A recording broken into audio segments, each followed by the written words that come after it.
Okay.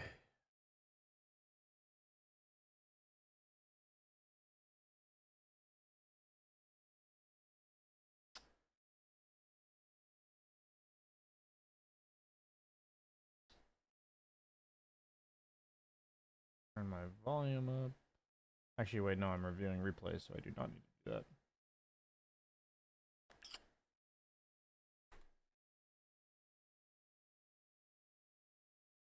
Ah, yes, the educational Smurf lobby. I would have needed to download this anyway. Yeah.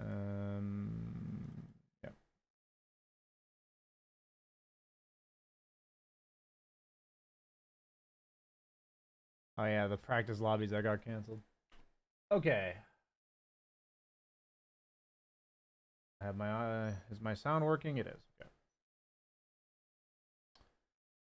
Then we have a Sunny game. Okay. I'm gonna go and start the class now. Let me just download this RAS replay.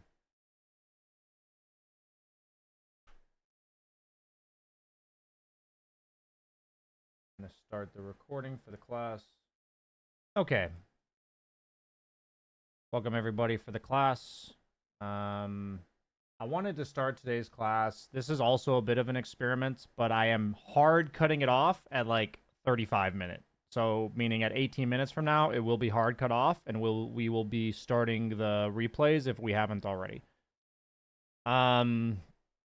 So what I wanted to start the class with, and I think it may happen in the future. First off, welcome everybody. But something I was realizing that was coming up a lot recently is that I feel like people are understanding my words the way that I would have said them like 6 months ago.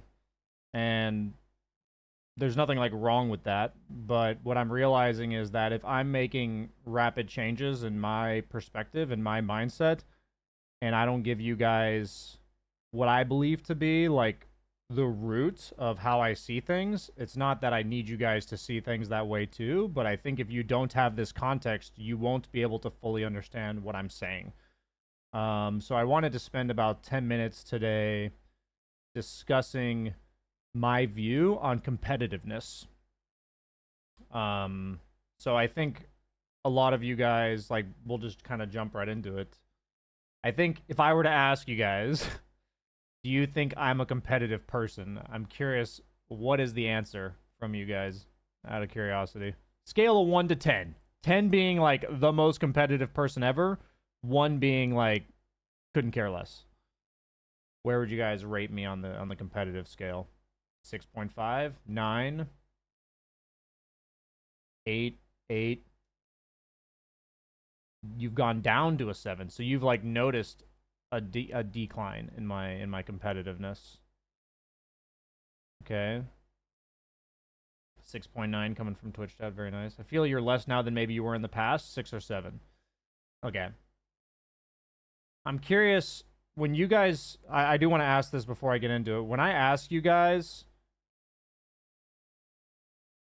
what it means to be competitive, and say you guys feel like I've gone down in competitiveness, does that mean something along the lines of that you feel like I care less about winning, that I don't try as hard, or that I kind of tune out? Like, do any of those kind of line up with your competitiveness, or how would you summarize like what competitiveness means? Affected less by losing. So you, in your head, the idea of competitiveness is how much losing bothers you, perhaps.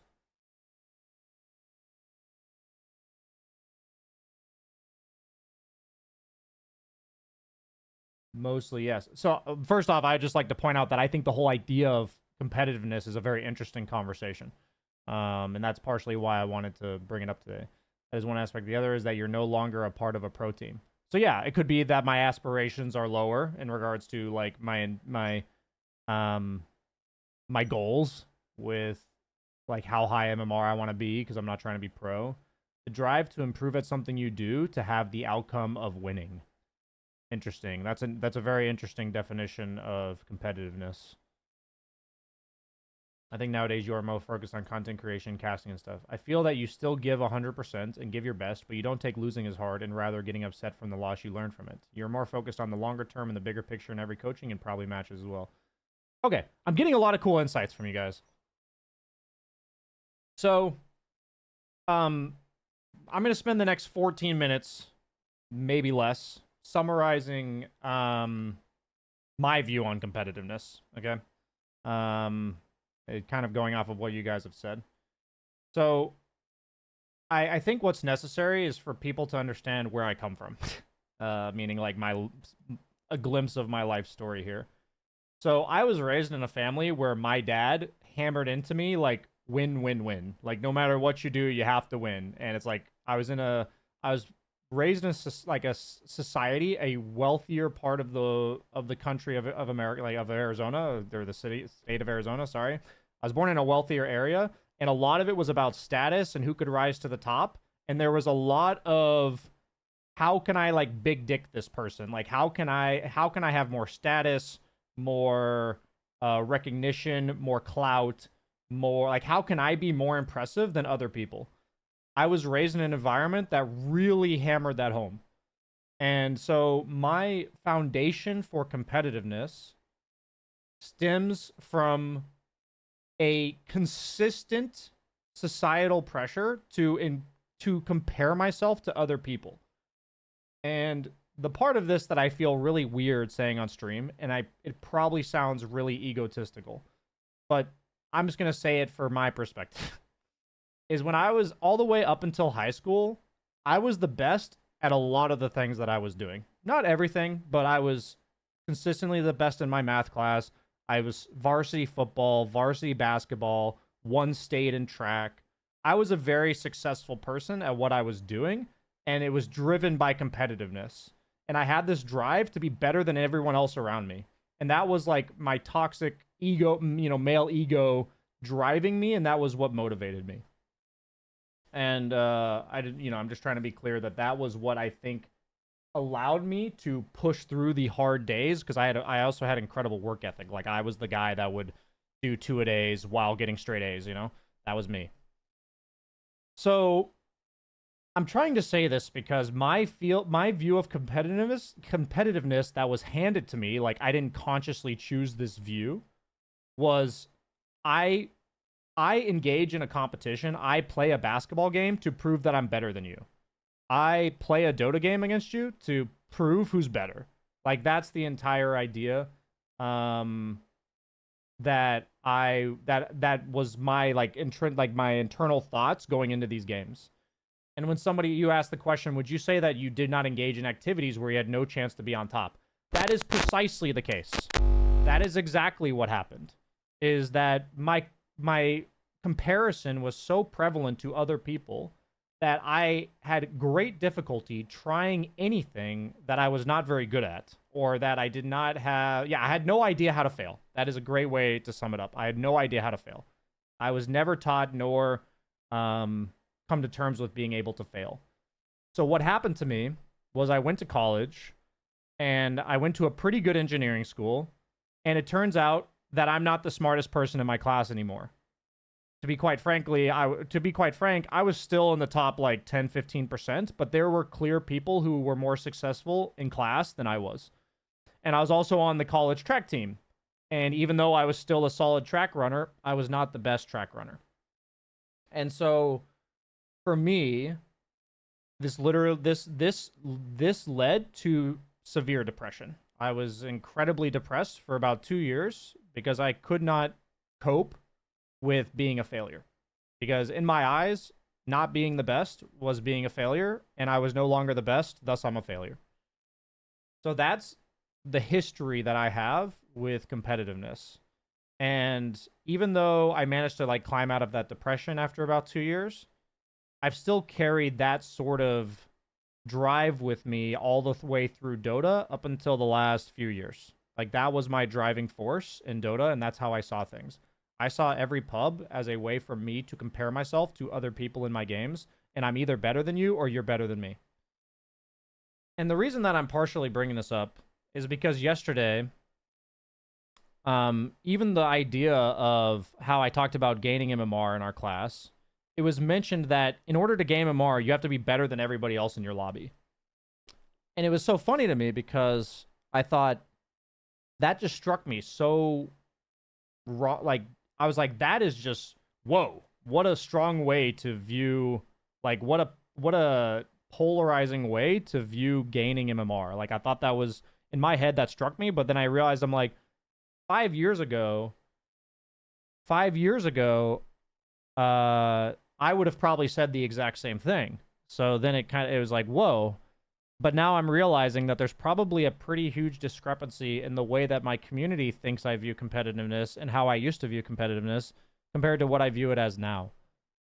So, since I've got about 9 minutes, the reason why I want to talk about this is because I used to view like engaging in a competition as a way to compare myself to somebody else.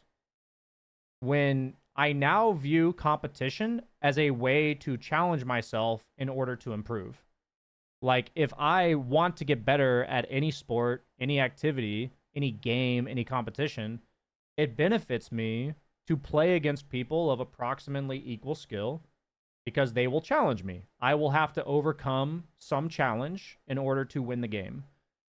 And so, what my ideal view of competitiveness is now is that when I engage in a competition with somebody, it's testing both of our abilities, and regardless of who wins, we both benefited from this because we challenged each other and we grew from it.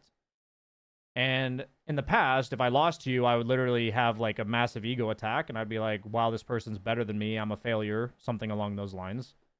And I do believe that there's a sizable portion of the Dota community that views it this way to some degree. It doesn't have to be as extreme as I viewed it, but to some degree. And I personally abide by the philosophy that comparison is the thief of joy. That is a very powerful quote that I've heard many times in the last few years, and I will reiterate it anytime that I'm talking about anything, really.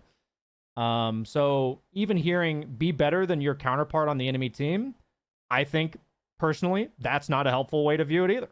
Like, that wouldn't work for me. That would not work for me either, because that is me comparing myself to the other guy on the other team. The way I view it, the only person I ever want to compare myself to in an ideal world is myself.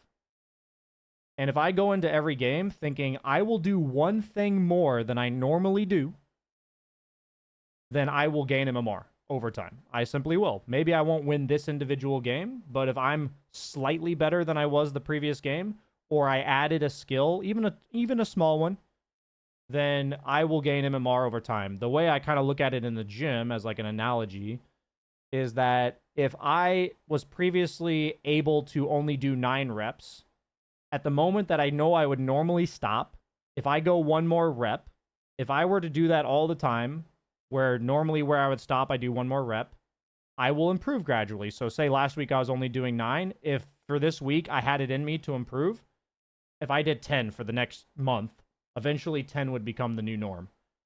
And obviously there's like physical limitations on your body. But the idea is that I view Dota games as a chance to compare myself to myself. And I personally have found that any time that I compare myself to other people, it does not help me be better. It is not conducive to me having a healthy mindset and improving in a meaningful way. It usually leads to some sort of judgment, some sort of harsh self-criticism, and it effectively hampers my ability to learn from my own mistakes.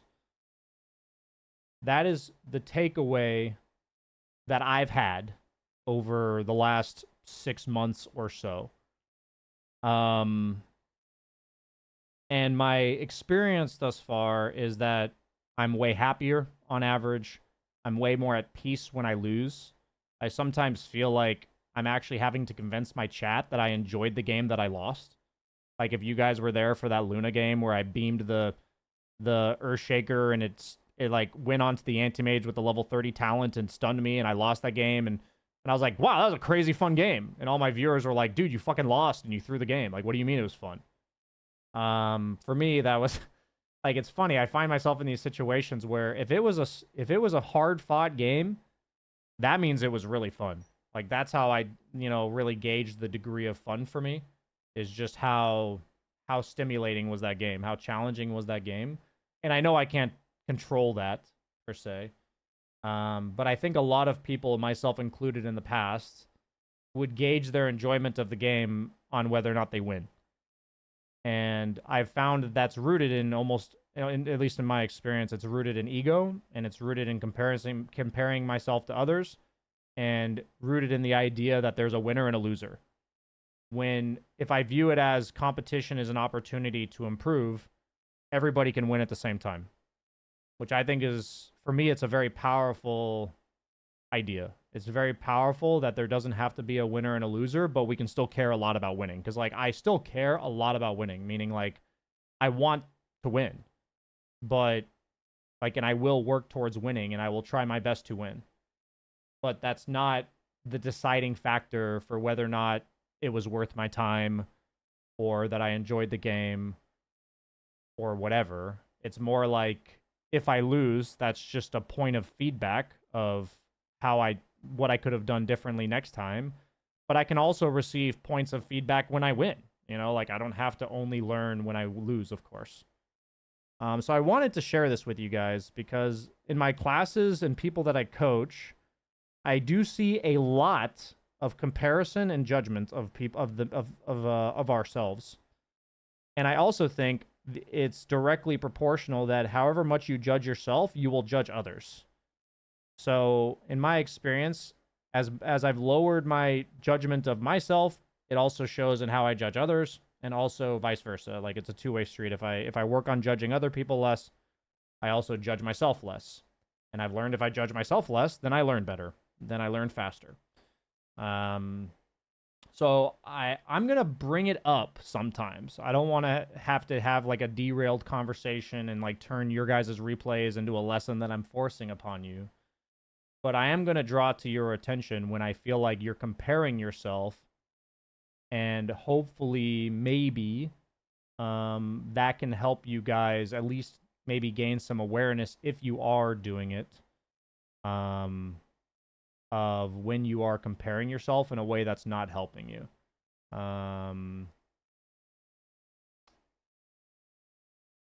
So you do get to effectively maintain a much higher level of improvement for longer in PMA by using this as an approach. And Godzilla, you said the opposite of a zero-sum game, and a game which is still chess-like. Interesting. For me, there are things in life that are zero-sum, and I don't think competition has to be one of them. If we're talking about literally winning the World Series or TI, it's like, okay, those tournaments specifically are zero-sum. But I personally don't believe humans were meant to have zero-sum games on a daily basis. Like, it's incredibly emotionally taxing. It's incredibly mentally stressful. It's not sustainable to do this on a regular basis. And drawing attention to the fact that, especially coming out of America, I think society as a whole in America preaches that there are winners and there are losers in life, like not just in Dota. And I don't see things this way. I'm not telling you guys not to see things that way, but I'm telling you I don't see things this way. I don't see it as binary, as there are winners in life and losers in life, that there is a winner in a Dota game and a loser in a Dota game. It's like, yes, at the end of the screen, it declares one of the two teams has won, but that's not my takeaway from playing the Dota game. So I wanted to share it with you guys. I just wanted to share that with you guys. And I hope, just some food for thought. It will be something that I feel like will help you guys understand me better when I am trying my best to coach you. And that's why I felt the need to share it. I'm glad you enjoyed the insight. This is quite a bit when people watch me stream games in the server where the people watching I feel are much more annoyed about what my teammates are doing than I am. Yeah. Interesting. Yeah, I wouldn't doubt that. As a streamer, I can definitely relate that my viewers will sometimes get way more annoyed about my teammates than I do. Definitely something I've noticed as well. But like I said, I did want to end this at 35 minutes on the hour, so we'd have at least 45 minutes or so of replay analysis. So let's just go ahead and get that started. I'm going to go ahead and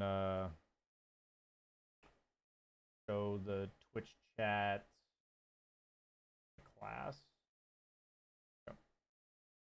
Okay, Andre, we're going to pull you up.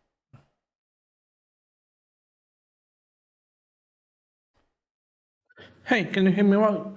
Yeah, I'm going to quickly share this. I really like your story, by the way. You really like my story, you said? Yes. Ah, thanks, man. Yeah, I mean, I hope it resonated in some way. I mean, it had some takeaway, I guess, insight. That's cool, man. I appreciate it.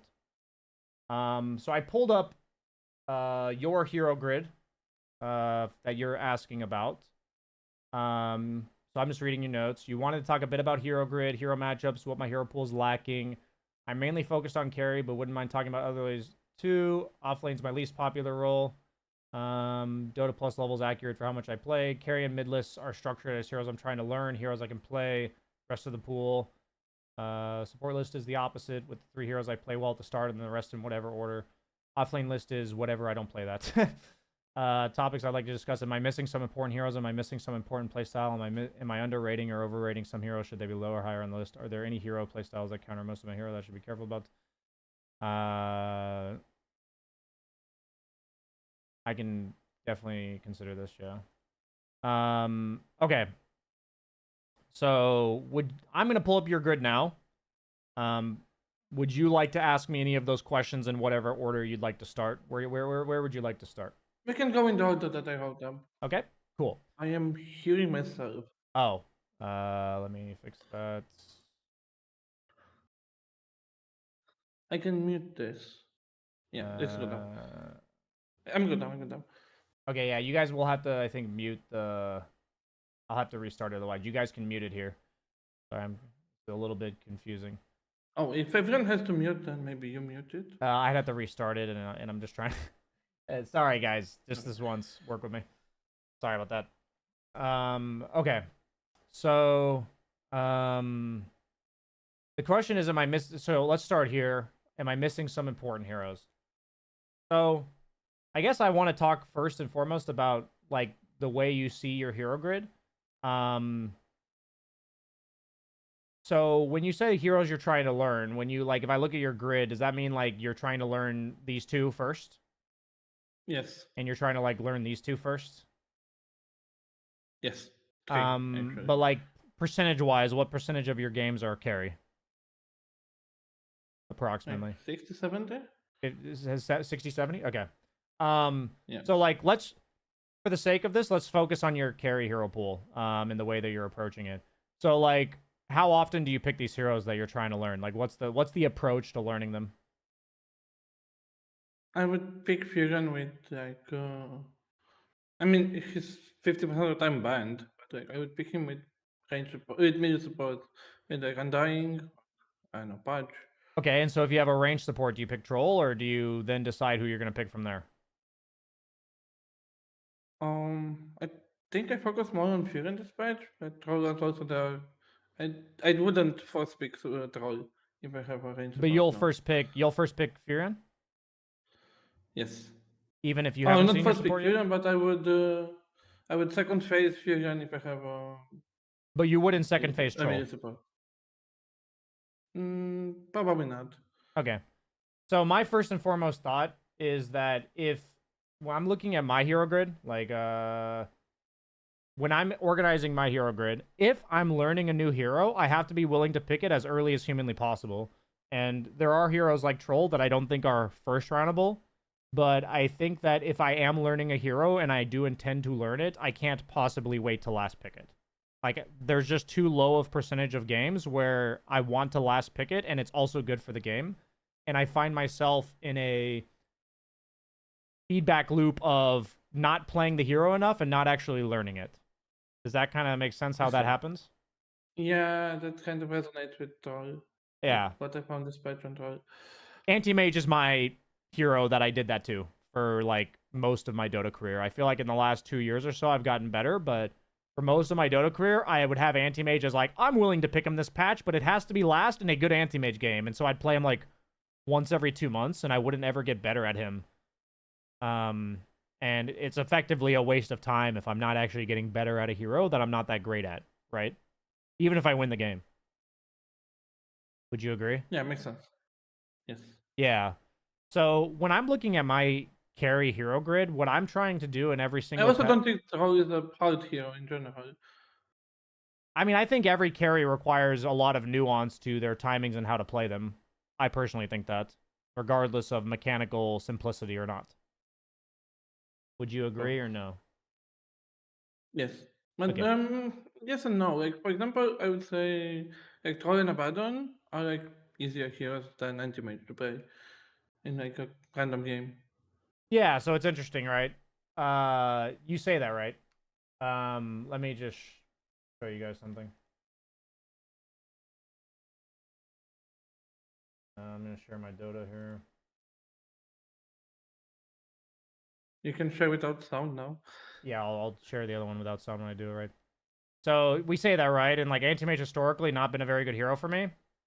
But if I look at my recent win rate, is it gonna like fucking work or is it? It did. Okay, if we look at my recent win rate on Anti-Mage in the last like 2 years, it's quite good. And it's Because like you only picked him in like perfect Anti-Mage no, games. no, because I was playing him at times where I thought he was good, like in the game, like not in the game itself, but like he was a viable pick in the meta, and I felt like my grasp on him was good enough. I did the same thing with Abaddon.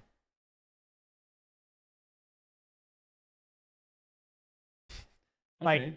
the point that I'm trying to make here is that I think very rarely does the hero's intuitiveness actually matter. It matters if the hero resonates with how you play. Like if I tried to copy your hero grid, this was actually a problem that Dark Horse brought to me. If I tried to copy your hero grid and you try to copy my hero grid, it's not going to work because you have a very different playstyle than me, and there's a reason why I can't fucking win on Abaddon. And yet I've actually lost to it in games too. It's not like the hero's bad. I just can't win with it. But then like I look at a hero like Ursa, you know, and it's like easy fucking games. You know what I mean? So there's heroes in Dota that are going to naturally click for you, and there's heroes that are not going to click. And for me, the reason why I'm emphasizing this to you, I'm going to go ahead and end this. I just realized maybe Twitch chat can't see this. Oh, they can't. Twitch chat couldn't see that, so I apologize, chat. I'm a noob streamer. Working on this here. Stop streaming. Share my screen. Okay, can I not? Sorry, guys. I'm working on being a better streamer. Settings, mute stream audio. I fixed it. Okay, so I'm going to pull this. What's happening here? I'm sharing. Echo test. I am sharing. Okay, this. no echo. Don't worry. I'm figuring it out. Tech issues, guys. And my stream sees this now, right? They do. Okay. So when I look at your hero grid, the question or the issue that I have, not the issue per se, but the concern I have with what you're asking is, am I missing important heroes? Am I missing some important playstyle? A lot of these questions, when I read them, and I might be projecting, when I read them, I see, are these correct? Is that generally what you're thinking in your head, or am I projecting? No, I'm not thinking is it correct or not, because I understand it's personal. Like I'm asking if I can find myself in scenarios where I cannot counter something, where I'm last pick and whatever I pick is bad. So you find yourself in scenarios. So that's exactly how I customize my hero grid. Is my hero grid is dynamic over time because I try to ask myself, I try to be honest with myself and say, I couldn't pick a hero for this game. I was off lane and I didn't realize it, but I had to first round a hero and I just picked whatever because I wasn't ready for this. So like that's an example of a situation I'll find myself in.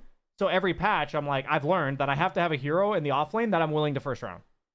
and that's just going to be a hero I pick. Like, if I find myself being forced to first pick my offlaner, I will pick this hero in this patch. Like, that's an example of a situation I find myself in.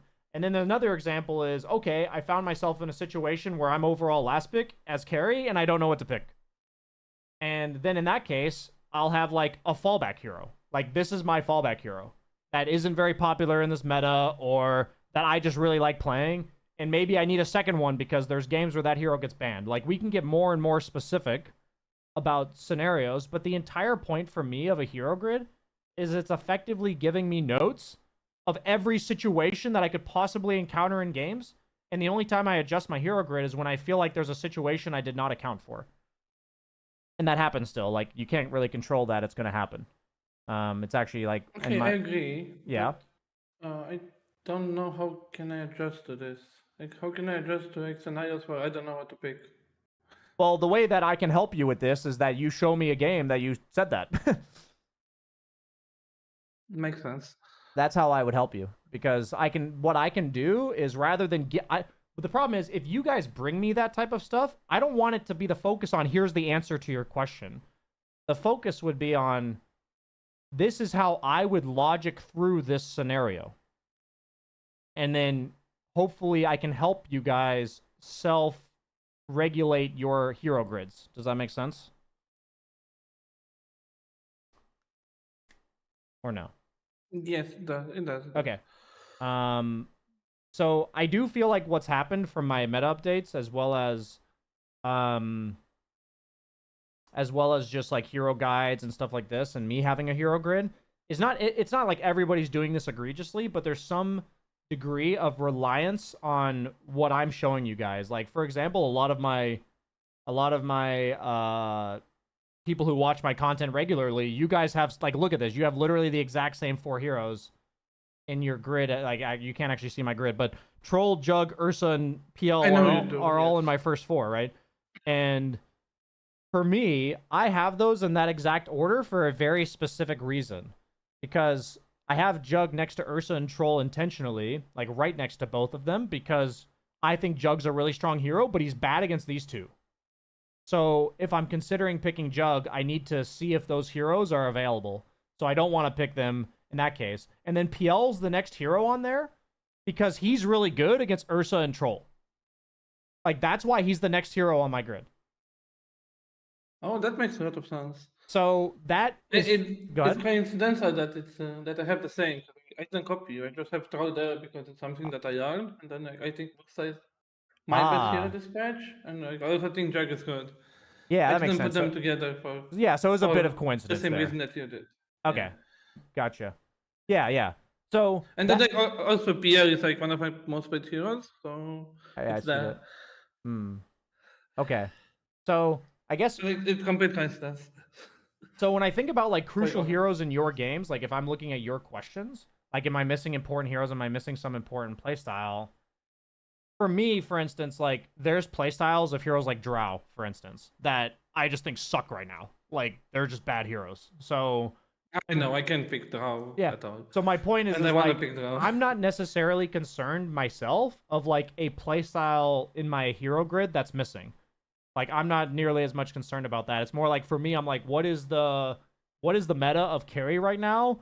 And is there a specific situation I've found myself in, whether it's the offlane duo I'm against, whether it's the carry matchup I'm against? It's like, if people are first picking Nature's Prophet in my game and I lose to it every time because I don't know what to do against it, I need to figure something out, right? Like, I need to figure out what to do about this. And it's like, if I'm consistently dealing with Ursa being second rounded, I have to stop picking Jug second round. Like, I just can't do that anymore. Because, like, if I blind pick Jug into Ursa one more time, I'm going to tear my hair out. You know what I mean? So that's how I guide my decisions of my hero grid and picking, and what I'm encouraging you guys to do. So if you want me to give more meaningful insight on your grid, I would want you to, like I said earlier, to bring me a game where you're like, I don't know what I was supposed to pick here. This is what I was thinking, and I didn't have an answer. I had no idea what I was supposed to pick.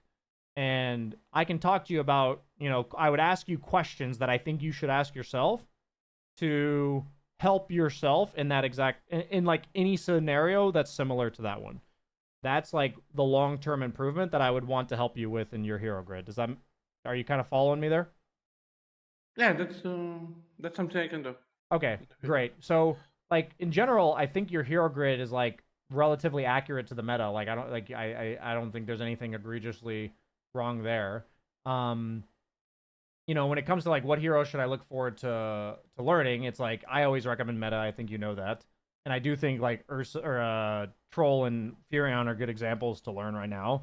Um, for me, it boils down to then what I said earlier, which is that don't be me in regards to anti-mage. It's like if you want to learn Troll, second round him. Like if you really meaning like it depends on how much you feel like you need to learn heroes right now. Like for me, in the past, I would always try. There was some time where I overcorrected and I was always trying to learn new heroes. Right now, like my four of my favorite heroes are good. So why the fuck would I play anything else? Like majority of games, right? Like why would I not just default to four heroes I really like playing that are also good? That's like most of my games are one of these four heroes, right? Um So you wouldn't care in a meta like this. I wouldn't what? You wouldn't try to learn anything new Yeah, in for a me, meta like learning this. is quite frankly, it's like learning heroes is one facet of the game. There's like many things you can learn. And for me right now, it's actually a lot of mental based stuff that I'm really trying to focus on for myself to keep composure and communicate better and stuff like this. And it actually benefits me to do that right now because I can play heroes I'm very confident on so that I have less other factors than the hero I'm playing, or than the communication I'm trying to have, because I'm less worried about playing my hero because I'm more familiar with them. So for me, it's like, is this a meta where I'm intending to learn new heroes? And a lot of the time, that's more of a reactionary thing. Like, hey, this hero's a problem. I either need to learn it or learn a counter or whatever. Like, I need to do something in regards to this hero that I don't have a way to deal with. Um, and there's like extremes to this. You can be trying to learn new heroes too often, or you can be doing the thing I was doing with Anti-Mage and you might be doing with Troll. Like you can be doing like these are kind of two extremes of the same thing. You're either not learning heroes intentionally, or you're actually trying to learn a hero way too often instead of like one, enjoying the game, and also two, like playing strategically strong, like picking heroes you're good at in a meta where they're good. Um does that kind of all make sense? In that, yes. So in this scenario, would you like recommend I just remove troll from there? My thing is you either willingly pick it in an intentional way or remove it. Yeah. Does Okay. that make sense? Like be Yes. intentional. I used to do this all the time. Like and I'm telling you guys from vast years of fucking it up, either intentionally learn the hero or just don't, and it's fine. The middle ground is what creates wasted time and general frustration, in my experience. The middle ground there. I know I Okay, I usually get try this. to preach middle Then, ground, but in that experience, it's not good. yeah. Then thank you for the answers, and I will probably come with some games if I have, or Sweet. when I have. Awesome, man. Okay, cool. I'm going to boot you. And stop streaming this. You can do it live. You. Booted him. So for my viewers on Twitch, we're gonna go back to Dota, and for my class, we're gonna go to sharing my Dota screen with you. Um, technical stuff. Okay.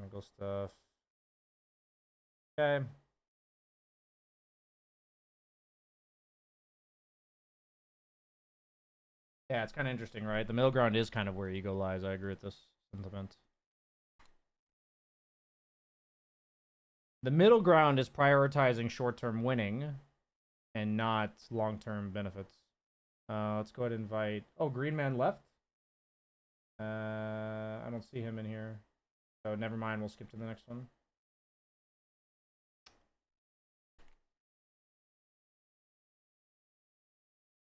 And we're kind of spoiling my educational Smurf lobby by...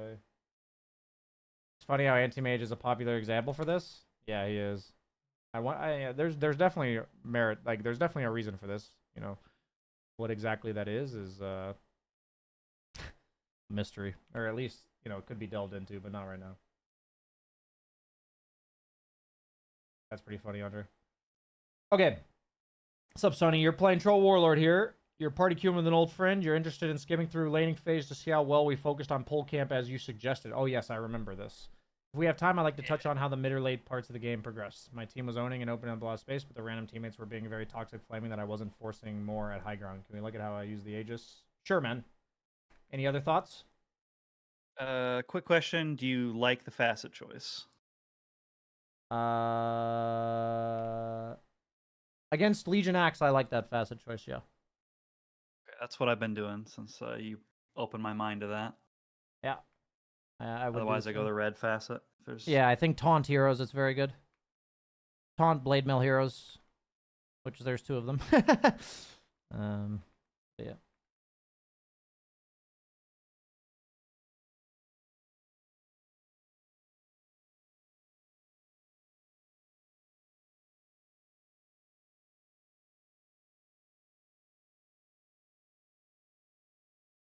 Notice you don't really use your ranged axes to CS. maybe I'm doing it less than I normally do here. Hmm.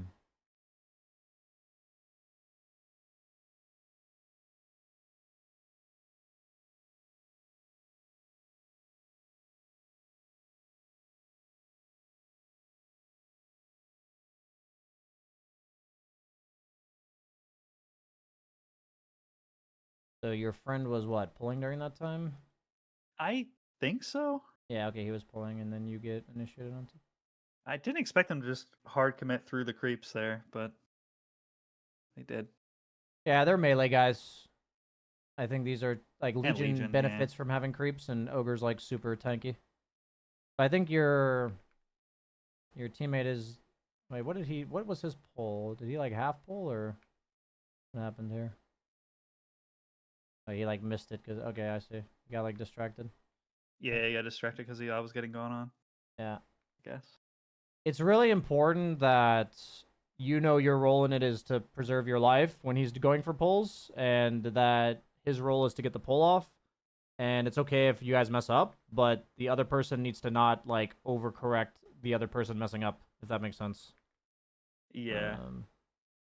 Not compound the mistake. Yeah.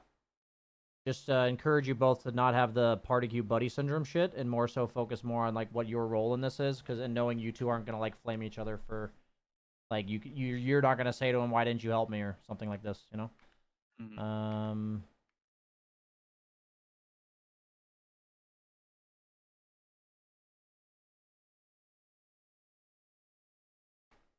Okay.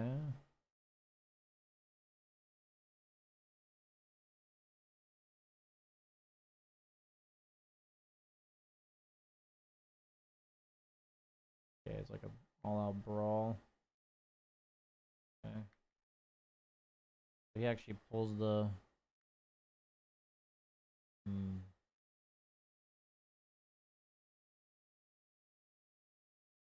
Yeah, I've noticed in a lot of my games that Troll runs into this sustain problem around minute 5.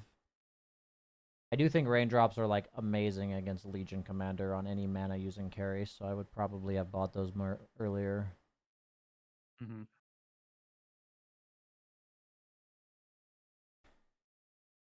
But yeah, overall, I'd say the lane was pretty well played. Did you have any questions about anything we watched? I don't think so. I think I Okay. just underestimated them a bit, especially given double melee. Yeah, I Legion. think if your support's going to be pulling more often, you're just going to learn what happens. Like there's times where you're thinking exactly like it makes sense. What part was the real quick? So you're thinking like they can't walk through 24. creeps, but then there's going to be heroes specifically that can. For Yeah. example. But what were you going to say? What Oh, I think were you asking for a timestamp? Yeah, the timestamp of the Aegis that your teammates were flaming you for. It's this one. It's yeah, like I kill Roche I think at 24 minutes, and then Okay, it's like right here. it's just I didn't really like have a mindset of I'm gonna hard commit to high ground with this Aegis. They just wanted me to walk up. Like they were saying, walk up regardless of like whether a whole team was there. They were just kind of in general just saying like just go, just go. What did you communicate? Uh, this is about 5 days ago. I don't want to like misrepresent what I said. Um, think I just said I don't really want to hard commit when we don't have 5 people there. I mean, in general, I would don't- say I would have almost certainly farmed a Satanic before going high ground here. Like, I wouldn't have taken this fight. And I would have communicated that. That's what I would have done. Here, this is it right here. This is they're telling me to go. And we have 2 people across the map.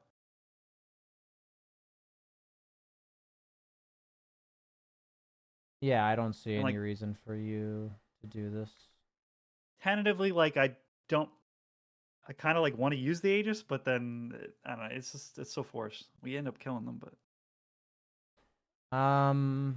So what do you want from me here? What is your question slash what can I help you with? I guess I mean, you kind of answered it. You said you would have farmed the Satanic before you would have went high ground, right? Yeah. As your approach. I think if I was more disciplined, that's what I would have told them that I'm doing. But I caved to them because they were. I think I fall into a trap sometimes when. Sorry if you can hear my cats fighting. They're owning and they're like, "Oh, we're carrying you. Just like walk up and hit buildings, dude." and like in that type of scenario, I sometimes feel awkward because it seems like the game is outpacing how quickly I want to play. Okay. And I'm not sure whether to quick question for speed chat it real up quick. or Quick question for chat. When people say stuff like "we're owning, you should go high ground," what do you guys think is dictating that that statement? You can answer if you want to. it's their game, their individual game. Yeah, thank you, Lewis. Ego. Just ego. I think it's really powerful for you guys if you can learn to see how often people are making decisions in Dota based on their ego, and it's a good rule of thumb to virtually never follow a decision made by ego.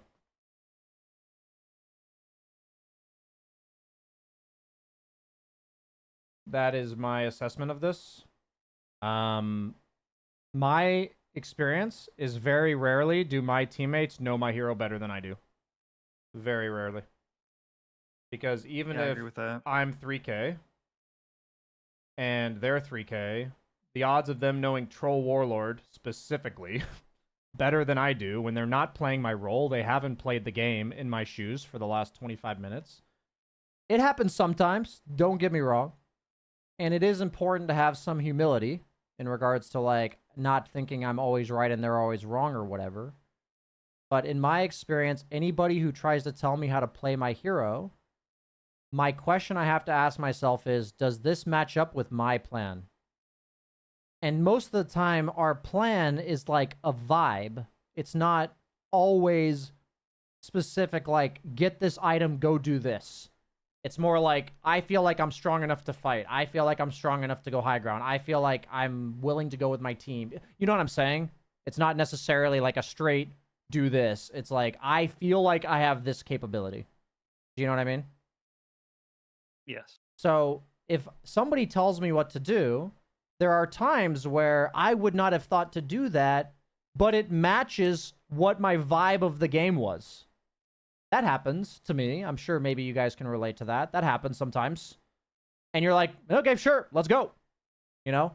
But then there's times where they communicate something to you that fits their game plan, but it does not fit yours. And I, as a coach, I implore you guys, it is essential that you learn to say no and say why you are saying no. It is incredibly important to say why you are saying no. If somebody in real life asks you to do something for them and your response is no, with no elaboration, the majority of people will be upset with you. At least they'll maybe think this guy's kind of an ass. Like, that's what they're probably going to think. But if you say, no, I can't do that right now, I'm in a phone call, something like that, like even a simple explanation, then they know that it's like, okay, he's just busy. So in Dota, the Dota equivalent of this is, no, I need my Satanic to go high ground comfortably. I'm going to farm it and we can go at the tail end of the Aegis. Like, that's the perfect, in my opinion, communication. Like, that, because that's stating no, because you're standing your ground. Like, you're saying, like, what you think you need to do. You're not telling them they're wrong. You're just saying, this is what I need to do in the game, and this is how I see this game, and this is when I will, like, our plans will line up in about a minute and a half. Like, that's effectively what you're saying. And quite frankly, if they're communicating to you with ego, it is more likely that they will not hear you objectively. Like, they will hear you based on you shutting them down. Like, they'll be like, this guy thinks he's right and I'm wrong. Like, that's what they're going to hear. And that's just important to note that that's going to happen sometimes. But in my experience, the most powerful thing for you to win is not cave. If you truly believe this is not the right decision for you, like it doesn't fit your game plan and how you're lined up timing-wise, strength-wise, just don't do it. Gotcha. I think that's incredibly important. And there's a lot of generally toxic dynamics that happen between players, and one of them is people getting upset about an AFK carry. And there are times when carries are being AFK. Like, don't get me wrong. But those people are effectively punishing you based on the previous experiences of their AFK carries. Like, they are projecting their previous experiences onto you. Do you see how that's kind of what's happening? Yeah. So we humanize them in the sense that that's understandable. It's not good, but it's like understandable. But I'm not gonna like have him change the way I view the game because he was upset with the guy on his team last game. Do you see what I mean? Yeah, absolutely. Yeah. So it's just important to note that a lot of Dota players, I've experienced this already, a lot of Dota players will engage you in a battle of ego. I'm not trying to tell them they're wrong. I'm not trying to say I'm right. I'm trying to firmly, assertively communicate what I want to do in the game. And if I disagree with them, the goal is to say, no, here's my plan. Like, it's the equivalent in life when somebody, tests your boundaries and you say, no, this is the boundary. It's like, no, I plan to do this. And in any good, mature situation outside of Dota, people will respect that. Like, why are we handling it differently in Dota, right? Like, people seem to have this, I'm not saying you think this way, but I'm saying people seem to have this notion that, like, we shouldn't expect to be treated like human beings in a Dota game. I've heard this on my YouTube comments all the time. I hear it on my Twitch chat. There's, like, some egregious, assumption I'm making that we should be treated like human beings in a Dota game. And I'm trying in my community to show you guys the parallels between real life, and if we treat each other like human beings, we'll win more games. That's what I'm trying to show here. So that also, assertively establishing your point of view and not being bullied, not letting ourselves be bullied by other people that are projecting their ego onto us. Does that make sense? Did that help, actually, would be more so my question. Yeah. Like, in future games, when you find yourself in a similar situation, I would implore you to have, like, a general reflection period where you're like, what would I have liked to say to these people? Like, what would I have liked to say in response? Like, my answer was no, but it's also very difficult the first time you're ever saying no to actually articulate what you're thinking. Does that make sense? It's very difficult. So I think the first time you find yourself saying no, the first step of this actionably is to say no. Like, not do it. The second step is knowing that it's not exactly the most conducive to a good team environment to just say no. But it's good to learn to say no, plus why I'm saying no. And so then you can work on that later. Go ahead. Yeah. Do you think where I played on the map, in my mind, I tentatively did what they wanted. Do you think that do you think that's an accurate description? Because I played postured up where I could high ground at any point, but I was tentative to do it, basically, in my mind. I mean, my thought is that if you're trying to posture to appeal to them, that's like no different than literally doing what they're telling you to do. Okay, yeah, that's fair. My question is, where would you like to play in this game and why? Like, I generally think if you every minute or somewhat every minute started by taking like these 4 camps and then moving across the map, so you're suffocating the opponent, that's like a generally fundamentally good way to play the game. You know what I mean? Yep. So, like, I think you might have been a little bit too inefficient by playing down here for too long. Yeah, That's it does kind of, feel that way on the rewatch. yeah. So, like, for me, it's like, my thought would be, I do want to be aggressive. I'm strong. Like, it's not like I'm weak. Like, I can take all of their farm. Like, look at all the farm on the maps that's just, like, going unfarmed, and it's because I'm taking theirs and they're getting nothing. You know what I mean? So I'm happy with this game state. And I have a clear idea of what time I would like to go high ground. So for me, if you have Aegis and you're suffocating the map and you're hitting a timing and you go for that timing, that's like boom, boom, clean Dota right there. So then it's just like, if I know that's the plan that's optimal for my hero, it's just how well am I living it? You know?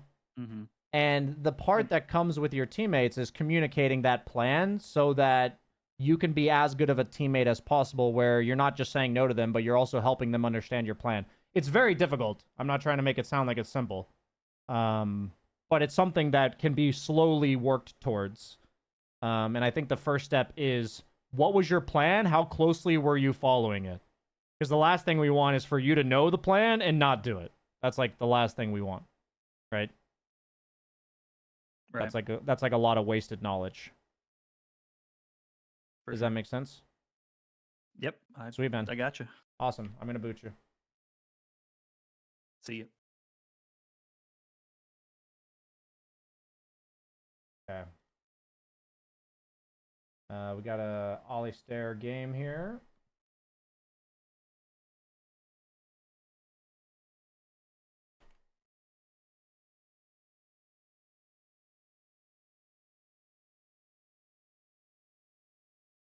Let's I think, let me read this.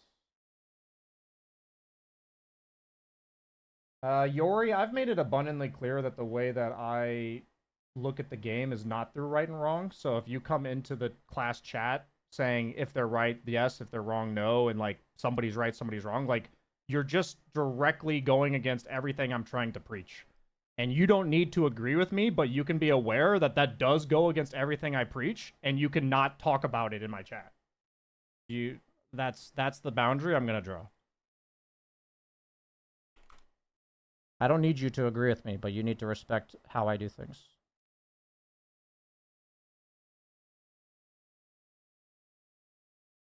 Ollie Stair, we got a Medusa again.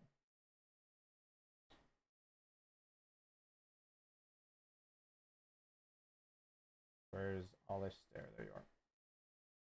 Yeah, I mean, I know you respond to direct feedback, so I'm trying to give you direct feedback. Yo. Yo. Yeah, I just played this just before class, so Nice, it's very a bit fresh, fresh. very fresh. Okay. Yeah. So you were safely in Medusa. I think I was probably missing opportunities to push lanes, but I would like an expert opinion.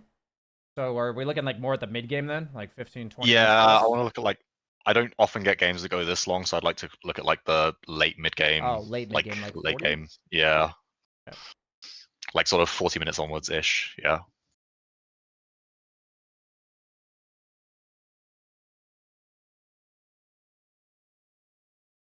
So my immediate gut reaction to your build is it's way too defensive. I've played Medusa like this and made this mistake.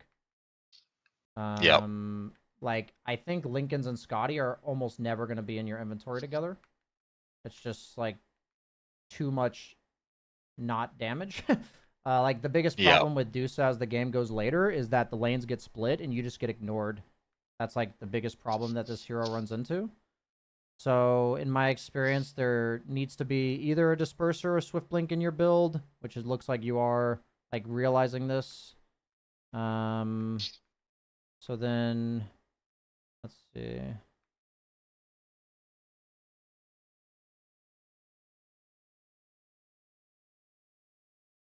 Okay. I don't see you looking around the map too much. Okay, so one thing that's really important is when you're looking to go high ground, on Medusa, you can't really just jam it usually. Like, unless your team is 5-manning down a lane and there's, like, no other lane pressure. But, like, if I'm using Medusa Manta Illusions on the map like this, wait, why did you use them? Was this a fight? Maybe you used them in a fight. That was kind of random. So, when you're an illusion hero that clears waves, you want, in this exact map placement, you would like walk here and summon Manta, and then put one here, and if you can put one here, it just depends on the hero. But that Yep, should couple happen waves. That should happen pretty much every time. It's especially Okay, yeah. essential on Medusa because you are limited on mobility, and the way the enemy's team's best reaction to you is to not fight you. So by cutting waves, you make it difficult for them to do that. Yep. And their split push is like not nearly as potent if you are doing that. It's very powerful to abuse this mechanic on heroes with limited mobility because the best place to cut all 3 waves at once is right here, right? Is right by the base. Yeah. Okay. So if you find yourself on Dusa chasing the enemy like this, like I've found the game is that's the definition of a hard Dusa game. Is when I feel like this. And I'm like I've historically hate Dusa because I hate being in this scenario. Yeah, I wasn't really sure what to pick here anyway. I mean, I was second phase, so I only saw who did I see? Let's check.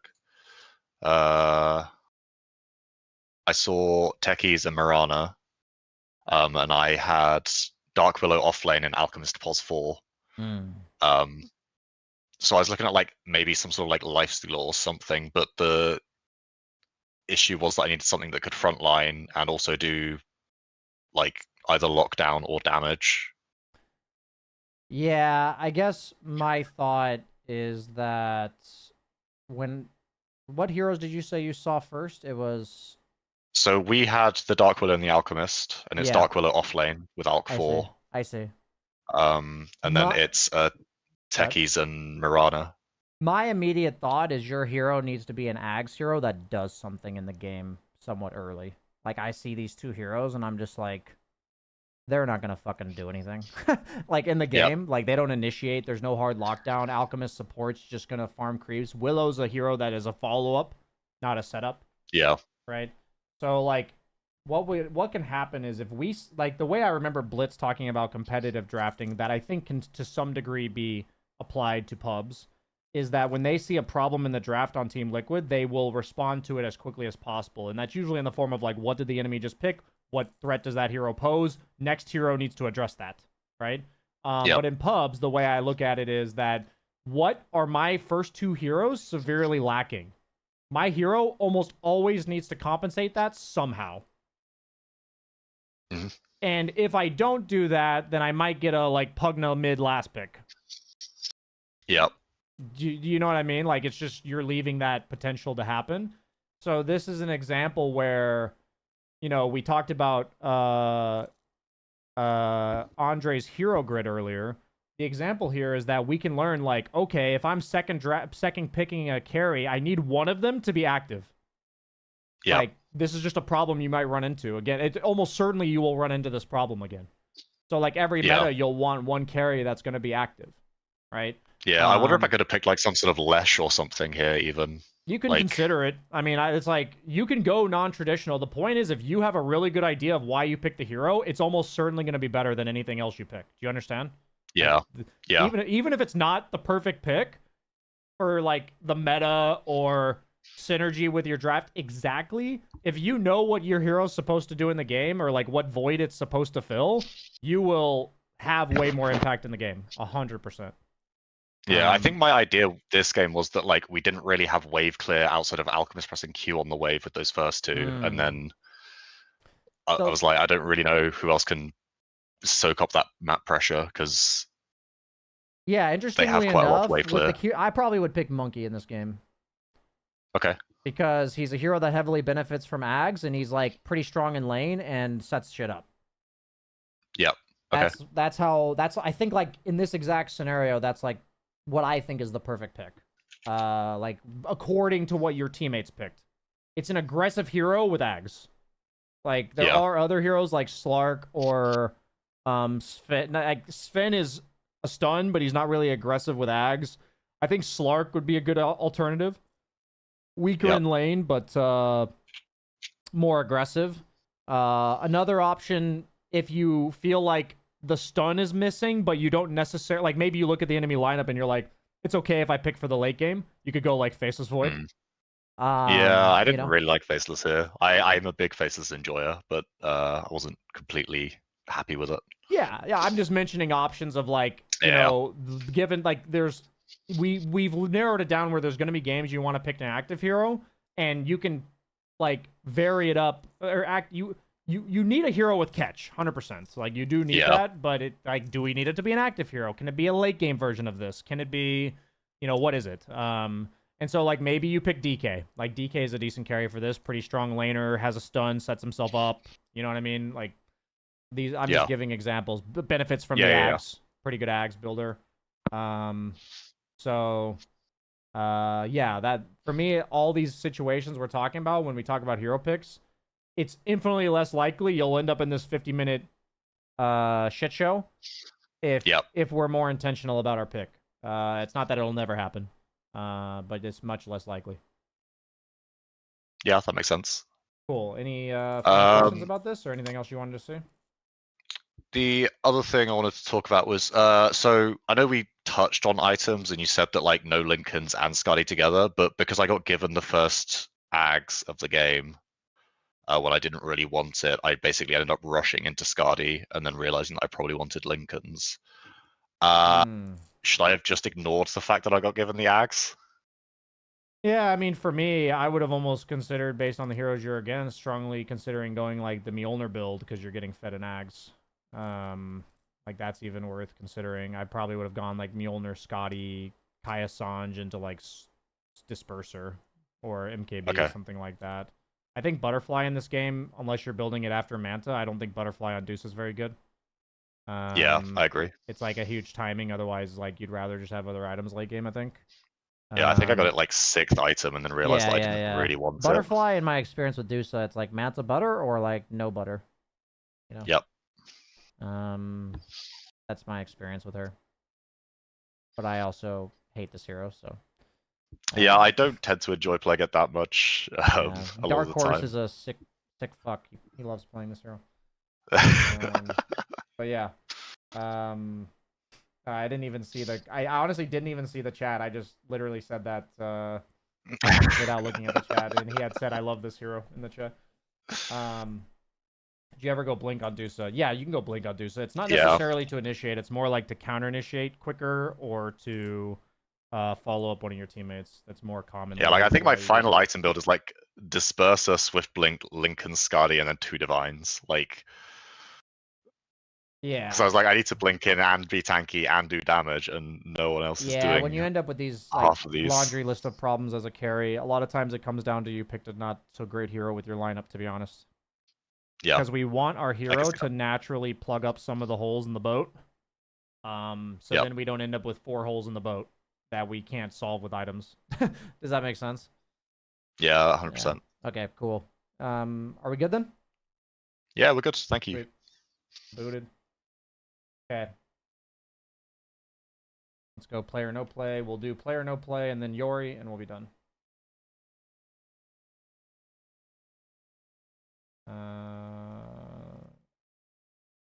And then we'll be playing pubs after that for the Twitch viewers.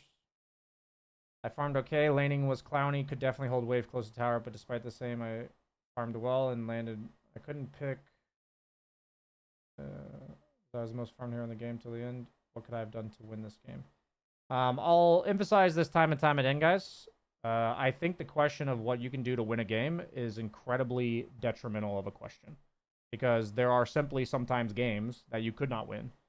So if you ask yourself the question that's sometimes unanswerable, I think it naturally tilts you, and it will not help you.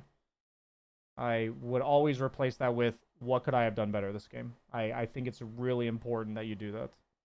But I'll invite you up. Hello. Yo. Yep.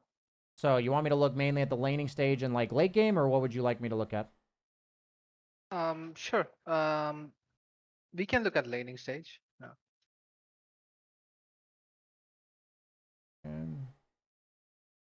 I think we lose control of the game in mid game. Somewhere. Okay.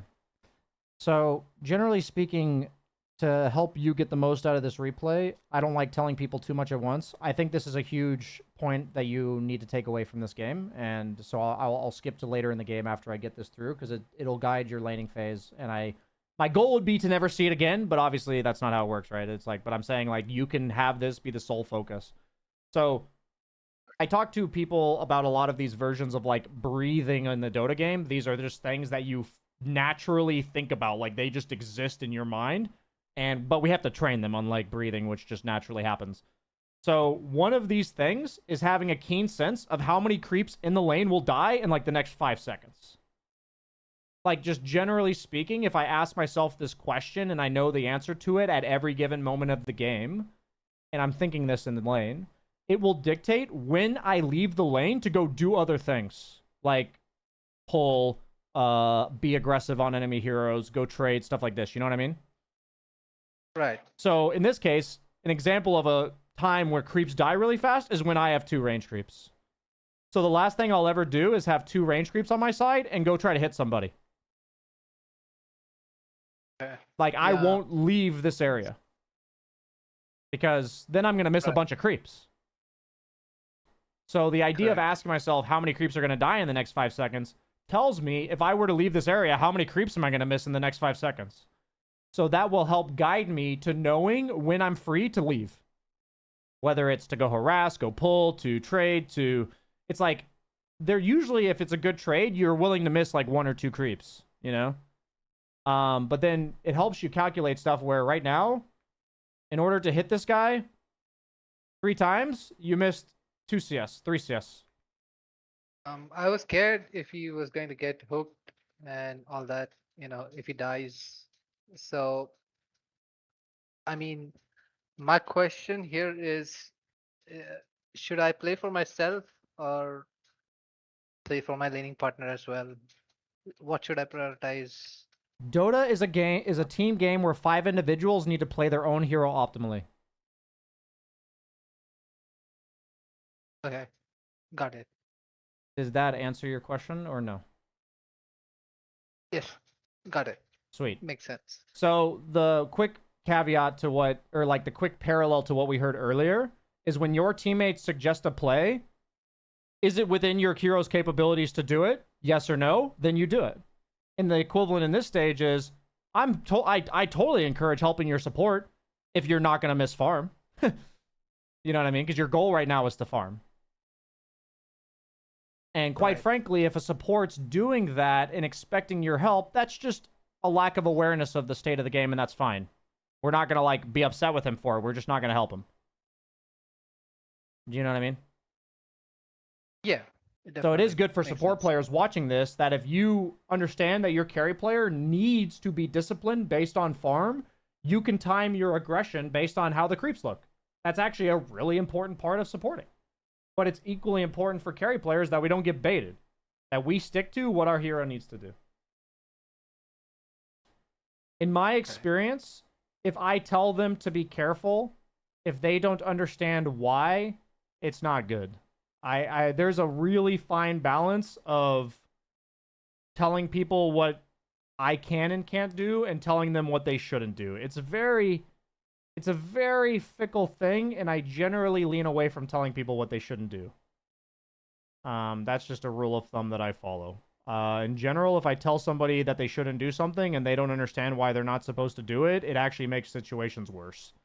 That's my experience. It's like if I have to tell my carry player to like not die to this gank and he doesn't understand why a gank might be coming, then me telling him to back up is like not usually going to help him very much. It's very different for me to communicate information that I have, like, you know, puck is missing. Like, that's very different. It's like, you can say puck is missing, care jug, if you think it's specifically relevant in this situation. But telling the jug to back up is, like, very different or whatever. I'm just being clear to everybody that there's, like, a key distinction there. So I'm going to fast forward. I do think it's really important that every carry player, we either sometimes play our own game way too much, or we play our own game not enough. And you seem like the carry player that leans on the not enough side. So we want to do our best to adjust that without overcorrecting. Easier said than done. So in my experience with laning, let me see what happened here.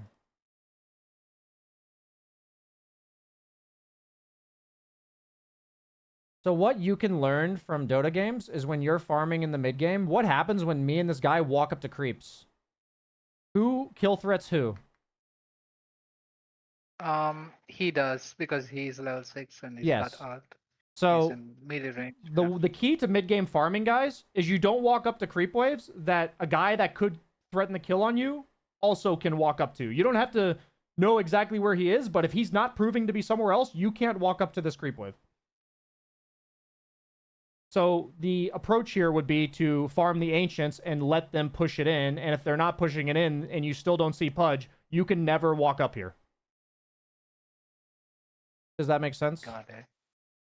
It does. Yeah, Yes. that's how farming in the mid game works. It's literally think about your lane matchups in terms of who, if we walk at each other, what happens at 16 minutes into the game? Am I scared of him or is he scared of me? And if the answer is I'm scared of him, then just don't do that. Like that's the question we want to ask ourselves. What happens when we both just walk up to this wave? And But go ahead. Yeah, the reason I walked up, I thought like I can 1v1 him. Like it's what I felt. I'm stronger. But I didn't calculate or didn't account for somebody joining him at that point. Yeah, but that's a lot of it's like at 16 minutes, you have to assume that whoever's missing is there. Okay. You literally Alright. have to. That's Anybody who has the potential Right. to have been there, you have to assume they're there.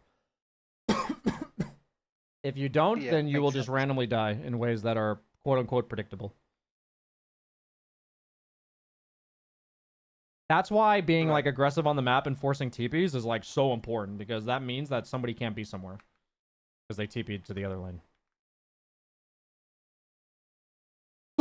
sense.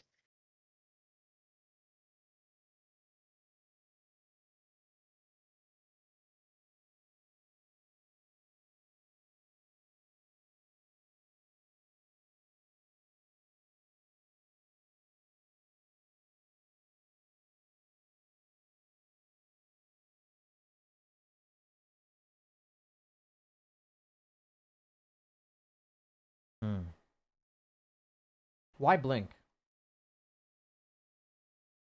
I wanna initiate. I have Why? Agnes, but I feel like because I want someone like Ricky to go on my team and me to follow up and not walk into a smoke cloud or something like that. Okay, so what you're saying is, in order for you to fight properly, you need to have somebody else on your team get like initiated onto, and you blink in afterwards. Yeah. Okay, I want this to be the final lesson of the replay because I don't like giving people too much. So I understand exactly what you're saying there. The way that you want to play fights can be paralleled to the map. So what you just told me is you don't want to be point of contact in team fights. You don't want them to go on you first. Yeah. Look at your positioning on the map. Yes, it's kinda yeah. So if you're telling me that's But the play, then you would be playing back here. You would insist on yes, never being the point of contact. but my team was not shoving waves and there was no pressure on the map for the enemy team, so I felt like I need to go out of my way to do this. Is your job to clear waves or to counter initiate team fights? Like tell me, which one is it? I don't know. It's a tough question. Well, I'm saying you bought an item to counter initiate team fights. So if you didn't buy an item to clear waves, then you can't fix that problem. You see what I mean? Okay. Yeah, I understand. I understand your problem. If we're intentional about the items we buy and we understand the purpose for buying them, and then we play according to that, it feels way better. But what you're saying is, I see this problem in the game and my item doesn't solve it, so I tried to fix it anyways, and it didn't fucking work. In my experience on carries, your first 3 or 4 items are almost always, how can I independently push waves? And if there is no item that allows me to do that, then my item considers team fights. Meaning, like, they have, like, Axe +1, and I could literally have any item in the fucking game and I die to that shit. You know what I mean? Yeah. That's what I mean by there's no item that solves this problem. So, like, for me, your items would all be to not die to Ricky like this. Basically. In this game. Like, your first 3 or 4 items. So, you can go Butterfly, you can just go Ags for some stats, like, whatever you think is the best for that problem. Maybe Ags helps you with the other problem a little bit. So, maybe it is like a little bit of a hybrid item. But it's all about what is our item for and are we doing it?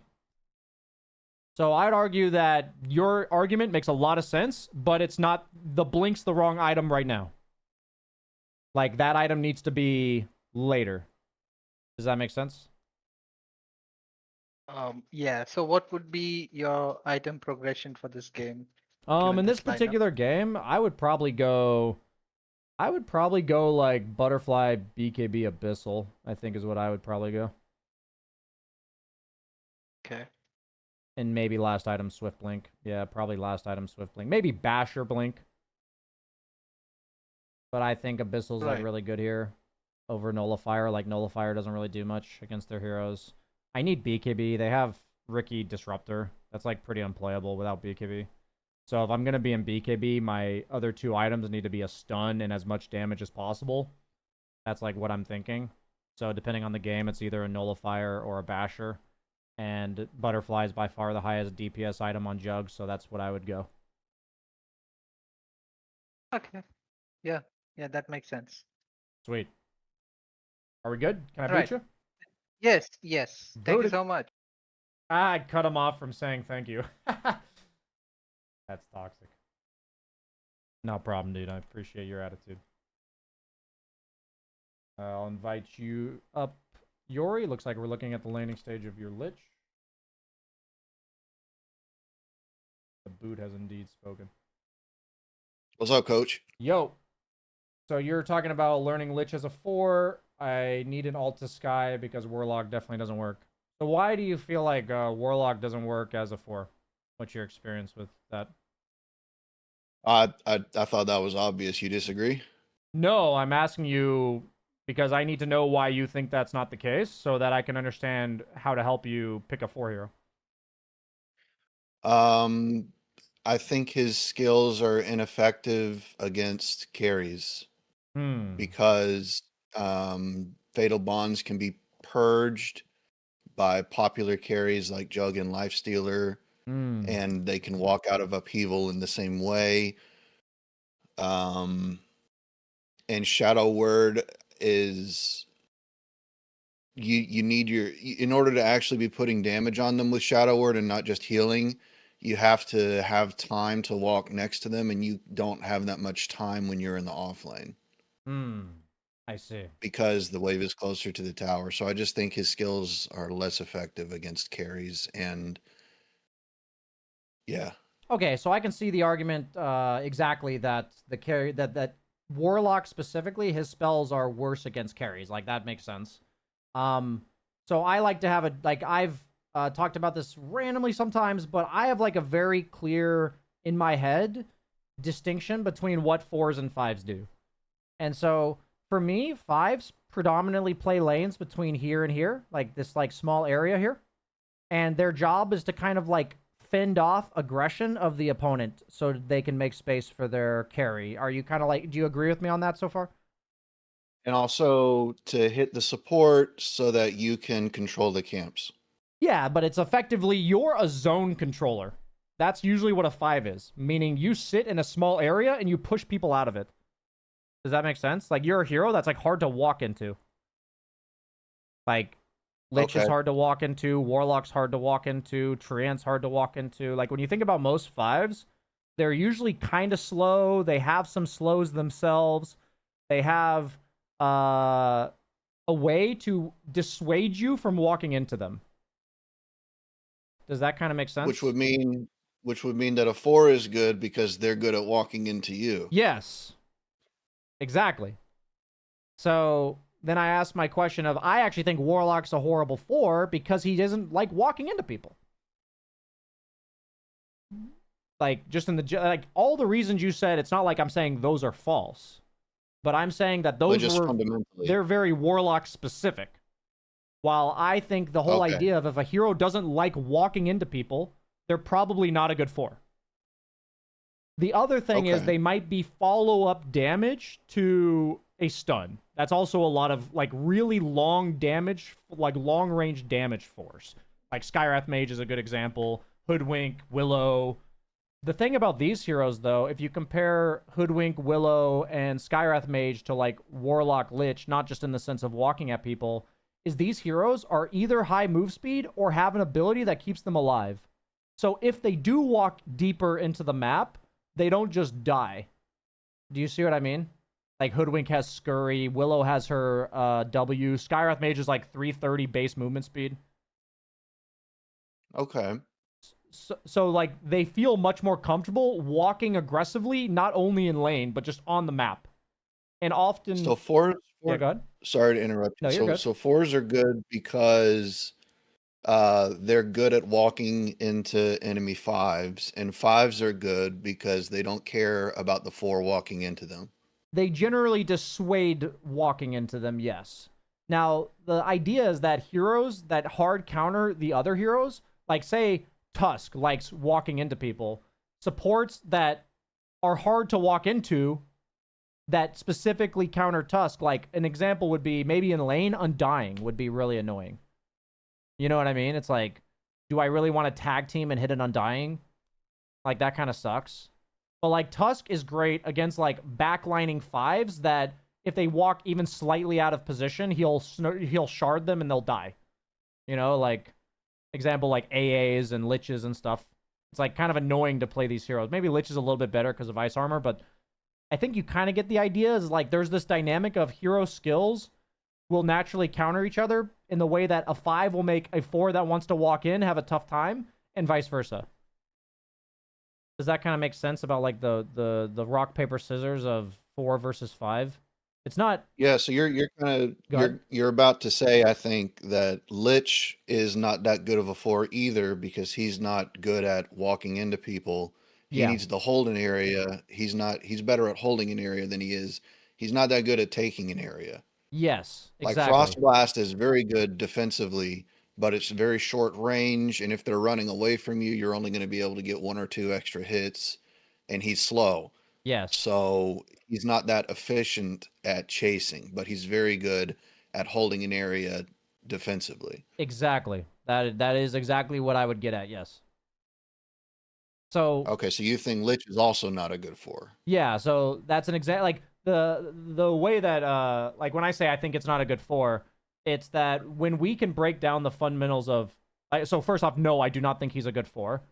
But when we break down the fundamentals of what makes 4s and 5s, I think it can really crystallize this thought for people like yourself, where you're like, okay, I see how Skywrath Mage can kind of be played 4 and 5, because yes, he's very good at being aggressive, but his skills are also kind of dissuading as well. Like, he has a long-range slow, similar to a lot of 5s, right? A lot of 5s have long-range slows, like Silencer, Lich, AA, right? So that's why you're Sky kind of explaining. Yeah? You're kind of sorry to interrupt you. You're kind of explaining why I never put it to paper. Why I think Sky works equally good as a 4 and a 5, but that makes sense. Yeah. So, and that's the goal that we're trying to give you guys, is that I'm not just trying to tell you Lich is a bad 4. What I want you to take away from this is, okay, I need a replacement to Sky that likes to run aggressively around the air, like around the map in general. It can be in the lane, but also the map in general. So, like, the problem with you specifically, like, meaning, like, something you need to be careful of, is your 2 signature heroes, from what I know about you, are Skywrath Mage and Warlock. These are 2 of the strongest laners in Dota. Almost any hero you're going to pick is going to be a weaker laner than these heroes. Okay. That's going to cause issues for you, because your lanes will go slightly worse just in general, because you started with really strong laning heroes. The thing is that other heroes, obviously, like I always like to say, Dota's a really well-balanced game on average. So if your 2 heroes are really strong laning, early game, whatever, there's going to be heroes that are maybe a bit weaker in lane, and that's what Airfon was trying to show you, where if you're playing in a lane, even though you were Sky in that given game, if you're in a lane where your you're in a disadvantageous spot, you break the lane, right? You just dodge them effectively, and your hero will have a power spike later on in the game. And in your case, you were Sky, but like a hero like Undying, he's literally like, generally speaking, the trump card of lane supports for who wins the lane, like almost always. That's just like a general. So you're just telling me that. Sorry. So you're just telling me that when I pick up a new 4, I'm going to need to anticipate having a weaker lane stage. You're going to have to anticipate a weaker laning stage. It's going to require you to solve problems you've not had to solve before, and they will often be solved through breaking the lane in some way. Yes, that's what I'm telling you to anticipate. Yeah. See. Okay. And that's very different than pressing W and hitting them. Absolutely. I guarantee what's the case is that if you are on paper favored in lane, the skills that you've acquired on Skywrath Mage and Warlock will pay massive dividends for you. Like the way that you play pull camps and stuff, like what I've seen from you, it's like textbook very strong when you are advantaged in the lane. So what I'm basically expressing is I think you're now going to run into lanes where you're not advantaged more often, especially as you're gaining more MMR and stuff too. That's going to happen. And so I guarantee you your like near future approach to Dota needs to be, I need to prepare to have lanes go on average worse than I've experienced. And what I've currently learned isn't going to answer these problems. It doesn't mean I'm doing something wrong if my lanes are a lot less strong, because I'm playing less strong laning heroes, and also I'm not used to losing lanes. Exactly. So I don't know how to deal with even lanes. Yes. It's a problem that indicates that you're trying to learn a new facet of the game, and that's like a good problem to have. You're not doing something wrong. It's just expanding your horizons. Exactly. Okay. Thank you. I mean, I don't actually, even like for your sake, I don't even really care about this replay, to be quite frank. I would ask you, is there a ranged or melee hero that you've generally had your eyes on? So I was trying Slayer. I think I'm terrible with her. But Sorry, I mean, that's Slayer? to I be don't know who that expected, is. right? Lena. Oh, okay, gotcha. I think I played her for 5 games. I have no idea what I'm doing. Lena's a kind of tough hero, actually. Like, she's very tough. She's not intuitive, I'd say. I thought she looked amazing on paper. She gets like 600 free attack speed. I'm like, how does this not have 60% win rate? There's a lot of heroes in Dota that are on paper very broken. And like 9 stat gain, it looks crazy. It's like, how does Lena this not has win? a lot But of she's at like those. 46%. I see it. I would be And her curious. Ags looks awesome too. Yeah. I mean, she has a lot of cool shit. I'd be curious. Like, I feel like what I know about you, I feel like the 2 routes I would consider is like Zeus and like Lion. Is like, one is like more damage based that can be more walk around the map in Zeus, and Lion's more of like, maybe it can help you expand your horizons because you don't really have an initiator hero that you play. And you can learn to break the lanes with those heroes. I like Zeus. I was recently, I haven't played any games, but does Ogre still get Bloodlust level 1? Well, usually Ogres take the learning curve thing, so they don't have a ability at level 1. Usually. Well, I remember a couple years ago, I think it was you made a video that you're not supposed to be getting Fire Blast or Ignite level 1. You're supposed to be getting, maybe it was Purge. Yeah, you're I supposed don't to think get that was Bloodlust me, level 1. but if it was me, it was definitely a different patch, and I don't think it applies now. Okay. So Zeus, I do like Zeus. I could try him, but yeah, he's definitely, he's not a lane winner. He's not, no. Like, I actually think you should intentionally pick heroes that don't win lanes. Like, I think that would be the best way for you to temporarily experience discomfort. But then what will end up happening is you'll learn a lot of cool mechanics that are not hero specific that will win you lanes. And then you'll pick, like, say you have Warlock Sky, you'll actually win the lane even harder on those guys because you've now learned other mechanics that you can potentially incorporate. And then now also, I know the weaknesses. Yeah, you'll cover the weaknesses, and then the other heroes you pick will be generally stronger in lane, and it'll just get easier from there. So, like, I personally think if you were to purposely pick weak laners, in the short term it's going to be painful, but in the long term it would help you a lot, I think. So just to get started, then I think I like. If you think Zeus is a good 4, that's what I'll play because I do like Zeus. So where would you recommend I start to like on item builds and stuff like that? I think the first question you should ask yourself on Zeus every single game is, do I think I can compete with these guys in lane? Like, if me and my offlaner are trading with them, will it work out? Like, how will that? What do I think will happen here? Because it's not guaranteed, like you have on Sky and Warlock. Most of the time, like Sky, we had that one example you showed, but most of the time it's a lane winner. So if you ask yourself that question, then I want your items to be like, if the answer is yes, then your items would probably be like stick, blood grenade, fairy fire, and like some regen like tangos into like Ring of Basilius, you know, like some mana plus stats. Like that would be what you buy. But if the answer is no, you're likely buying early boots and you're gonna cut the wave and pull it into the small camp and all that kind of shit. You know what I mean? Like what Airfon was showing you. Yeah, all right, cool. So that's a good I'll work starting on point, that. is that I would want you to come back to me with a replay where you're like, I consciously thought we could win this lane, so I built these items. And from there, you're going to have to just kind of get some experience, and you'll self-correct some stuff, but then I can be here to help guide you. Does that make sense? Thank you very much. I've noticed one advantage Zeus has is if you get Arc Lightning level 1, you can trade your entire mana pool in like 6 seconds to do not that much damage per mana, but a lot of burst damage.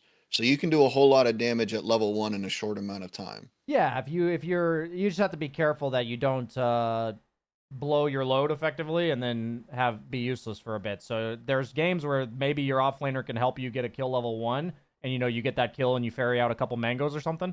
Like that's an option. But yeah, I mean it is a potential power that could also bite you in the butt if you get a little bit too trigger happy on it, you know? So I'll do that. I'll think, can I win this lane? If yes, get fighting items. If no, get boots and drag creeps. And the cool thing I'll do about that. this is you're going to be wrong sometimes, and that's okay. Just to be clear. Like, I ask myself this question every game, and sometimes I'm wrong. You know? So, the emphasis is that if you get it wrong, you'll be able to get better at self-correcting. Like, because you'll be like, oh, what did I miss?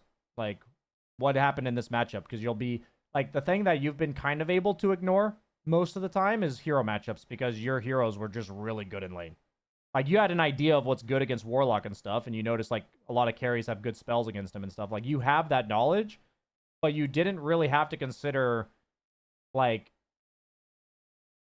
you had a plan, and as long as you executed it well, you'd win. Like, that's... Because the worst that happens is it breaks even. Yeah, exactly. And that's not going to happen now if you pick heroes like Zeus or Lion or whatever. You know, it's not going to happen. There's going to be games where you just straight up lose your lane, and your job is actually to minimize losses. And that's actually a very important part of Dota, as well as minimizing losses. And okay, thank you. Yeah, no problem, dude. Can I boot you? Yes, sir. Why am I asking for your permission, actually? What the...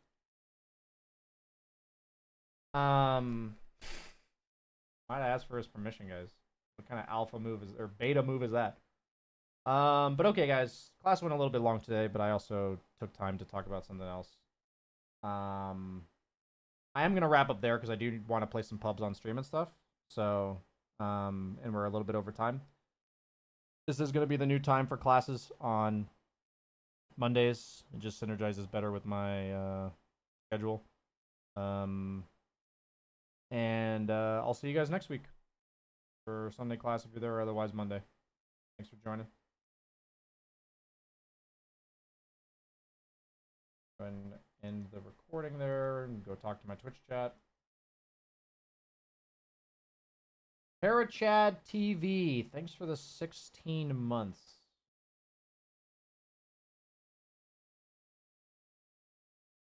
This dude's all over the place. Is he new? If I'm talking about somebody openly behind their back, basically, Yori is an incredibly opinionated person that feels very strongly about what he thinks in the game. And I personally believe it has led him to being very good at specific things. And there's a lot of aspects of the game that have been unexplored for him. So I actually think part of my job as a coach is to encourage him to explore new things, because I think he'll just do that same process and actually do it pretty well with the new things, but I don't know if he'll naturally pursue new things without me. I actually don't know. That's my assessment of that particular person.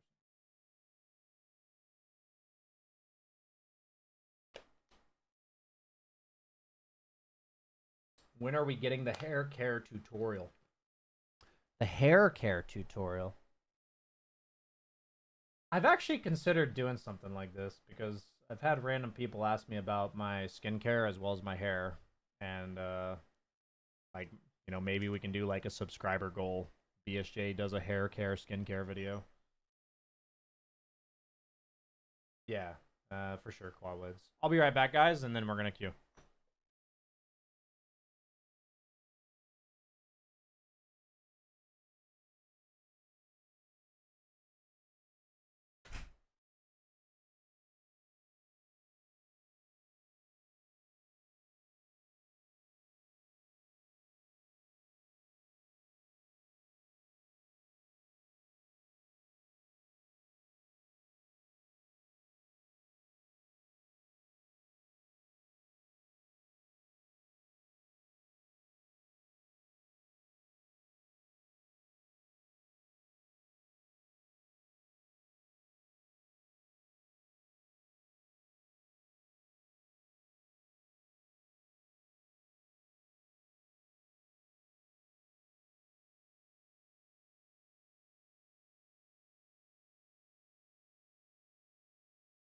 Oh, okay. Joe Cork, thanks for the 10 months, my dude. Somebody send me a DM on Twitch. Ah, about the Smurf game. I did go ahead with the Smurf game yesterday.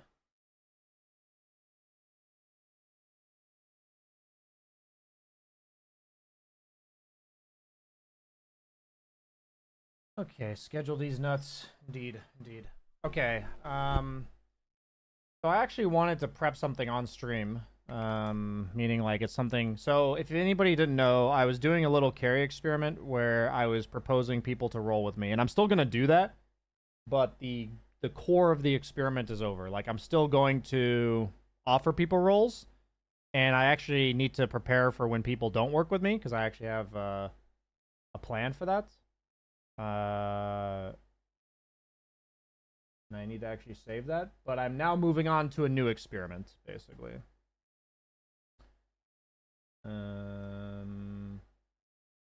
I have a long message to copy paste if somebody does not roll with me.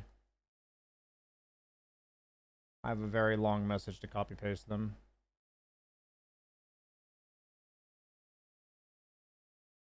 I've been having a ton of success on the heroes you recommended. Nice, man. Glad to hear it. I'm not going to spoil anything for you, Dox's Ego, because I'm going to be making a very... I'm going to be doing a very comprehensive video on it. I will show you guys exactly what I intend to type to somebody if they don't accept my role. Are you guys ready? I will show you exactly what I intend to type to them. Okay. Here it is, guys. This is exactly what I intend to copy paste. I understand that everyone wants to win, and that the Immortal draft system makes it very frustrating to get to play the role that we want to play. Would you consider rolling with me next time we play together? And I've got a contingency if they don't roll with me. So we're prepared. I need this copy pasted.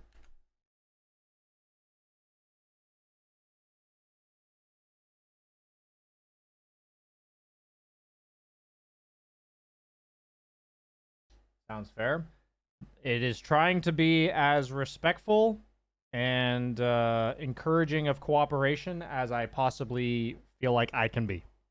That was the goal of the message. And if they still don't reply, we'll get to their... Like, I have an idea, but we'll get there when it comes.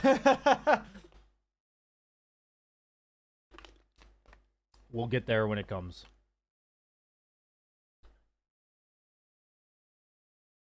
Do you think that people might read that and think it's condescending and not decide to roll at all? That message is for after they've already first picked carry, because that's what people do. So it's... First off, it can't make them not roll because they already didn't, that's when I send them that message.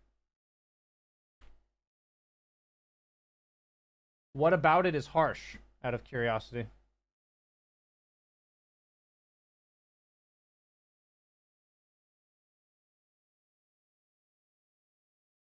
What's harsh? Like, the last word I would think for what I said is harsh.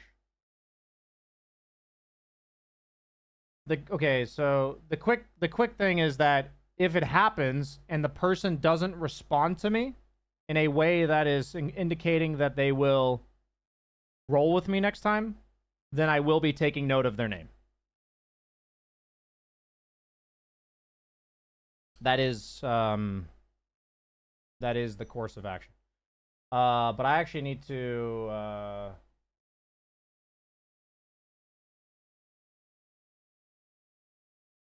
like, I will be keeping track of people who are not working with me.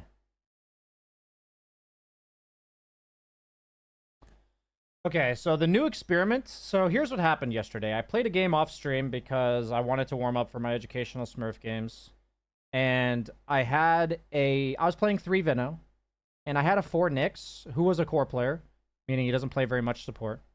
And he didn't block their small camp, and they had a 5-position Pudge who spam pulled the small camp, and my choice was to try to walk over as a 280 move speed Veno to try to get some XP, or to just literally get completely denied. And it led to me continuously getting hooked, and we lost the lane egregiously. And it was just push lane, pull small, push lane, push small, and I was like level 3 to the enemy carry level like 5 or 6. And my team like also flamed the shit out of me. But the emphasis that I'm making is that I realize that I am assuming that my supports know what pull camps to block. And I think it's incredibly it became apparent to me in my class yesterday that it's incredibly detrimental to myself to assume people know anything. Like, if I operate under the assumption that they know something that I think they should know, then I'm going to end up in situations like that. So I think pull camps are a really important thing to communicate in a Dota game. I think it's an incredibly important thing to communicate. So I'm going to ask myself the question at the beginning of the game: what do I want to do with the pull camps? I need to ask myself that at the beginning, like when the draft happens, and I need to tell the guy what I want to do.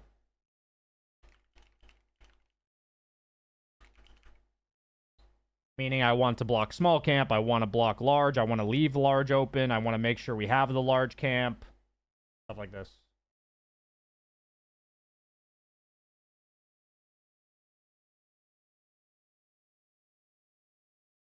The only drawback I could see is that people start catching on. I mean, in the experiment of 4 weeks, only 5 times did this happen. So, I mean, if the guy calls me like a bot, I would respond with, this was the message that I carefully crafted to handle this scenario because I'm unfamiliar with this scenario. Would you be willing to have dialogue with me? Like, I would say something like that. If they want to like call me a bot, that's fine.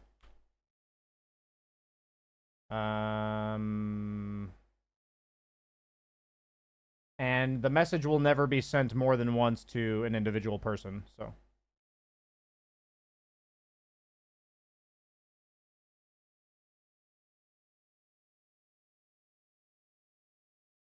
I mean, the point about all these experiments is that I think they help me handle situations that I don't handle very well. And by making it an experiment, I personally benefit a lot mentally. And it's been like a cool approach for me. I'm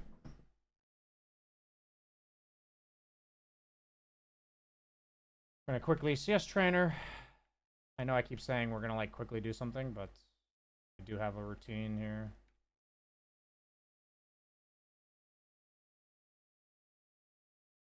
Good luck. Thank you, SA Master. Good luck. Thank you. Thank you. Thank you.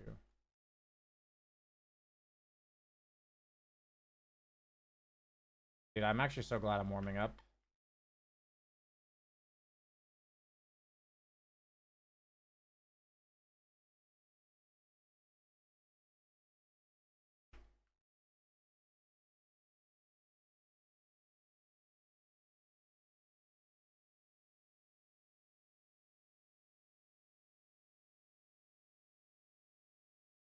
You pet some dogs.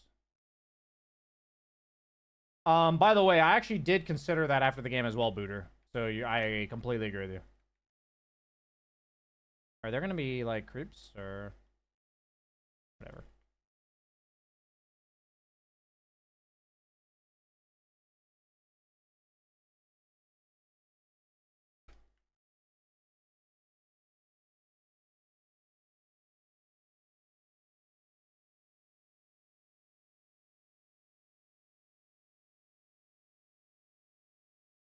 How do I tell my dad that you are gay? That's a tough one, man. No, I think the most important thing is that you word it in your own words. Yeah, the game has no sound. The problem with when I have no audio on is that when you fix it in demo lobbies, it doesn't actually change it. It only changes it for the demo lobby. I had to wait till I was outside of it.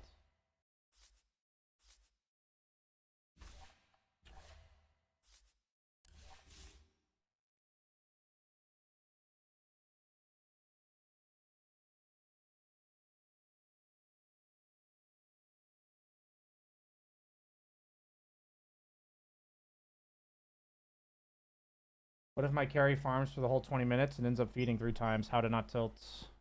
That's a very loaded question. Very, very loaded question. Class in an hour? No, class is already over. I have moved the class to the beginning of the stream.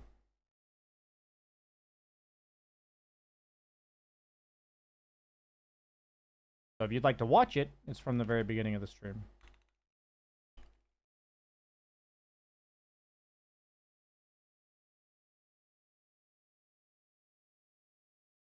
Damn daylight savings. I also moved the class, so it's not just daylight savings, but yeah.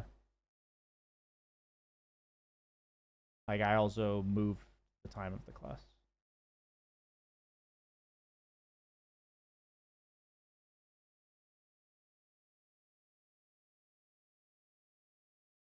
Hey, Dean Ferrand, if you're still there in the YouTube chat, thank you, man.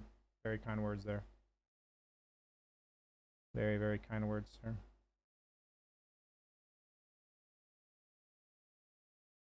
I can actually take this time to send the class to...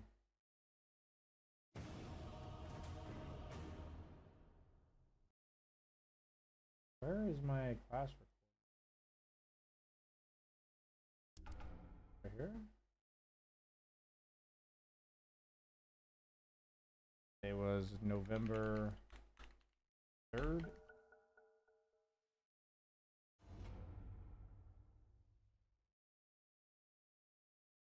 YouTube uploads.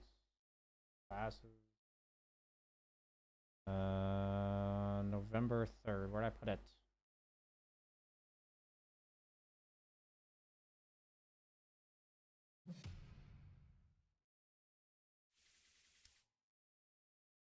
Oh shit. I'm the captain. I'm not gonna dip into the mystery box. Okay, never mind, he's not a mystery box.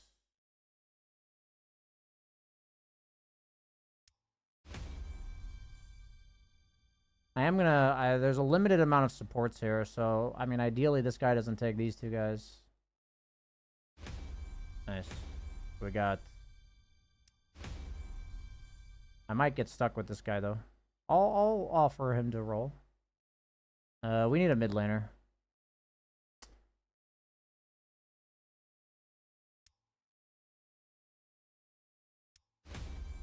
I think that's strategically the best route.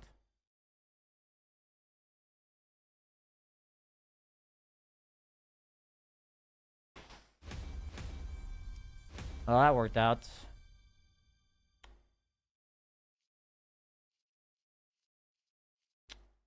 I was prepared to offer that guy a roll.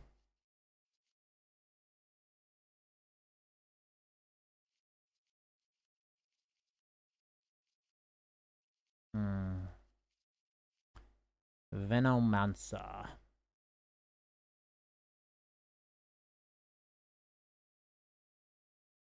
I have a Huskar. And an Enigma 4. I like this guy's idea. He plays 3 or 4, and he probably picks heroes in 4 that can be played as 3. That's kind of a cool idea. I would assume that's his approach, just based on literally one example. A really nice PL game. Ugh!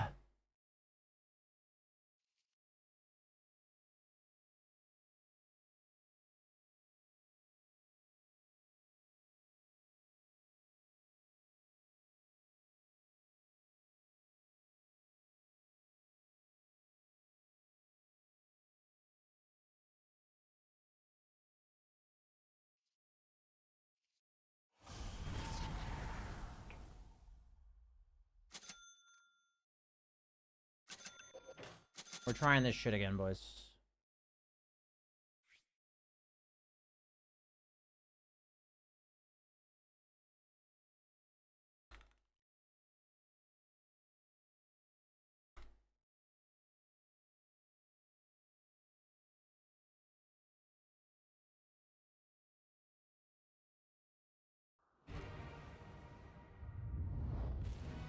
Okay. I wanted, like, AoE Radiance Buyer. And I already had a right-clicker mid, so I was like, maybe I can pick Necro.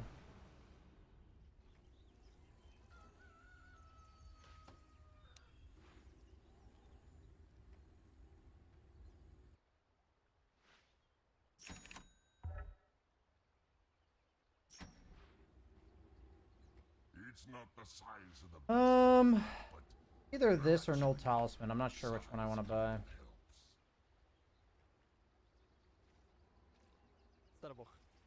Ben was banned? No, he was available.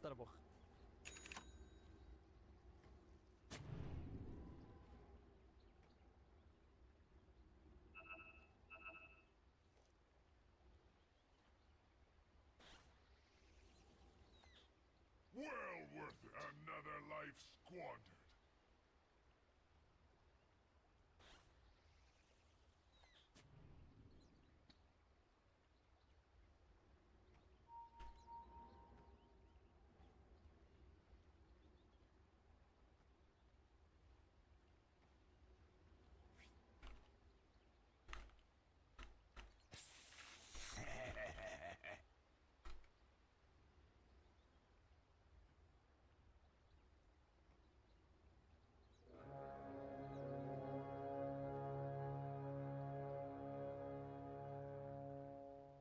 Oh. Oh, it might be Viper offlane. Never mind.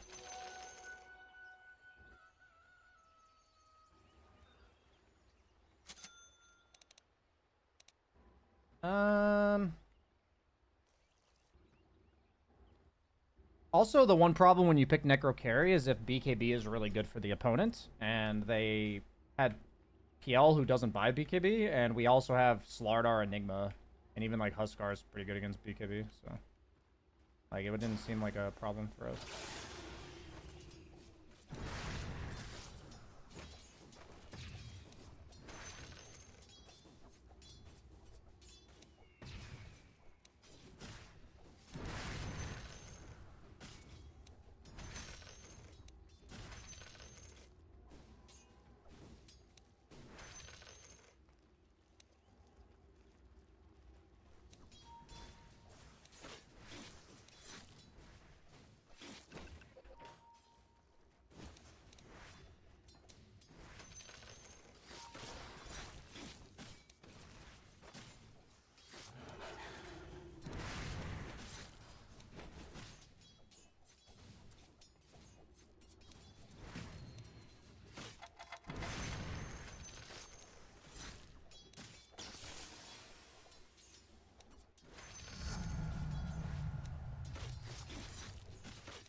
Full hard.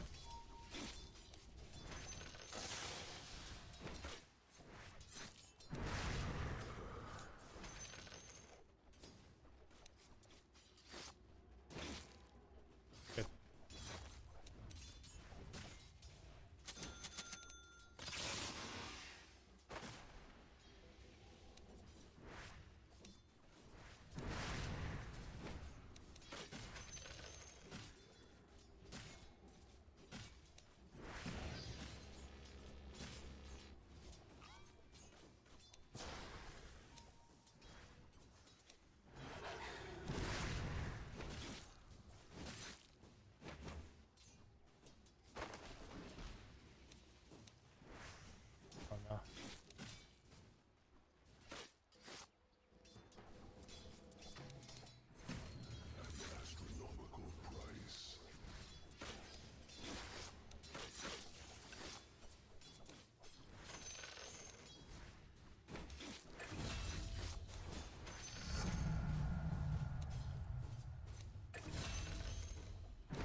You can also like start jungling a little bit early if you like as well. Like maybe we can just keep clearing these camps.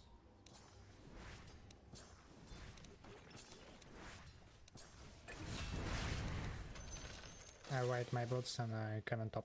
Sure.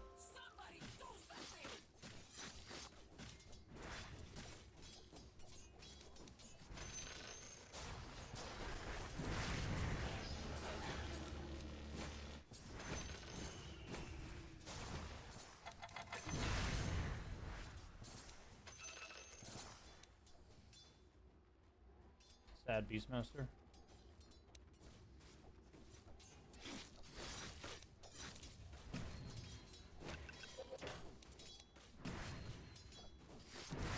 I come on top, guys.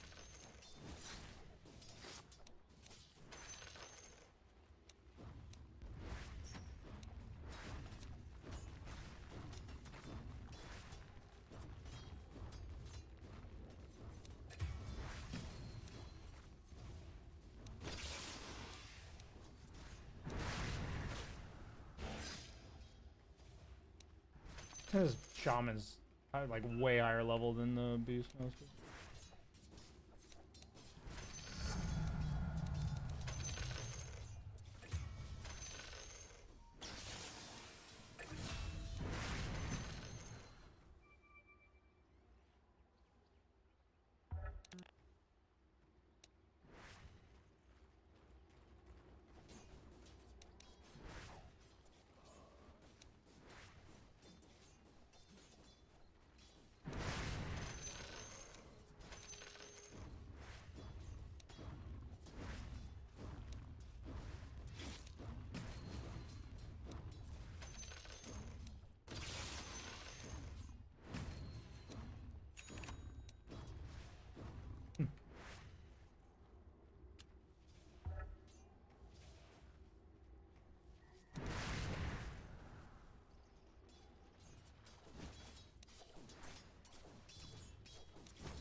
On bottom.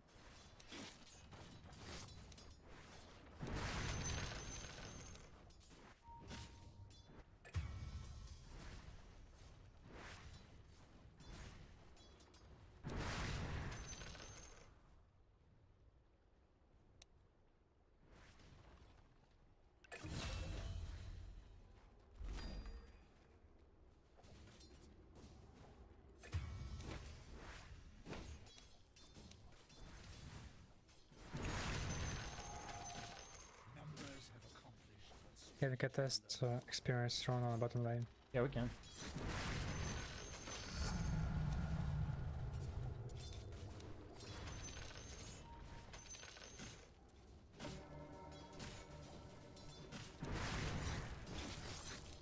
I have no time.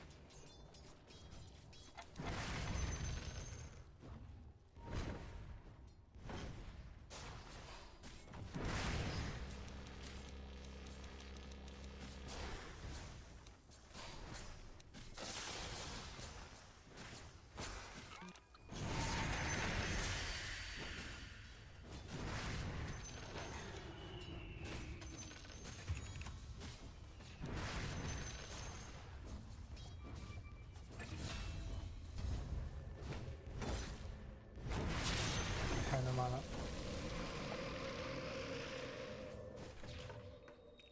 Viper TP bottom.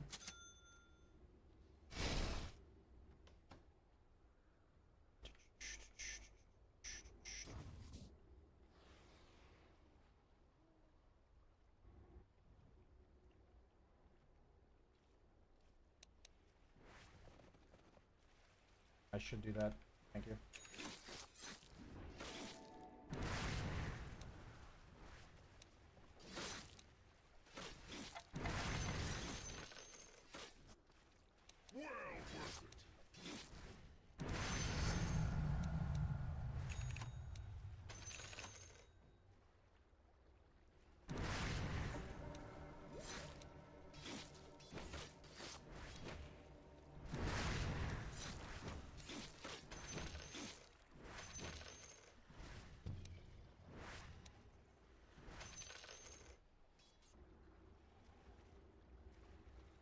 I think Beastmaster's a really important offlaner to lane counter if you see the opportunity. Like, certain offlaners just snowball way faster than others, and Beastmaster's one of them. That's why I didn't pick Sven. It's not that Sven's, like, a bad hero for the game, I just think that... Yeah, I'm stacking this incoming. That in general, I will prioritize lane countering Beastmaster more than most offlaners.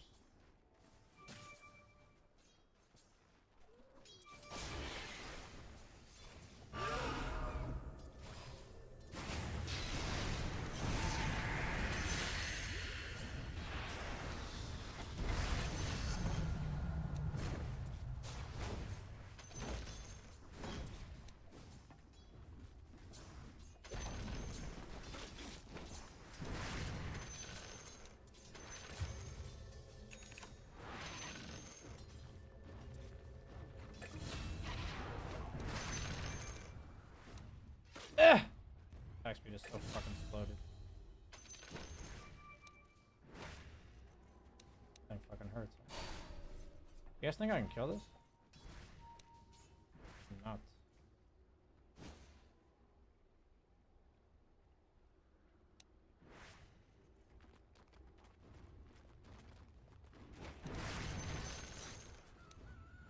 Oh! I was like, I need a few more ticks of my fucking heart stopper.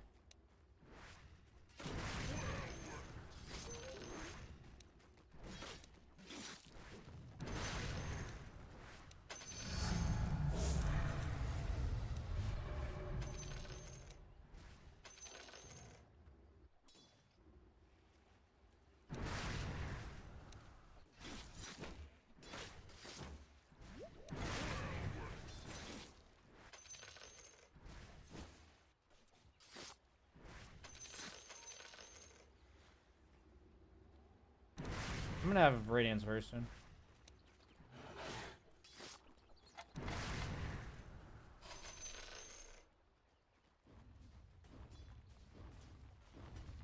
I might need help bottom. Can you guys be ready?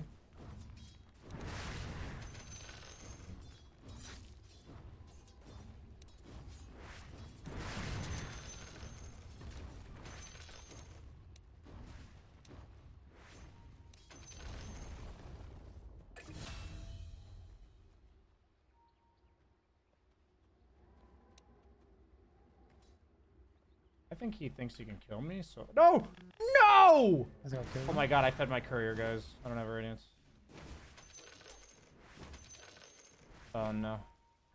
It's actually a fucking disaster, because I also don't have a TP. Fuck me, dude. Actual fucking disaster. Yeah, you want to lead. Oh, she's on top.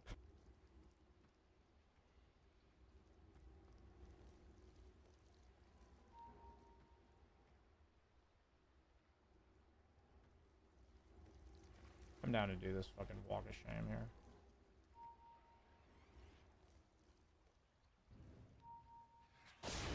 That's a little...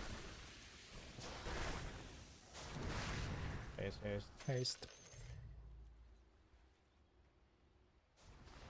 Dude, actually a fucking disaster. I don't have TP for bottom because my courier died.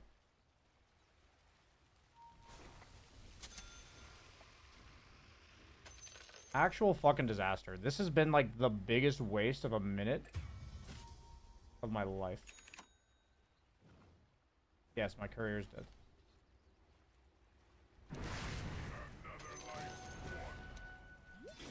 This has actually been depressing as fuck. Like, I could have had the most efficient minute of a lifetime, and instead I got, like, 2 creeps during that minute. Might be one of my worst courier deaths in, like, my entire history here.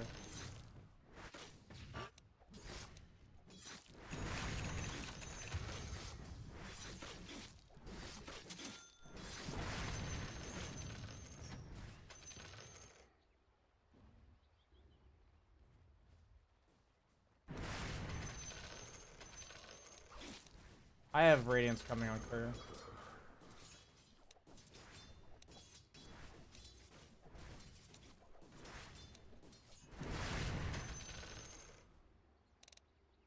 this courier hurry the fuck up, bro?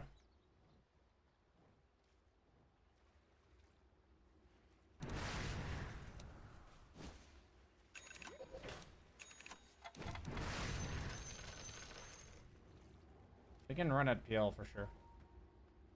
I'll come towards you guys.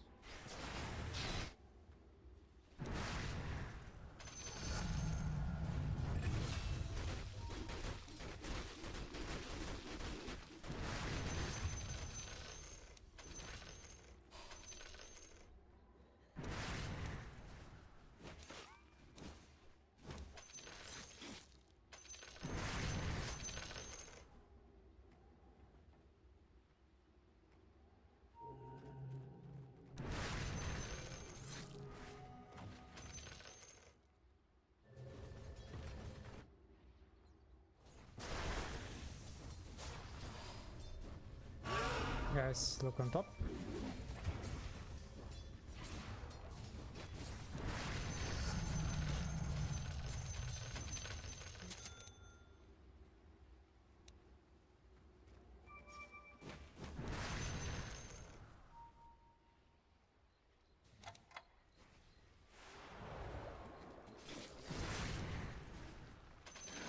Yeah, we can definitely just run at people. I'm really strong.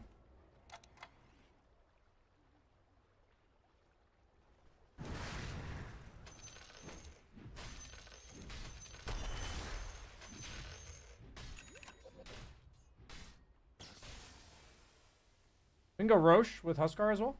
I don't think they can fight into us. Have no TP yet.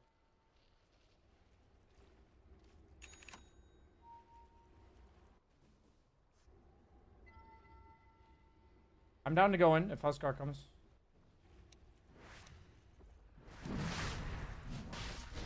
I'm gonna take a lot of damage for no reason.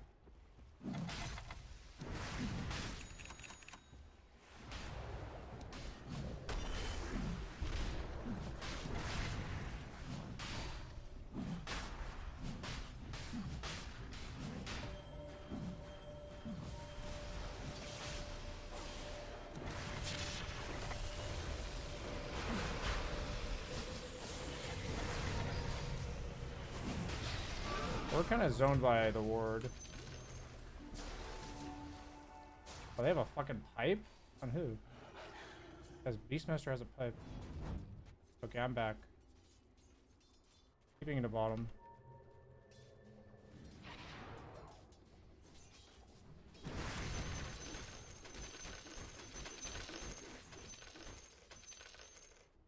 I didn't know he had a pipe.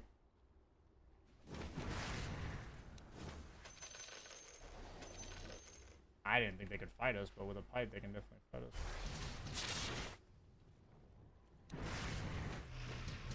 My bad, dude.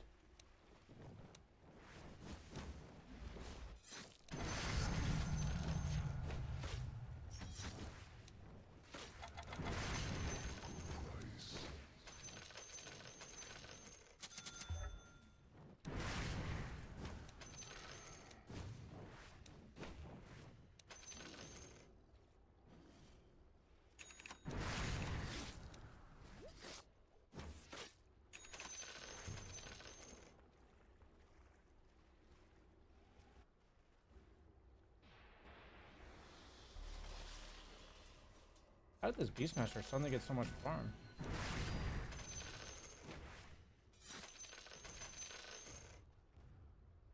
I feel like for some reason we're not farming mid. I also feel like we're like way stronger than them and we're just like not utilizing it. And maybe it's because Huskar can't fight Viper specifically?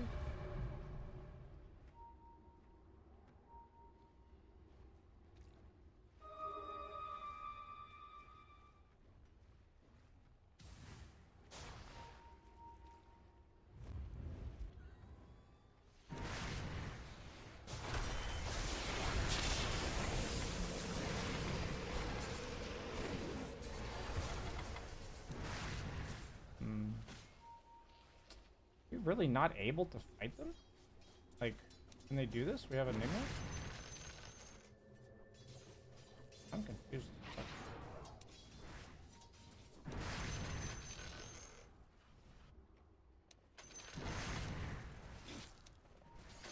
I'm not there.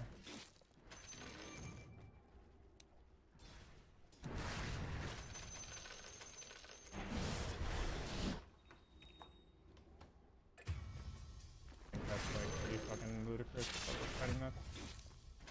I guess I hope my Huskar doesn't buy back.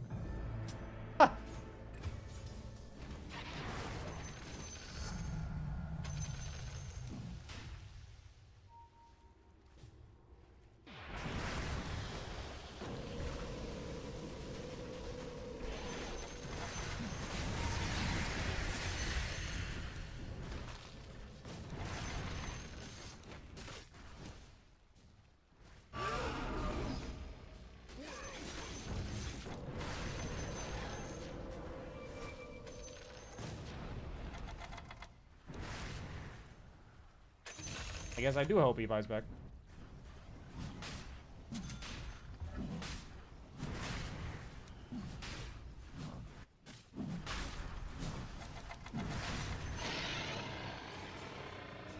I thought he was only going to buy back out of rage, so that's why I was hoping he would not buy back.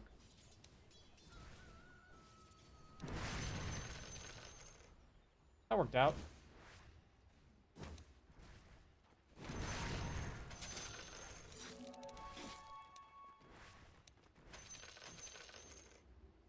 I can consider Lincolns, but I think we might have problems if I go Lincolns.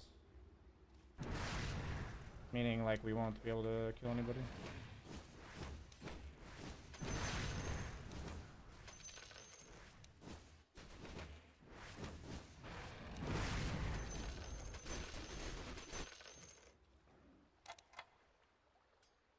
It is a very good Lincoln's game, though.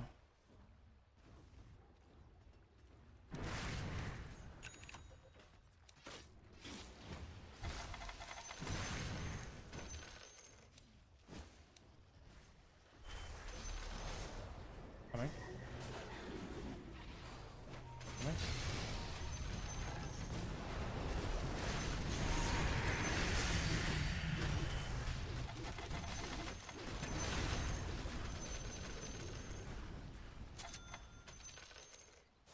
Cool. I actually couldn't tell he was TPing, except for like that weird animation that Beastmaster does when he TPs.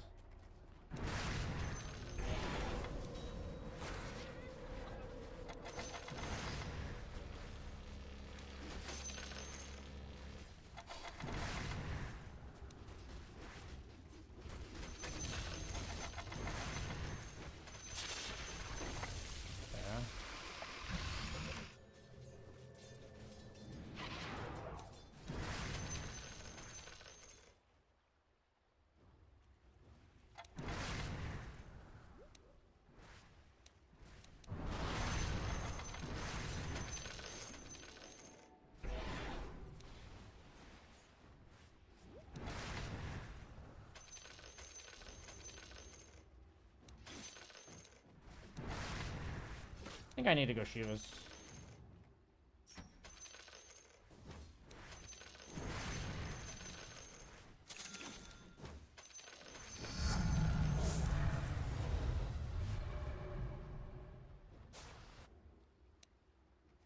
I'm like super fat now.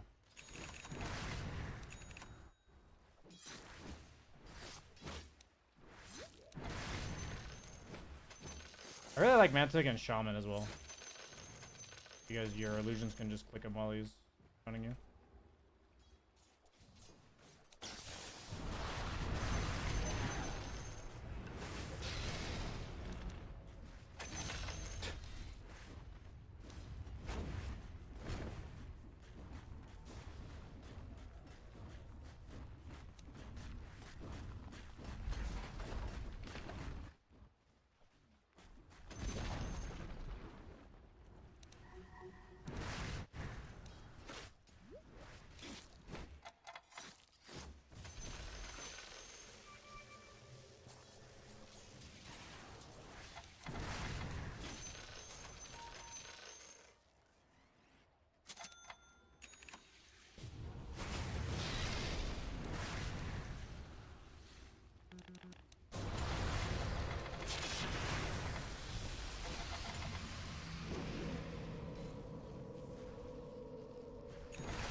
Dude, my courier died again.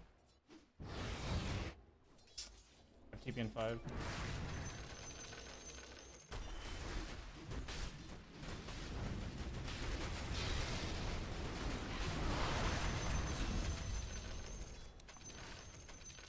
That's my role in this game.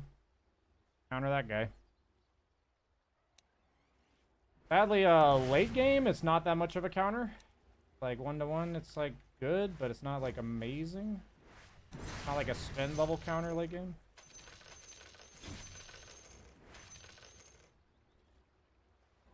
I'm feeding my courier pretty god awfully this game. I don't think my Enigma. I guess he black holed Roche, huh?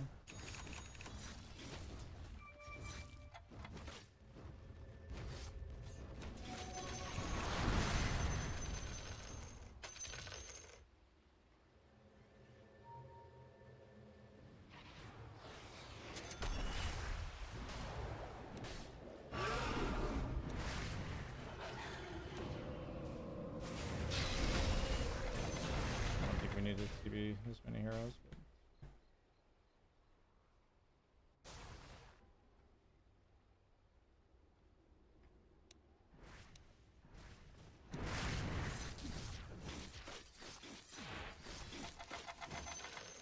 part of me thinks I shouldn't even be farming these because Huskar has nowhere to go on the map.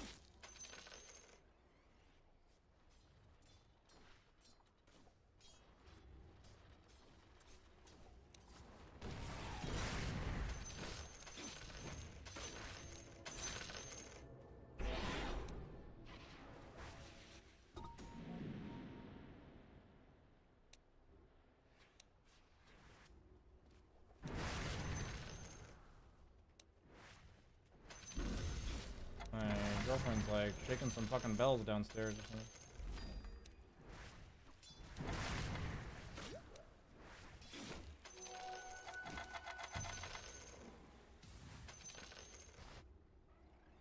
Maybe Magic Res was better because I already have shields.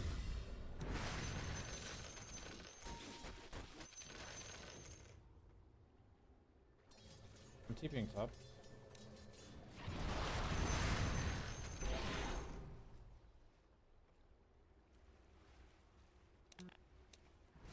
I TP'd, I'm on cooldown for 30. Can't be there for 23 seconds, guys.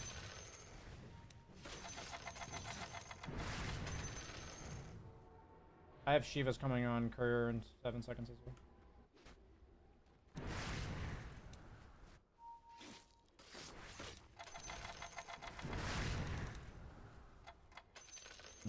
Huskar's not with you either.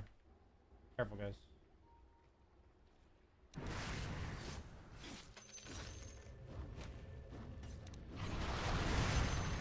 I'm coming through mid.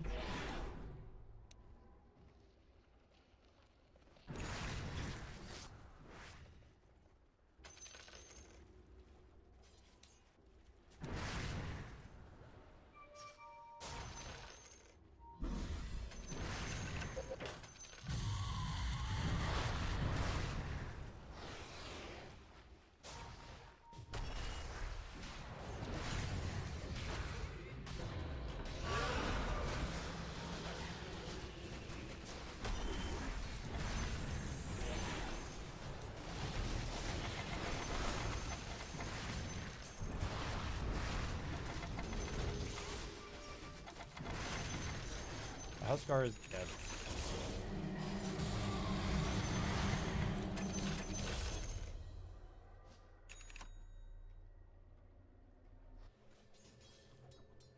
Nice black ult.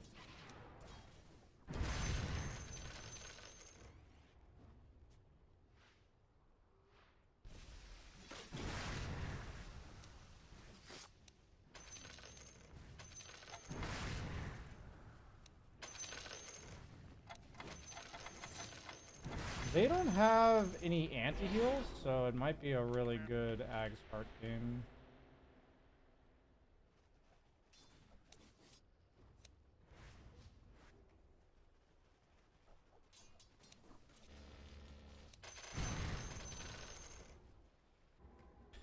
What is my item that like absolutely hard carries this game?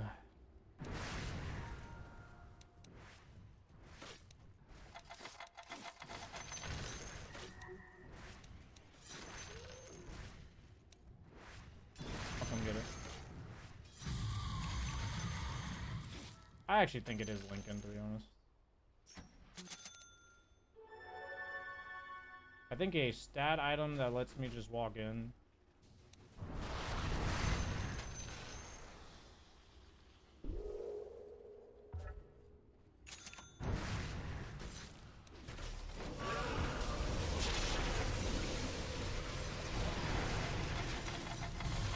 I have pet.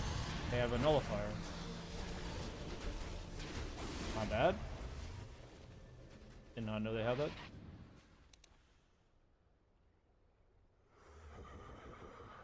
That's a lot of gold, I think. Only 1,100.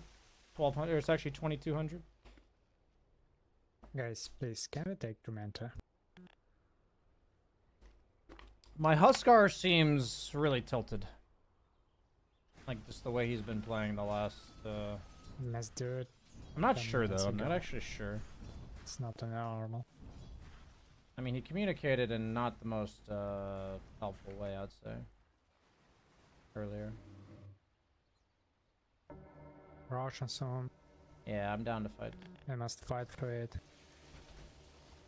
I came into Russian. Can we do something? I'm up in 30 if you guys can stall. I did not anticipate a nullifier on Viper.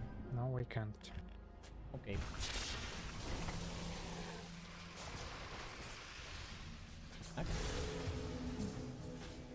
Yeah, I'm not really sure what's going on in this game. It's a weird game. I'm like super fucking farmed. I don't know if it's gonna matter though.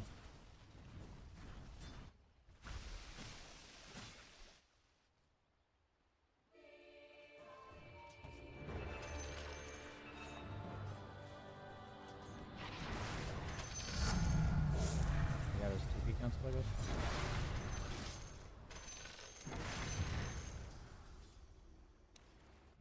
Awkward fucking game.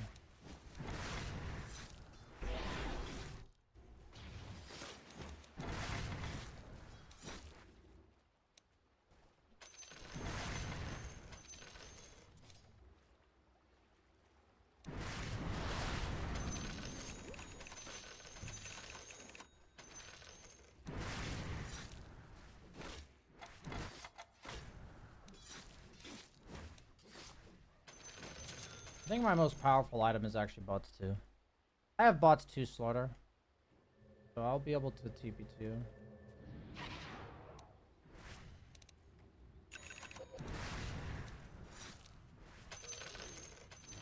Cool down for 30.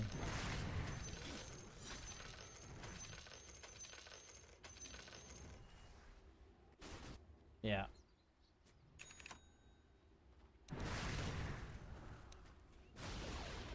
We can definitely fight at the Gyron. I should be spamming my Q, it's like free. I'm 7 seconds TP, 7 seconds. Might have been a bit of a...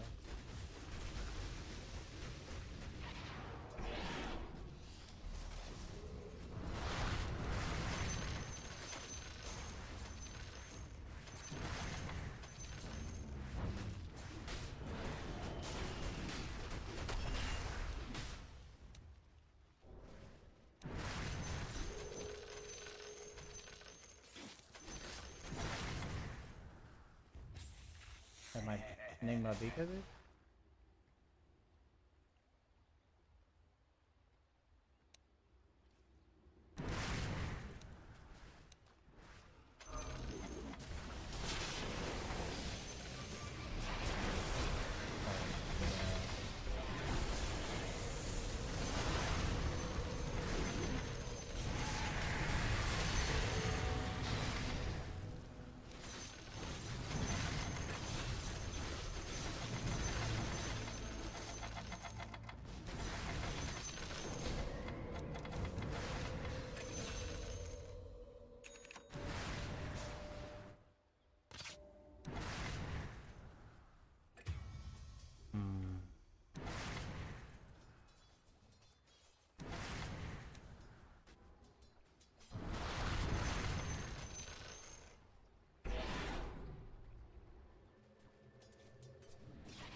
Shav, that's Dazzled.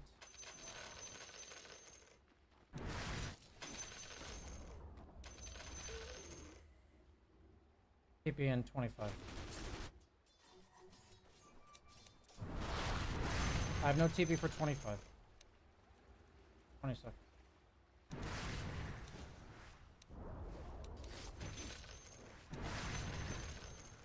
My item actually.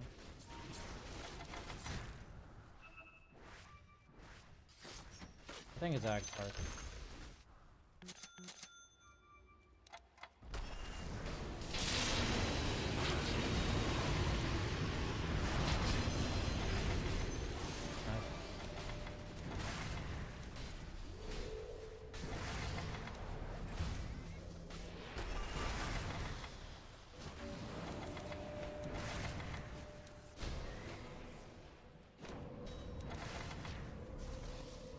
Fucking kidding me, dude.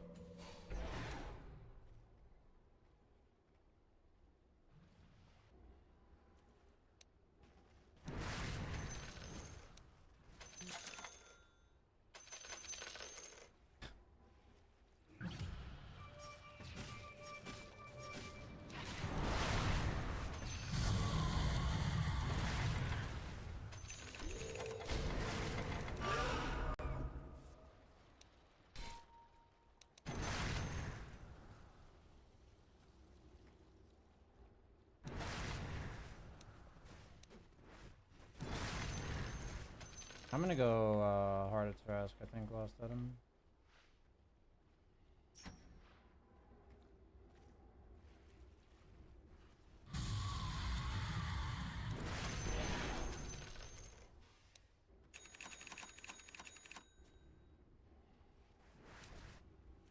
We got Raxed. I can range Rax.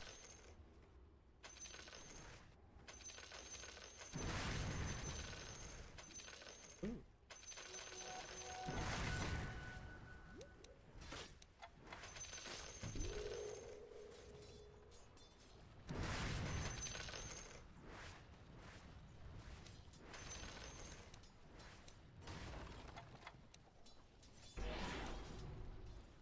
I have bots too, so I can TP if you find somebody starter.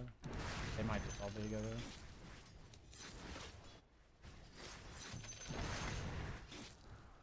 No point in the Slardar playing next to me.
No fucking way, dude.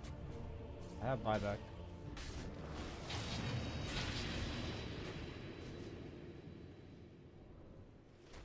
Wow, I died.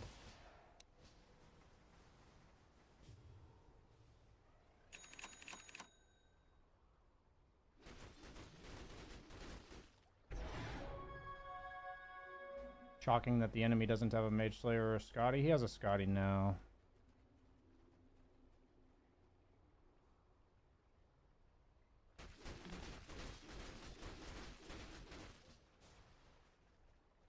Could use the D-spell. I tried. Maybe I used it too late. Like, I think I pushed it too late.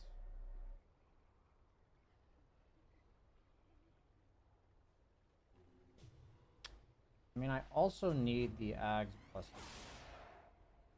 I need all three of these items.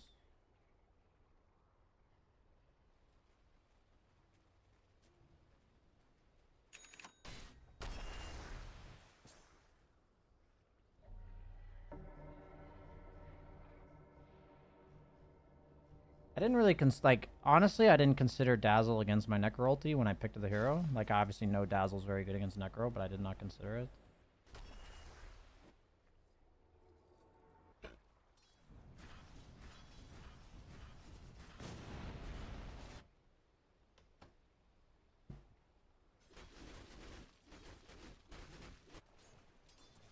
Roche is gonna go bottom. I'm gonna push the bottom wave.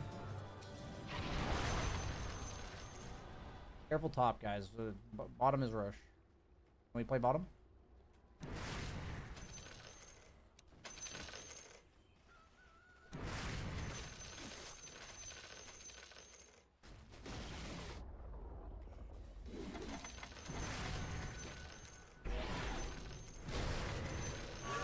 They're going on me bottom, guys.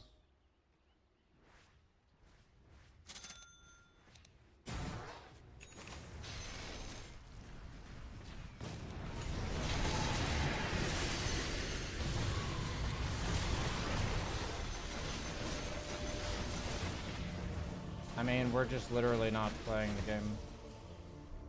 I'm not sure what our intention for winning the game is. Slardar, can you run for bounty runes? I need 1 bounty rune to have buyback. Like, I'm not sure, like, what the team's intentions are here. Like, I'm calling for Roche way ahead of time, and we're just sitting top.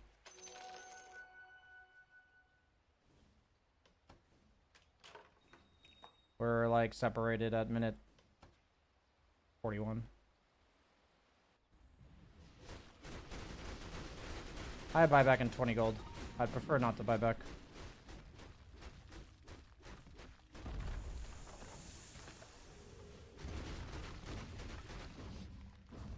I think we're gonna lose.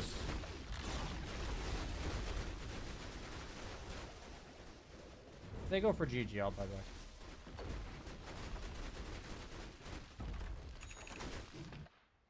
Weird game. Very weird game.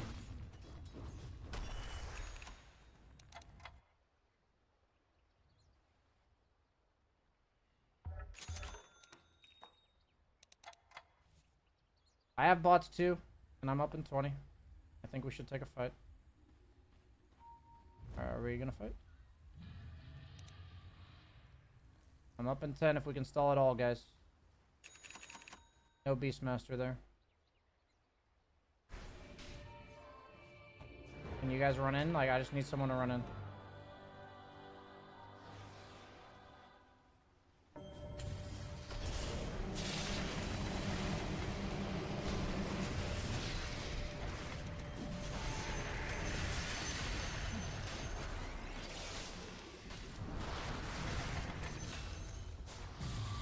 I don't want Aegis.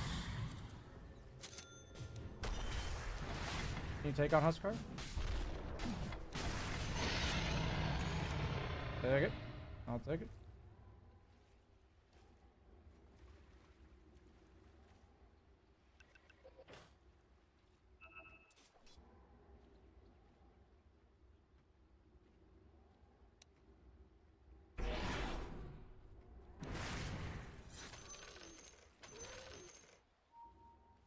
I can bots 2 on you.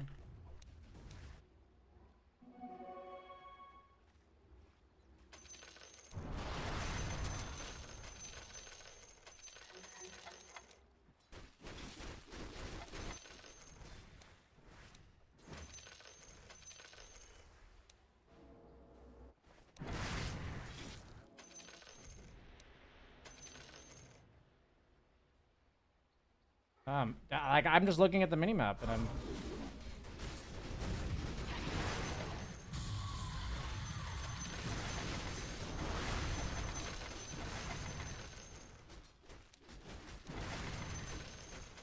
Or do we ever want to group? I'm really confused, actually. Okay, I think we can still run around as like 3 or 4. I don't think we have to like team fight, but like we're just this is something else for sure.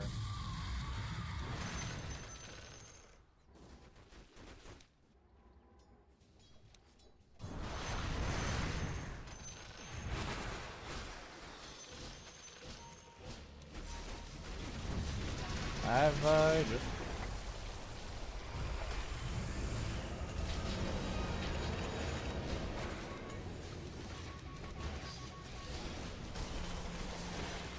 Am I actually gonna die twice?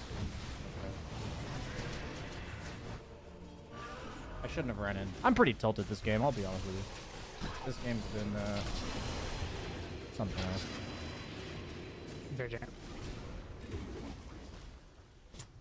This game has been something else.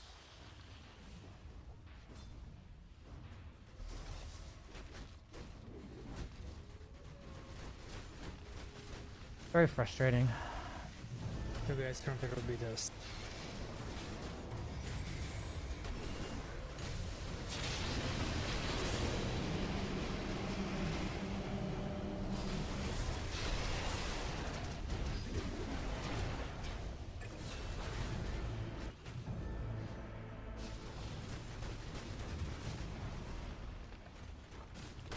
GG.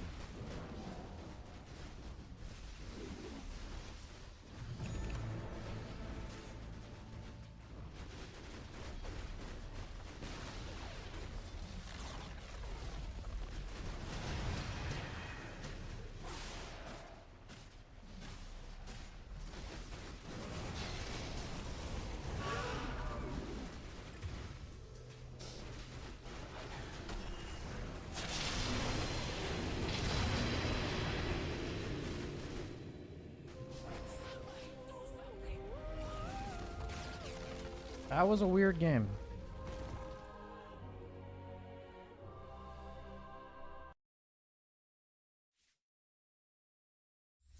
Hey.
I shouldn't have ran in that last fight for sure. I should have retreated to my team.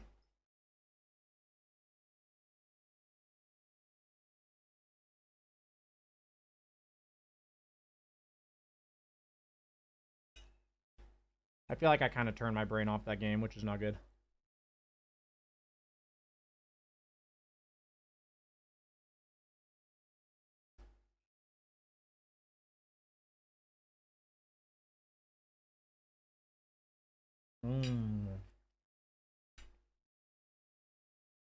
My girlfriend made me a salad and it's incredibly good. Eggs, tomato, avocado, lettuce, cheese, prosciutto. Really good. What do you think of Lotus? I think it's my teammate's job to buy one, which we had one. I don't think Carrie Necro buys Lotus.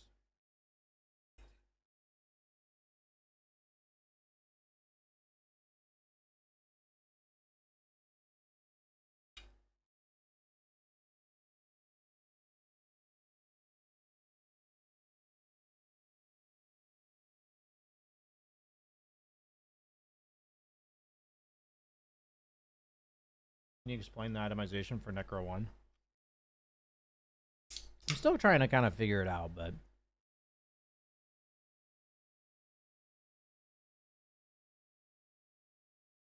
it feels like in general, I do need to figure it out. I feel like there might be like a more click heavy route.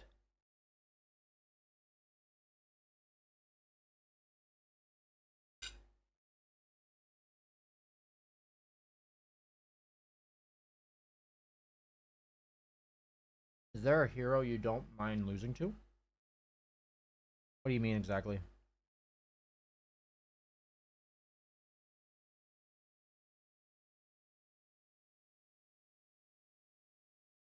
A hero I don't mind losing to.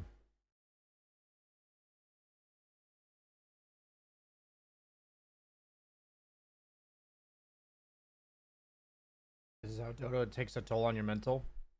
I mean, the irony is like the important thing for me to take away from that is that I lost my cool and I should have been closer. Like I should have retreated to my team after I died with Aegis. Instead, I ran into them. And that's like a really important takeaway there. That because I was really frustrated, I ran into the opponent instead of retreating.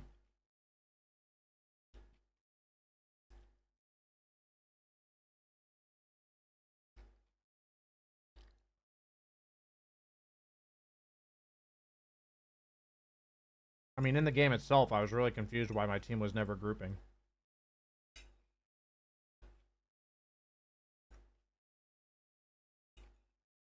Like every time I looked, we were farming 4 different places.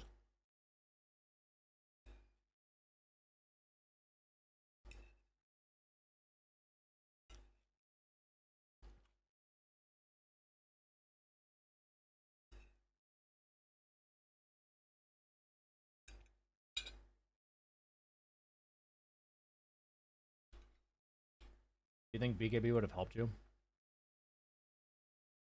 I don't think so.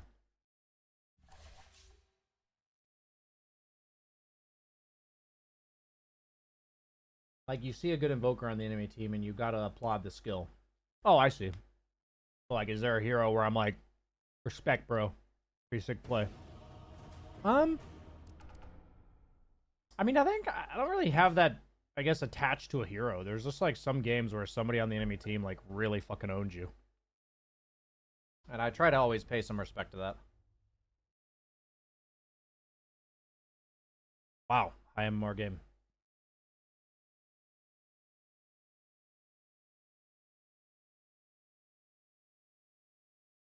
You think PL needs a rework? He's too extreme this patch?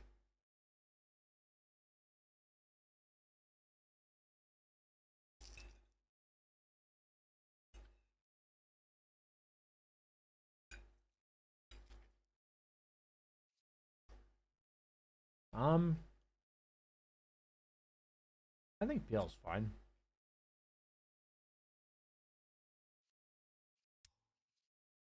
I'll stop picking Necro Carry. It feels like I don't have agency in my pubs.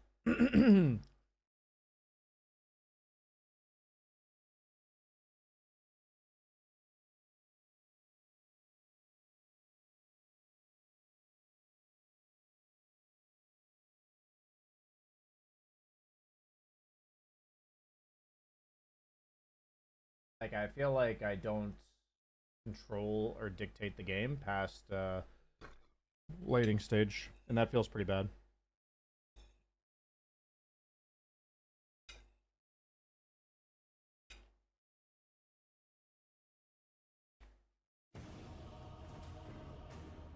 Like, I played 2-3 games of Necro, and I felt incredibly reliant on my team past, like, minute 25.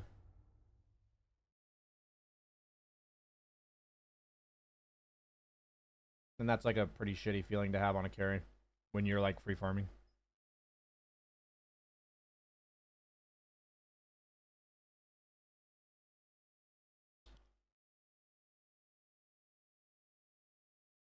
Like, when I'm, like, 12-0, and I feel like I hope my team plays with me, it's, like, not a good feeling.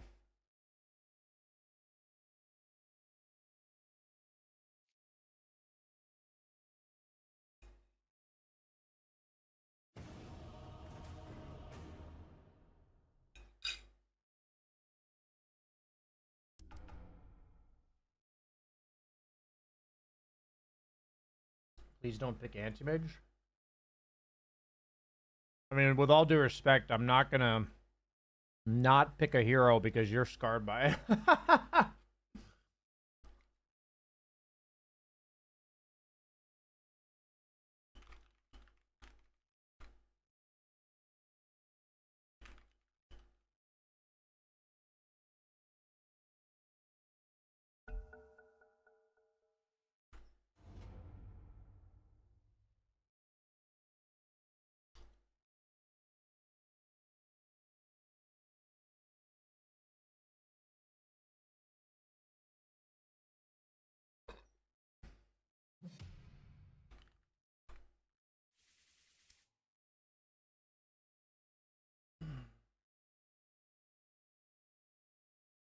Who the fuck tells someone not to pick a hero just because you don't like it? I mean, the guy has PTSD, man. Like, the guy doesn't want to experience PTSD in my channel.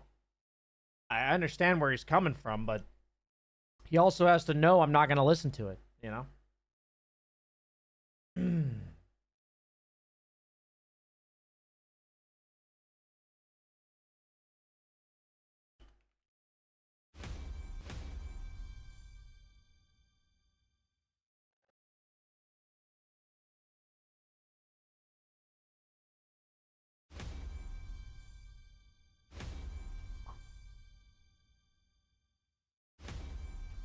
Nobody wants me.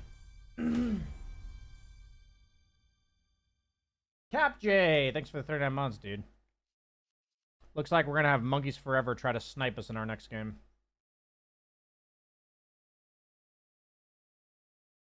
Good morning, Cap J. Good morning. Hope everyone's doing well today. I feel pretty chill today. That first game kind of sucked, but I could have played better. I feel like I'm kind of turning my brain off playing Necro and like Viper. I'm playing too many, like, how do you word it? Like AFK in the brain kind of heroes, you know?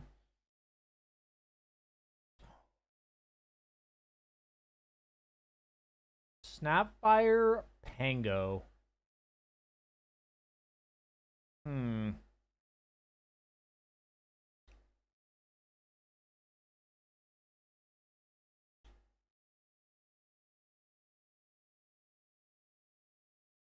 Snapfire Pango Ricky Tiny.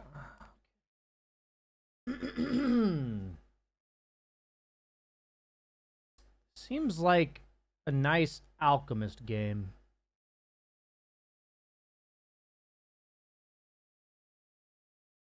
I've been liking Alchemist a lot.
Makes a good Alchemist game. As Cinderin, the wise man, once said, if there's an Alchemist in the game, he likes to call it an Alchemist game.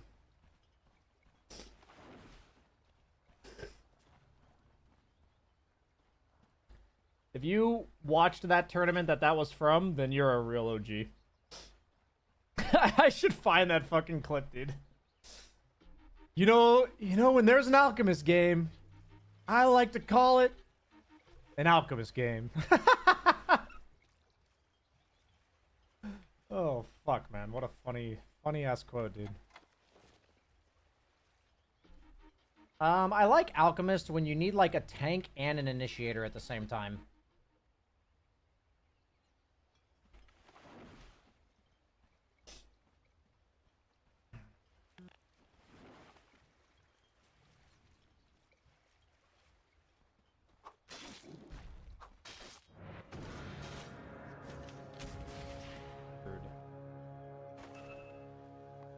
These are spells.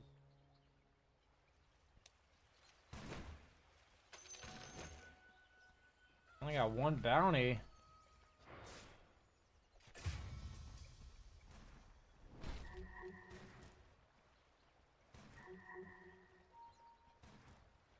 Okay, that's a little violent there, Legion. Little violent.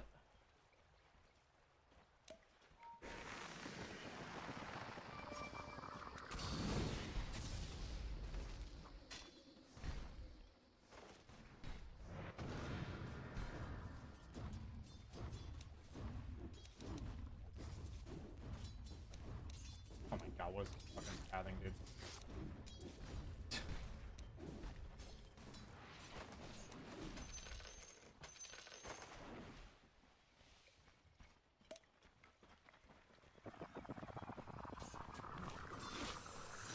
Okay. This guy's too fucking good, dude.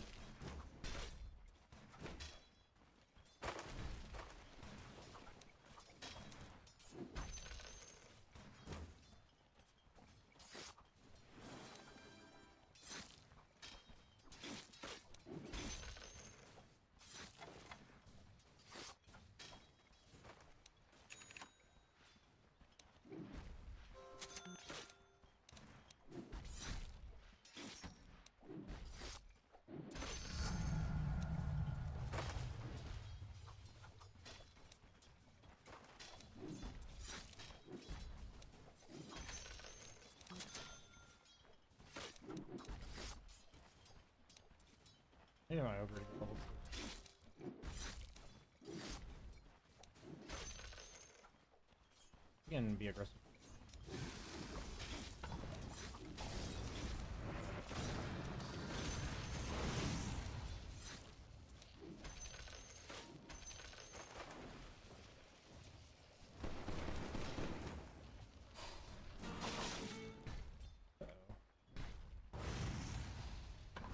He's better.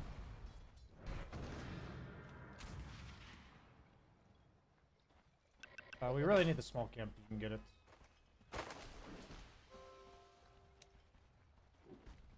Can you unlock?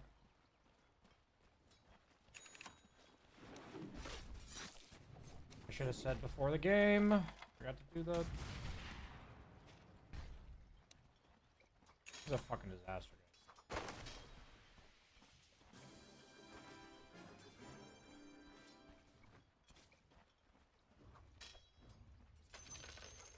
Иди нахуй, блядь. Ты долбоёб? Похуй, похуй, похуй. Yeah, you guys are both muted.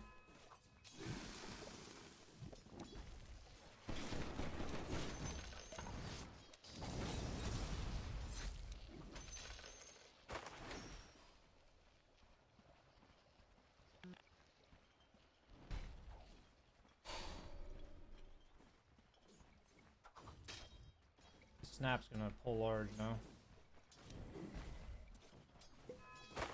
He's pulling large. Can you go walk forward? Okay, this ogre is not doing the ogre things. I'm not sure what to do here. The ogre things is to just walk at them and tank spells. Can you walk at them in front of me? Otherwise I just walk up and die.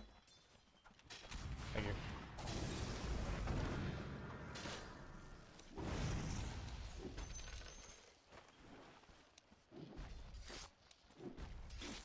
Rough game, dude.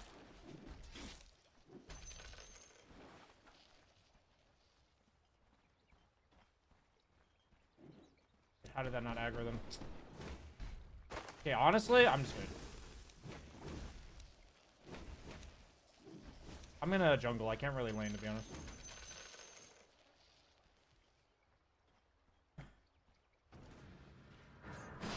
Like, I literally just keep dying in lane, so...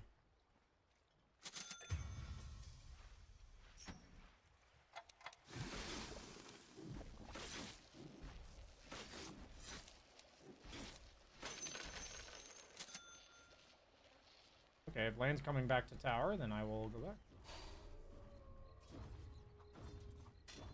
I can still get XP. Can't really get CS in lane.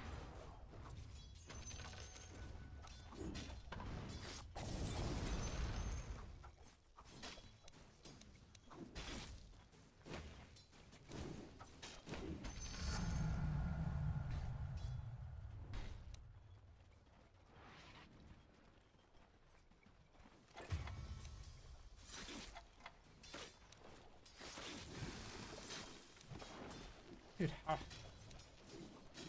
fuck this game, actually. Oh, fuck, dude. He's alone, guys. He's alone. Yeah, Snap we- tipping top.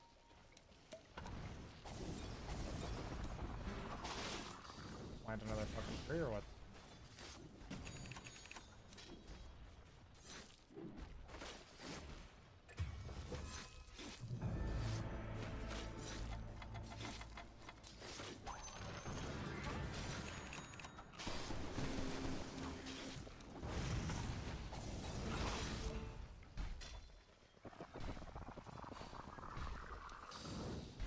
Could have actually just killed myself, but I have a spells.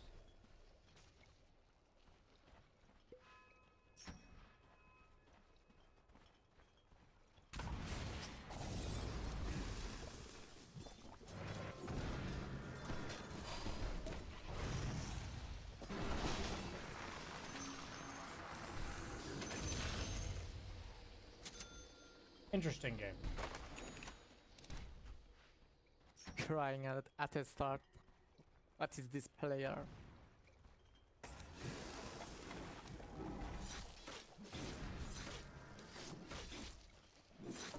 Can you walk back into the fucking camp, bro?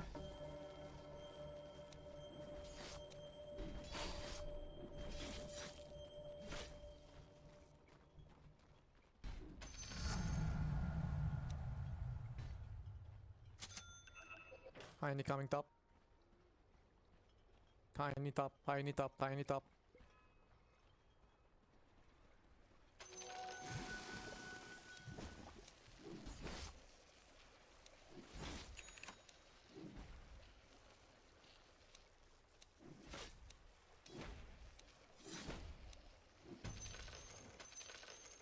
Cool.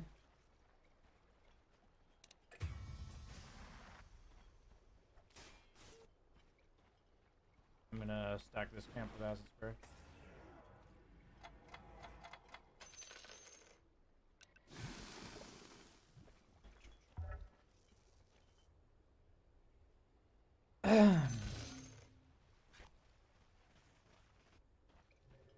I understand it's frustrating, Willow. Let's try not to interact with the guy.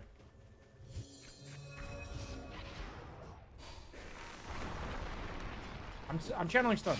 Oh my god, the TV's long. Never mind. Okay, game's probably over. We have a raging offlaner, and we have a losing mid and a losing safe lane, so. Probably over.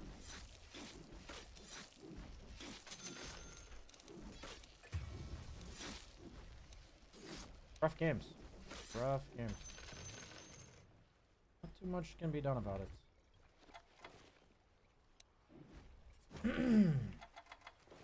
You know, the funny thing is we lost bottom because we didn't have a small camp, and I told myself I was going to be communicating that every game. I literally didn't communicate it, and then we lost a little bit. Lessons learned. I really need my ulti. Oh.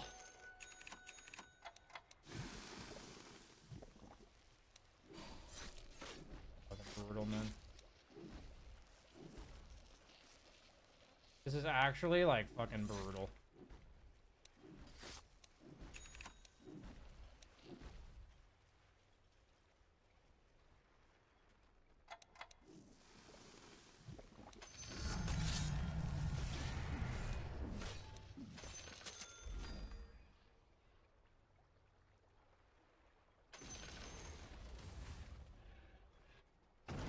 Coming.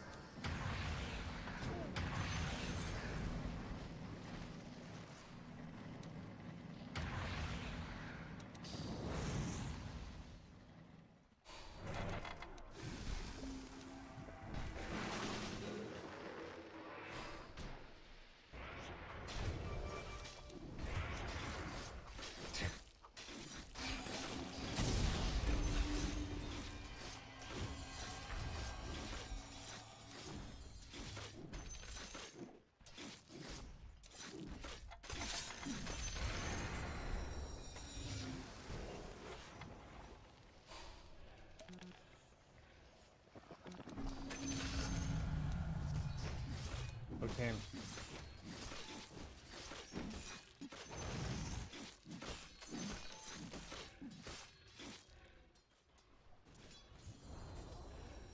Who the hell is that? What the hell is this? What the hell is this play?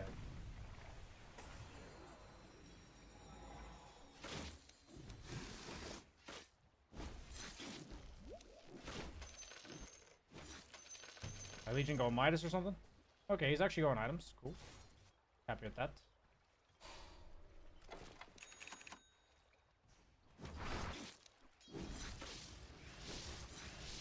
Come in here. Kill this guy? No? I was hoping my Legion would at least fight for a duel. That made sense to me.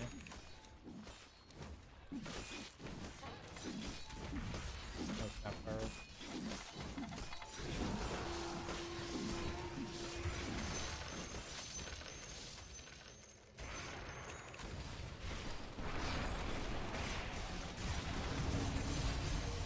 Oh, they actually over pursued a bit or what?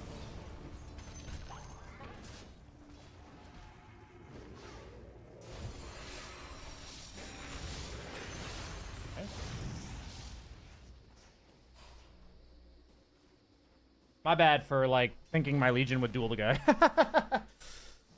My bad. Okay, so Legion brain is off. Got it. Can you guys stack this camp, maybe, Willow? Maybe it's... Fuck, not using curveball. He is not using curveball, And we actually. can combat easily, guys. I'm pretty far behind here.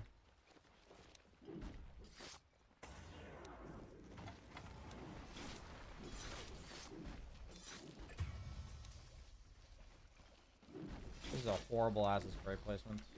Honestly, these games are testing my mental fortitude. That's for fucking sure.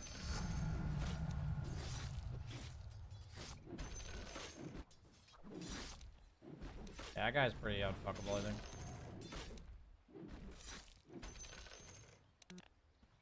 Any of them blink?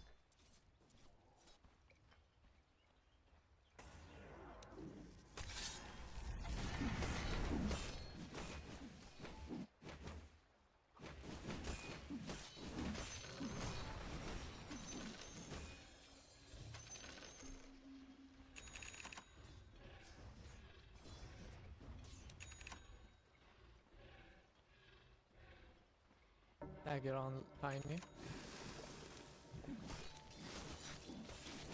I'm go smoke, guys. Go smoke. I mean, I was terrified of Tiny coming top. Maybe smoke. Yeah, dagger on Legion, guys.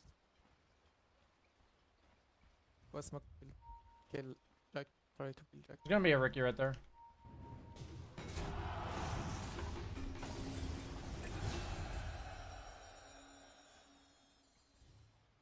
They smoke, guys. They smoke. They smoke. They smoke, guys. They smoke. They smoke. Can we still fight or no?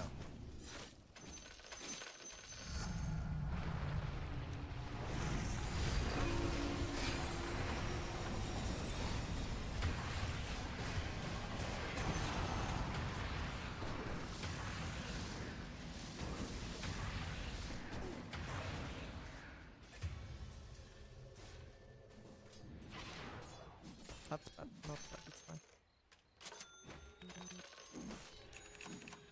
Hey,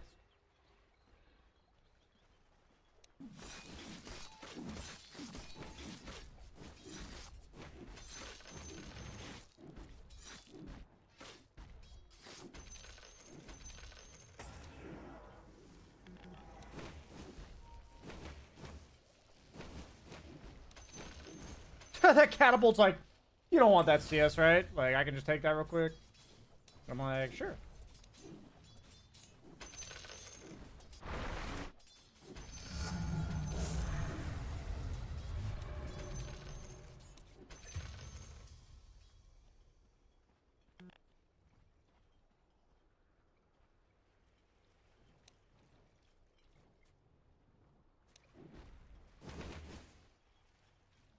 He actually is so strong now, right now, guys. Wait, they don't do it.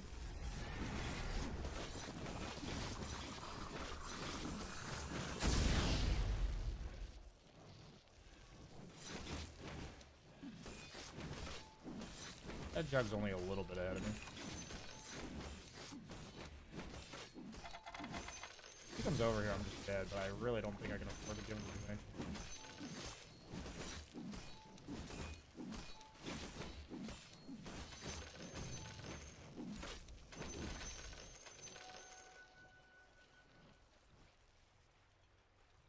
I don't know where they are.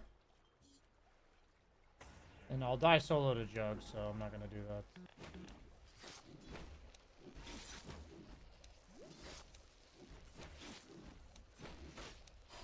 Dude, are these creeps just like Careful, fucking careful, 10 fight times come. stronger than I recall, or what?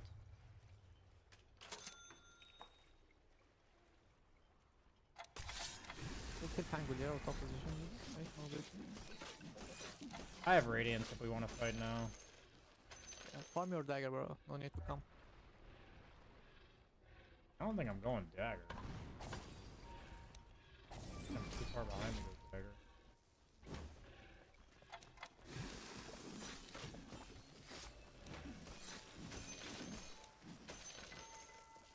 Maybe vision.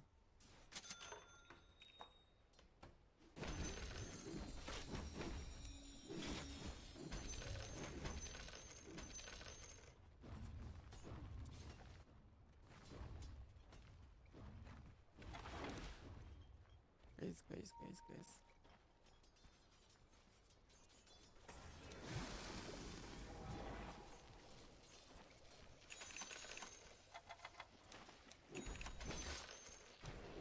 Dude, they killed my courier. Oh my god. Go top, maybe someone TP.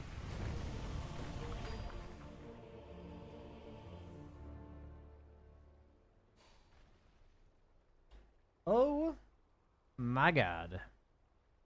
I might be like a smoke. I mean, we lost, I think. These games are pretty rough. Nice. I mean, if they can get out with only that loss. Is he like trying to deliver the jug first? My Radiance is dead on courier, guys.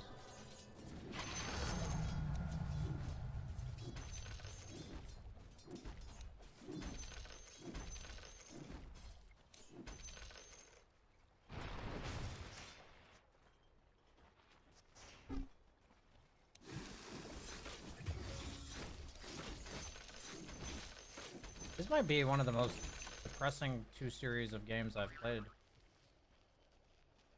This is like incredibly depressing.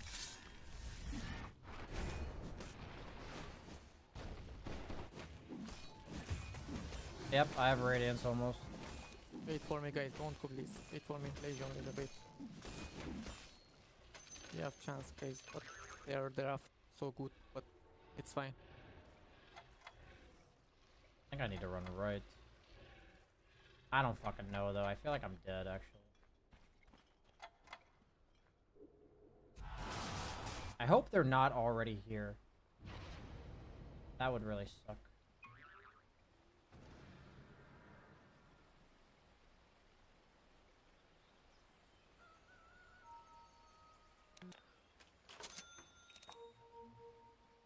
This game fucking sucks, man.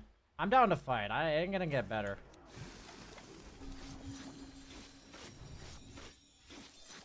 Wisdom soon. Can we fight them? Like, I actually don't think this game ever gets better. I think we have to win a fight.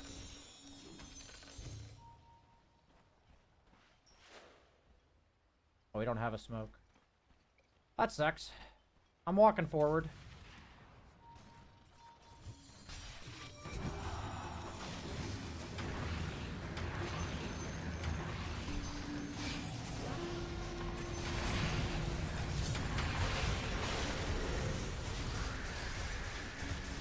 That was tough.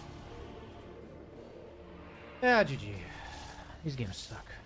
I told Monkeys I was probably going to play one more, but these games are pretty awful. I think I'm probably done today. I don't feel like I can really think straight. Like, these games are really unenjoyable games.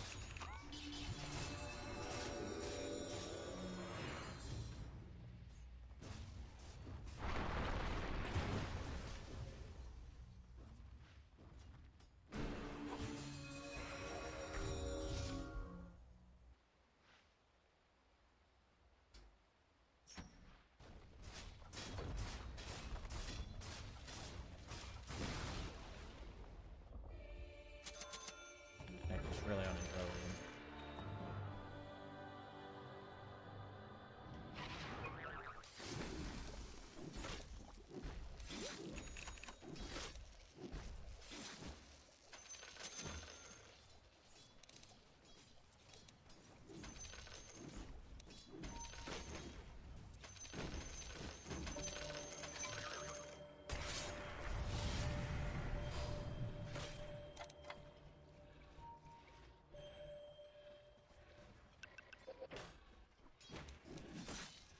I mean, like, all my watchers are also big. I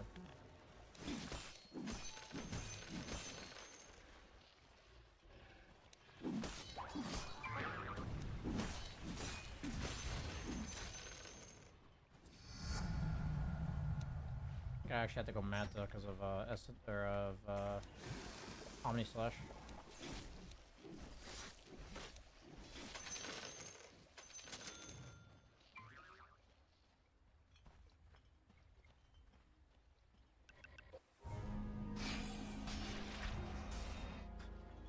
Awkward.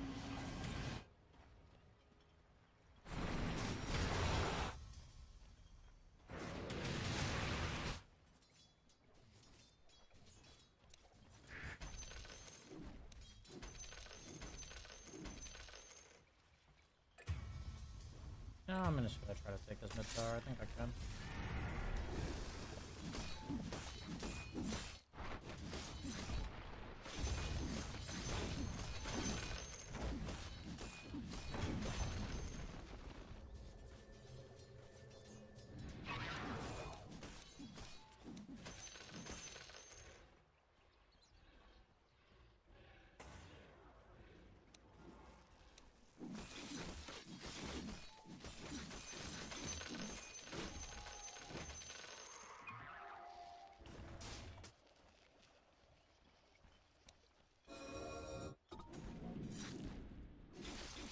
I don't have TP for 50.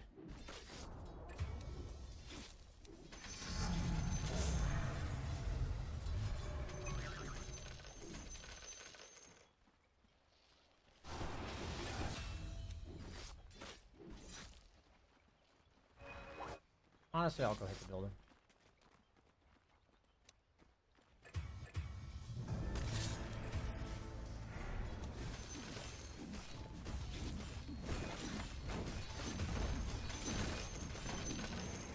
He's dead again.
Stunned the wrong one.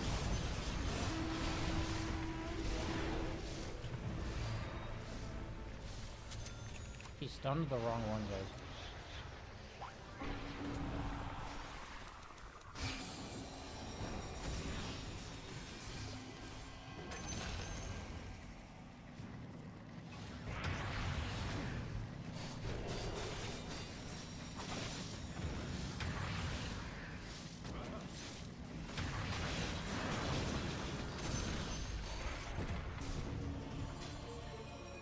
You can literally just wait a second and stun the right one.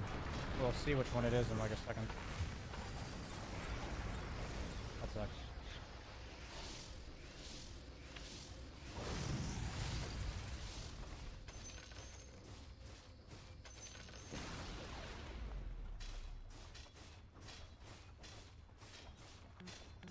Sucks real bad.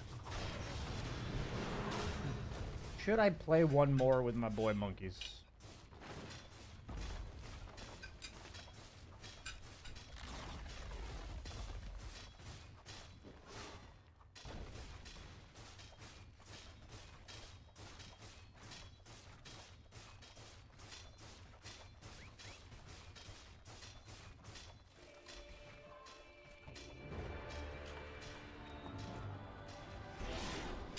Watch DSJ videos?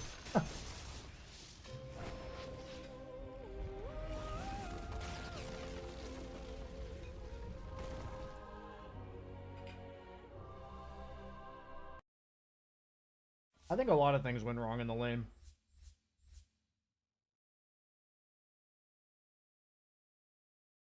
The fact that I missed like 2 or 3 CS under tower, the fact that I had stun level 1, I think in a lane like that, Acid Spray is better. Then the Pangolier branched my stun, which was a really sick play by him. Which also was really bad for the lane. And then we didn't have a pull camp. I think the pull camp was the only way to salvage what had already happened. Like, it wasn't the sole problem in the lane, but it was the only way we could salvage it, but then we didn't have one. And usually in my level of Dota, if you fuck up that much in the first, like, minute of the lane, it snowballs, like, really hard. Like, really hard. If you have, like, 4 things go wrong, it's, like, pretty GG.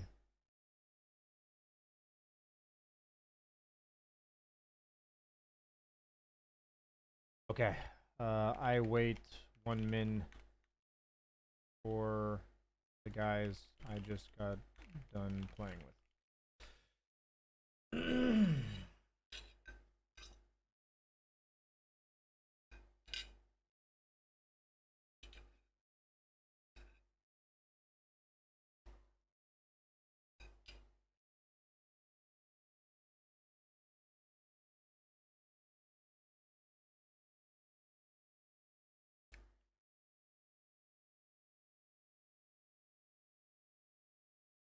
I think the problem, like, I'm not really sure what this guy was doing.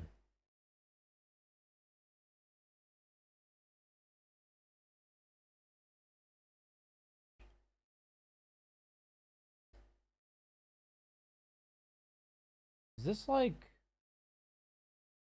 the build?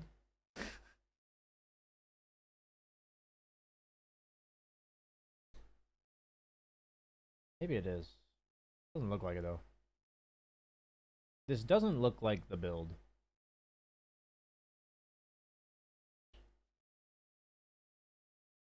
I don't know. I'm not playing all that well in these games, so I'm not gonna, like, overly dwell on what my teammates are doing wrong.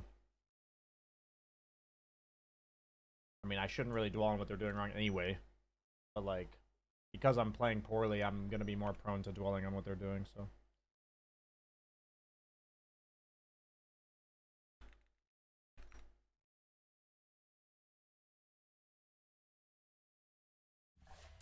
Yeah, I mean, it definitely is not the most convincing inventory here. I wonder if there's a better starting item set that I can have on Alk. I feel like on Alk, I'm realizing that you have to fight in lane. You actually, like, have to fight them. And so maybe the Quelling Blade is bad, and maybe it should be, like, an extra gauntlet in, like, a branch instead of the Quelling Blade tangos and then fly the tangos out. That might be better.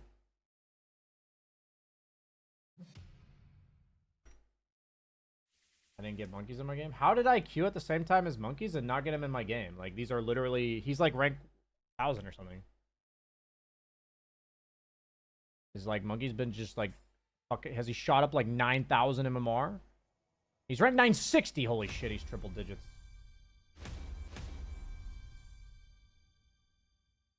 This monkey's guy is good.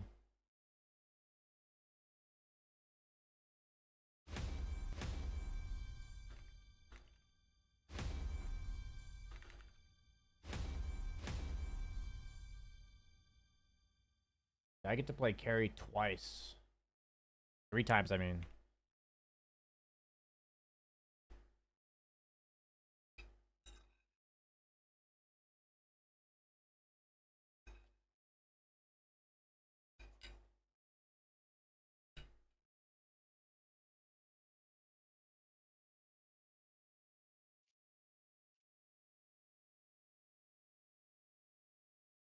Dawn plus Ring. Master of the Ring.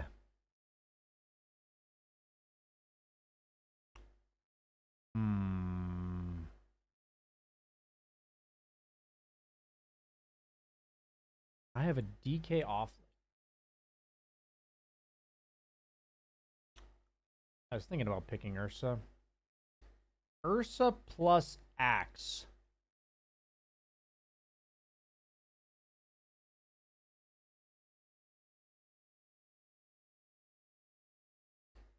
Honestly, the by far best pick here is TA. But I'm not the best TA player.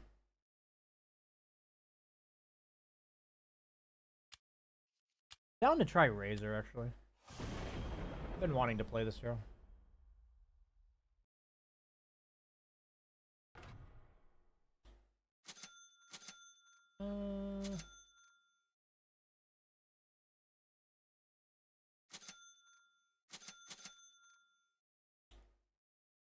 How do I do this?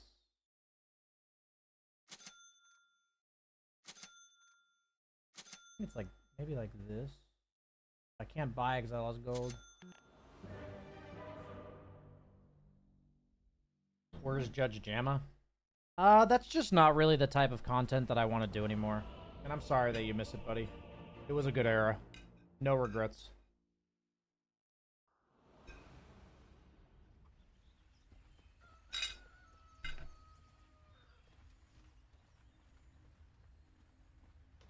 No regrets.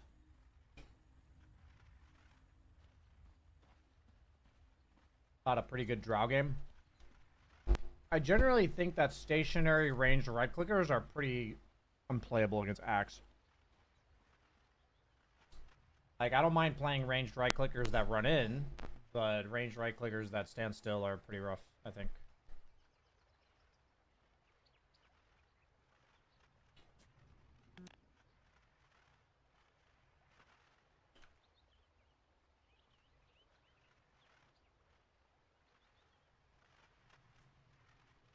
I haven't really thought carefully about Razor, though, so I'm also a little bit rusty on Razor. So I just gotta focus up. I'm actually going to... I'm actually going to mute myself this game so I can focus up, guys. I need it real bad. So I'm gonna do that. You fought and died with honor.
Bro, I think you can move mid maybe, I don't know. Let's go ahead.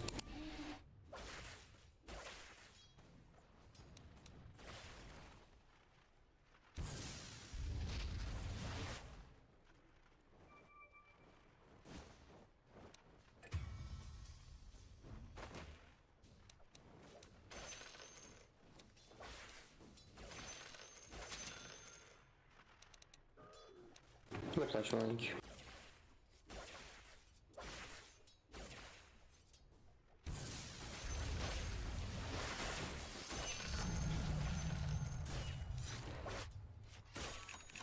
Это нормальный билд. I'm gonna push this way bottom and gate.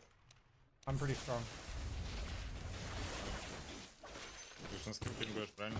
I can tip it up. Can you go back to lane after that on DK?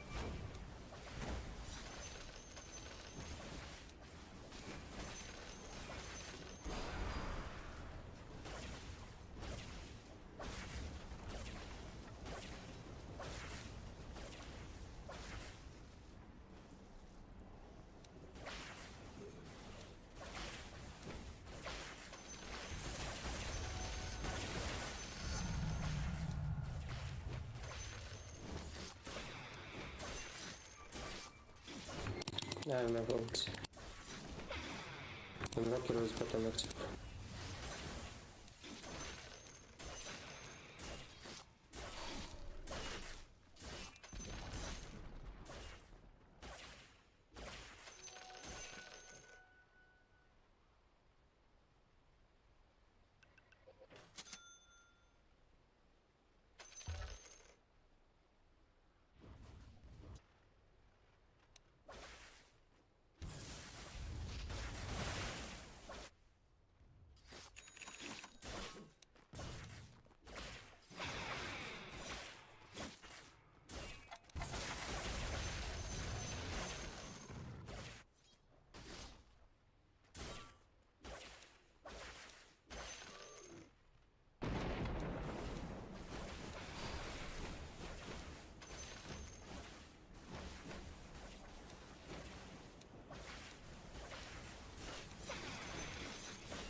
Look middle.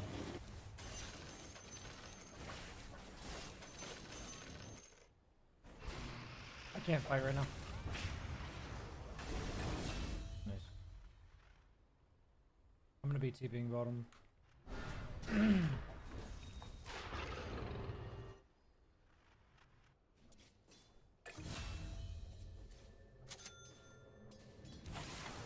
Ugh.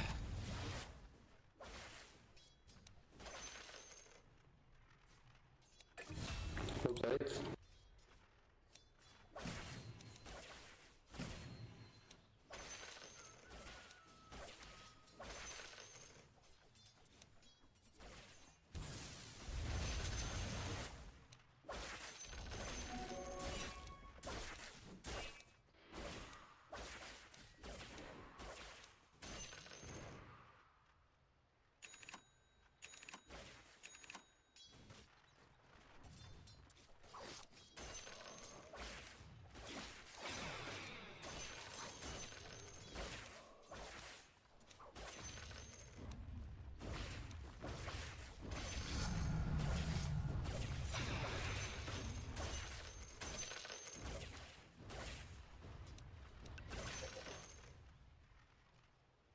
Actually, no, I don't think I should go for that wave.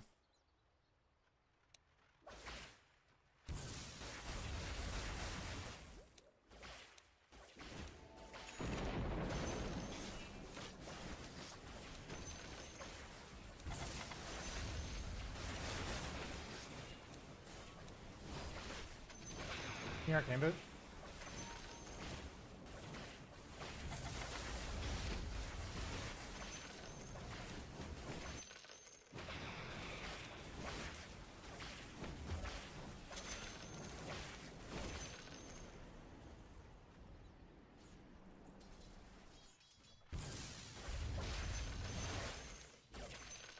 Look, he's on me.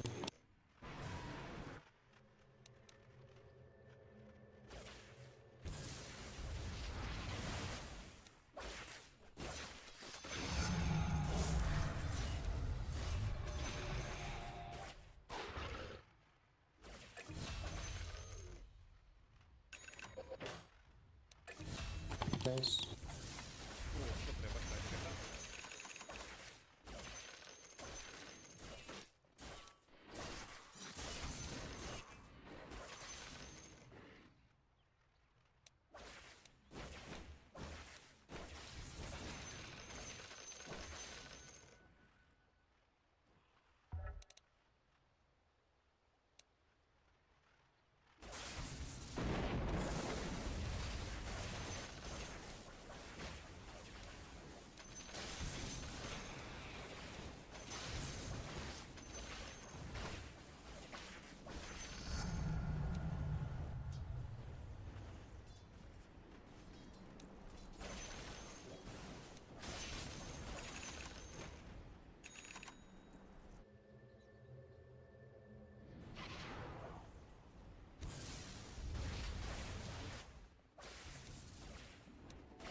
Жми, жми, жми. It's an antidote for X. Okay.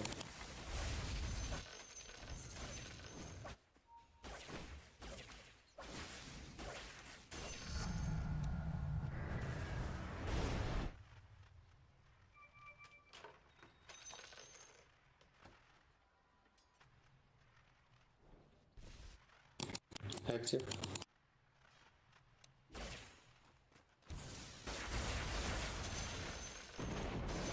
3 мид может ставить тут. А, кстати, нихуя. Да-да-да, я иду. I'm coming.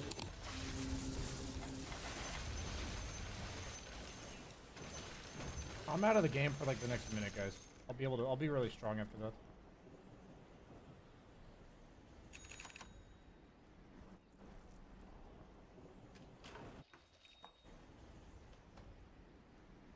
Feels like I have the ability to get away with this, but it might be complicated.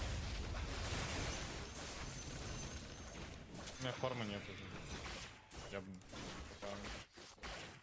I can open bot tower. They don't have sword.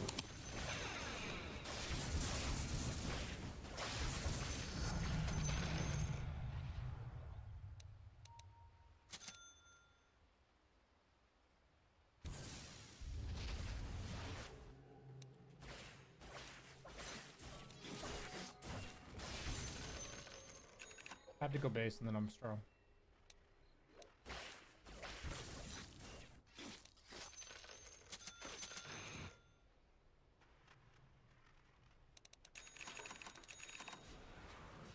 Okay, I'm gonna come with Disruptor. I think we're really strong together.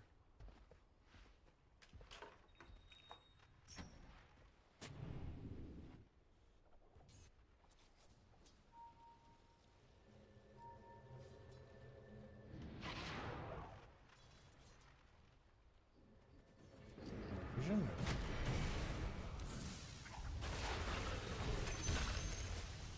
Okay.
First, no enrage. Just below ulti.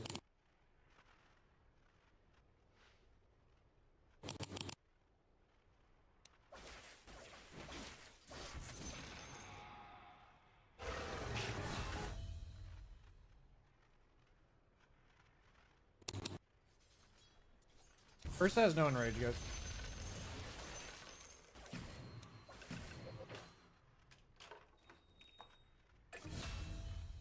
Oi, oi, oi. Jalepa.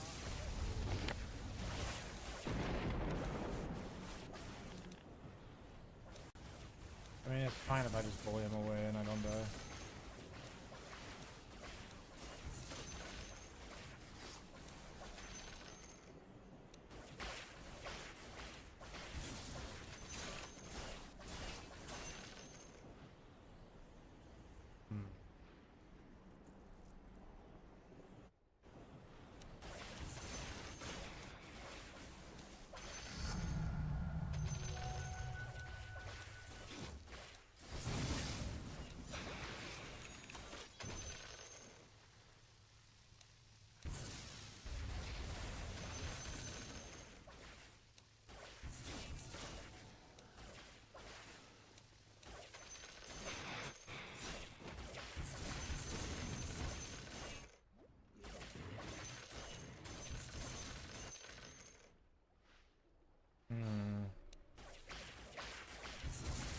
I think I just need a beacon.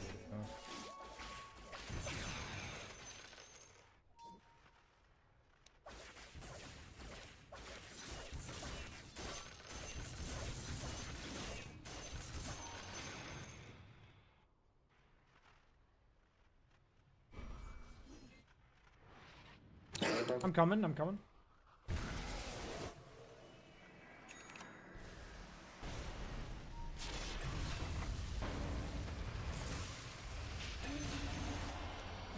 Nice. Wow.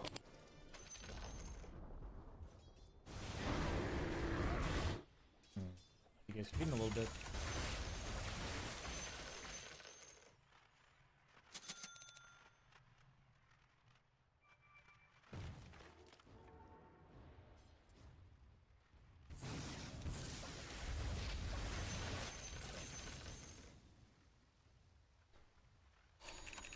Without BKB, I don't think I can take their triangle.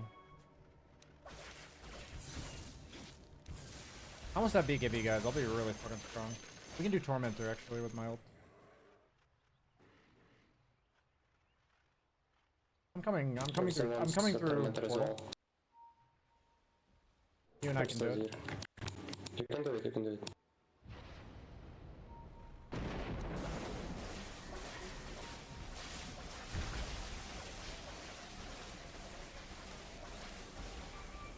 We're pretty low from Tormentor, guys.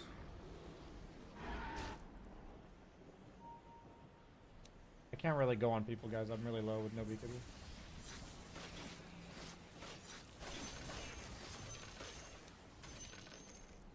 We're gonna have a really good timing with this, guys.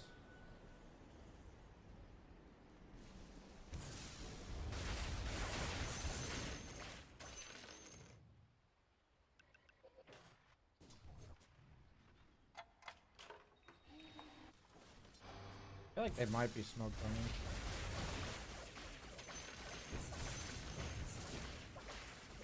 I'll have BKB from these camps. No, they're not smoked. I feel like they're not doing anything. Like in the game itself.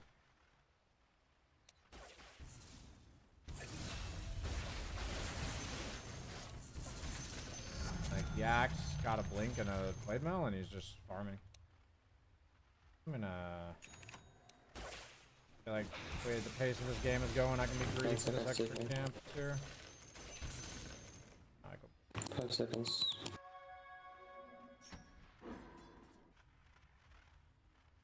How's SNY? I was thinking about it because SNY feels really bad against Invoker. Like Invoker kind of just counters it anyway. Like it's not, it doesn't do anything against Invoker. It's not like it's bad per se. It just doesn't do anything. I'm gonna farm these camps. Can you guys come mid and smoke with me?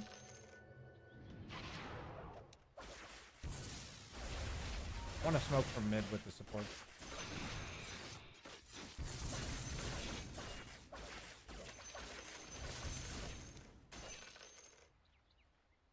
we're very strong with Common Disruptor. Да. They go.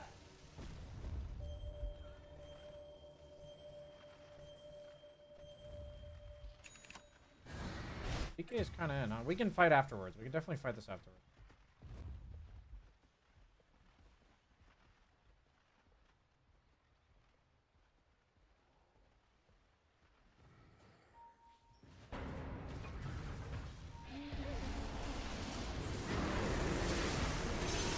I didn't think that guy would die that fast. Bash. I thought Ursa was gonna die faster than that guy, so that's why I sucked him. But I sucked the wrong guy. Story of my life, you know? Story of my fucking life.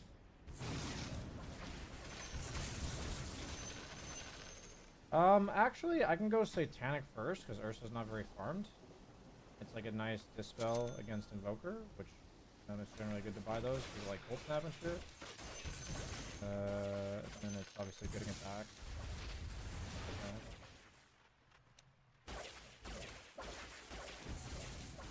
I muted myself because I needed to focus, but I feel like this game is pretty chill. So.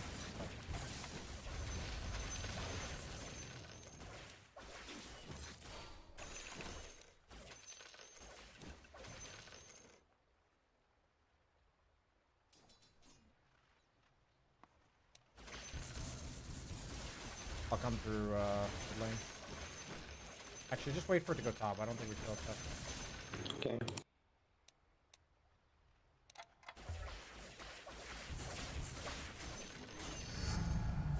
I'm coming.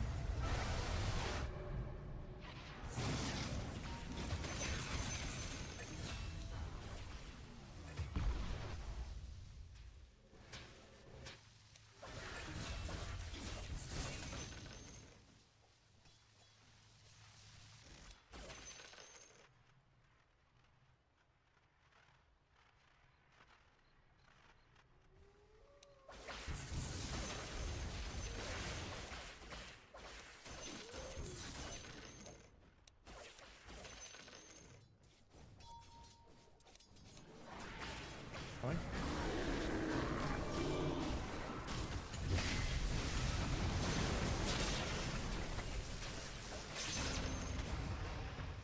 Ну, бывает, что рядом со мной стоят два героя, хуесос почему-то не помогает мне.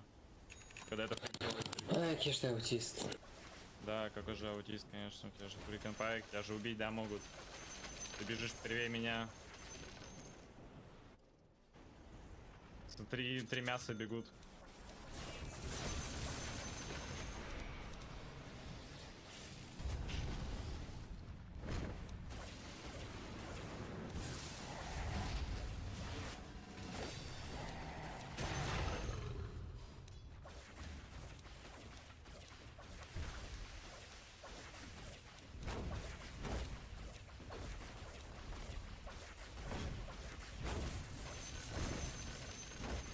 Так, стоп.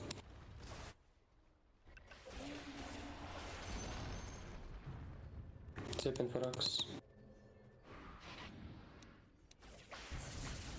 You have to buy Mjolnir on Razorga, by the way, otherwise you're not a proper role player. Really important.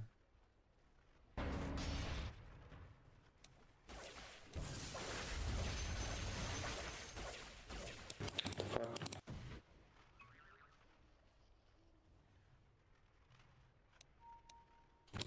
They want my sit.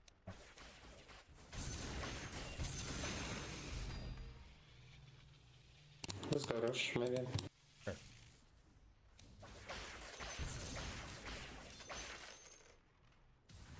Go, rogue. I just need DK. I guess me and Viper can do it, but it's faster with DK. We can do it, Viper. We don't need you to farm that yet. They're not going to contest it. We can farm it after.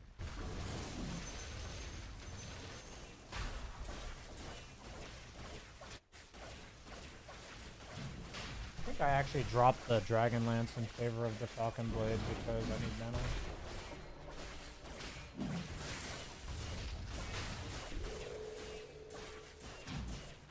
You can farm the butterfly first.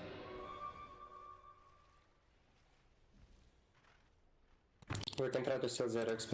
We have 90 seconds. I don't think lifesteal's better than attack speed because I already have a satanic. That seems like a bit of overkill.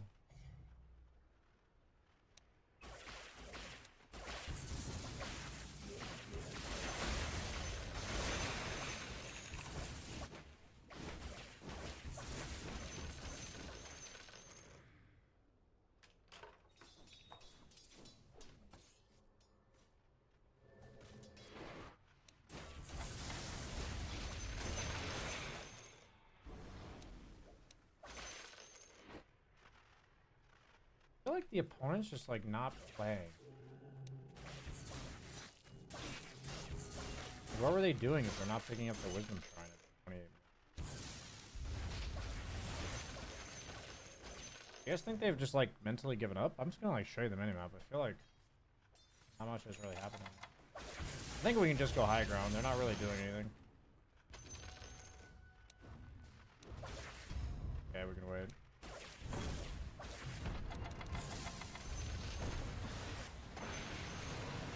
Okay, man. I'm just gonna farm these camps and then when DK's ready, we go.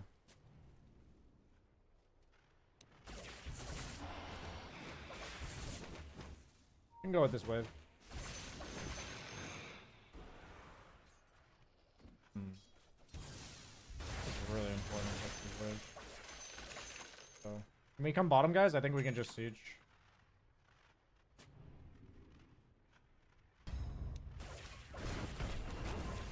I don't really know what the enemy's doing, but it seems really hard to find it.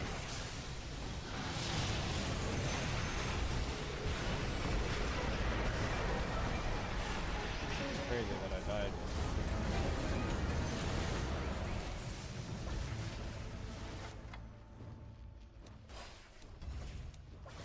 I have everything. Guess we can back actually. I still have everything. I think I should just BKB when Axe blinks in like that. If I just BKB when he does that, then... I'm backing. We lost our Deacon. My team today seems very farm heavy. Like, just in general, like all the teams I've had just hit by kidding creeps today.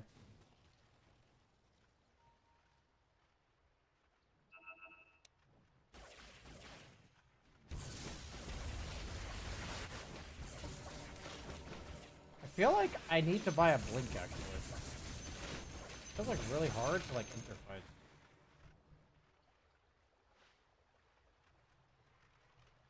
I'll buy a blink.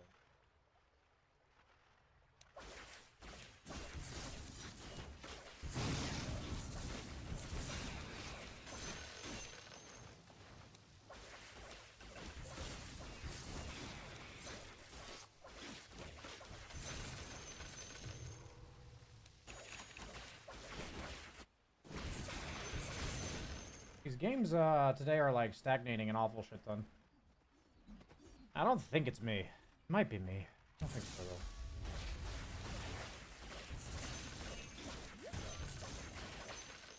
I'm ready, boys. Dire got Tormentor. I'm gonna do this. I have Blink. I can follow you up on DK.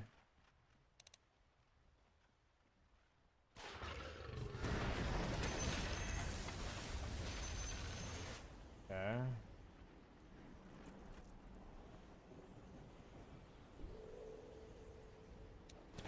I'm selling the wall, push my line. I can try to catch. I have a bad habit of like pushing my crucial spells when we're just getting like a free kill.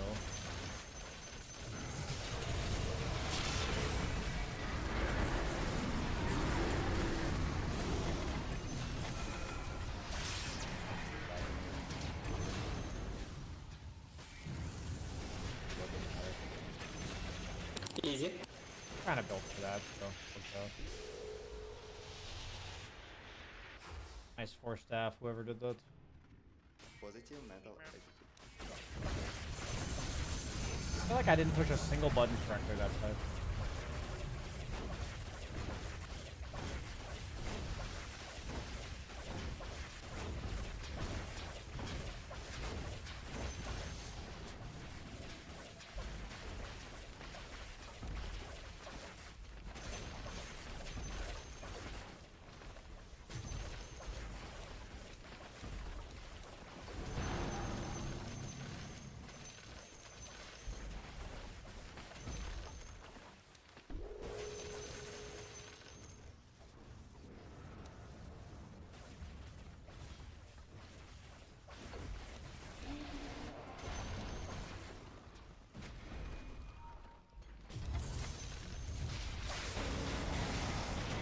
I need to refill this.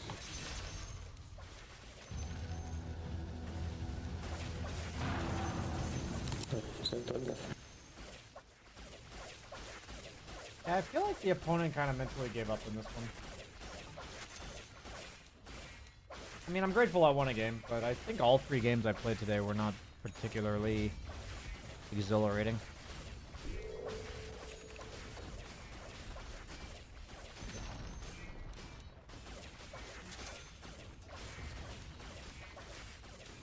I don't know how I feel about this game. Weird game. I'll just be grateful I won. Call it a day. Managed to recover some MMR.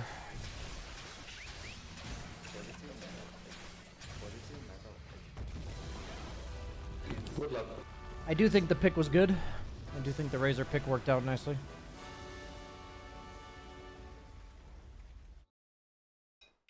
They were probably too busy typing. There was a lot of typing going on in my team today. Especially that second game. Can you talk about A-click versus right-click for CS real quick? So the nice thing about right-clicking for CS is that you can stop animation cancel, which is like a generally pretty powerful mechanic when somebody's contesting you for CS. That's like the benefit of using right-click. So like if I hold down right-click with auto-repeat mouse on, then I can do this.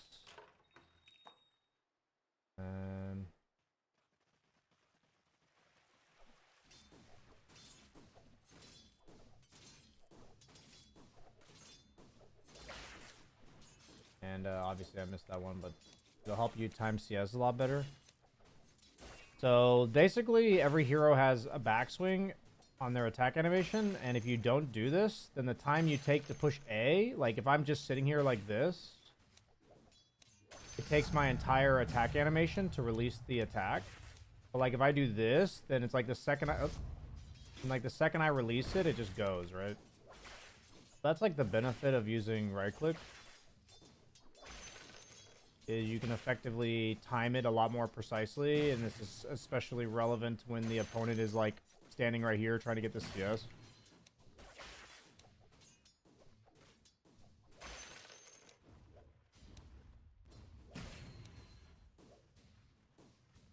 So yeah, that's pretty much all I have to say.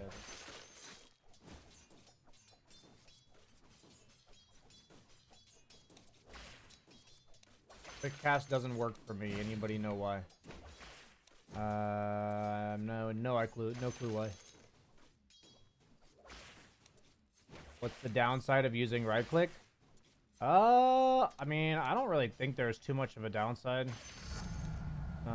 For me, it's just that I like to think of the fact that right clicking is the same as moving. So if I misclick, then it'll put me out of position. Like if I try to click here, it'll like put me out of position. So like also like if I A-click to deny a range creep or a melee creep because I have right click deny on, if I do this, it won't move my hero. But if I like do this, then it'll move to follow my unit. So I do think there's like a little bit of benefit to A-click in general. Like I think A-click is generally better if the timing of the CS is not super important. Like it's not like really close. You're not like ultra contested by 4 creeps in a tower or heroes. Like I think A-click's generally better in those times. But yeah. This does not work on heroes like Sniper, Gyro. Yeah, you don't want to really do this on heroes like that. It does not work. Like on heroes like Sniper and Gyro, you want to A-click stop. Like A-stop. That's what you want to do. Like if I'm playing Sniper. Alright.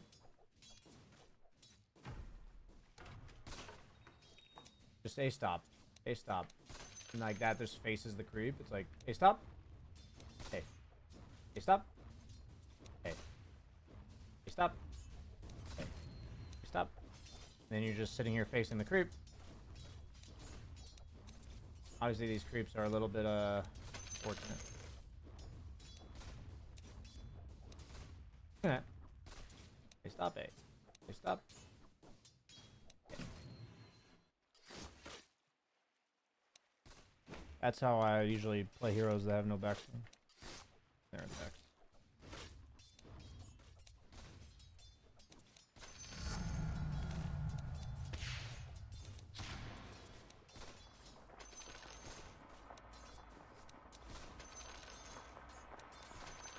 I think that's why Sniper feels so good to most, like, newer players. Because the attack swing, or the attack animation backswing is, like, doesn't feel great. You know, it doesn't feel great to have a backswing on your attacks. Ionian, whatever, however you pronounce your name, Ionian, 3101, thanks for the Twitch Prime. Thank you, thank you. Can I buy those tower skins? I don't think so.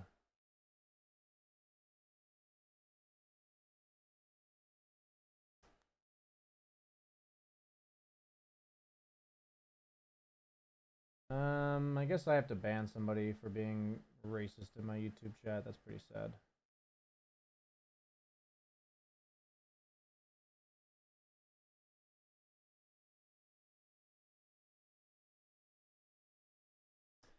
That's sad.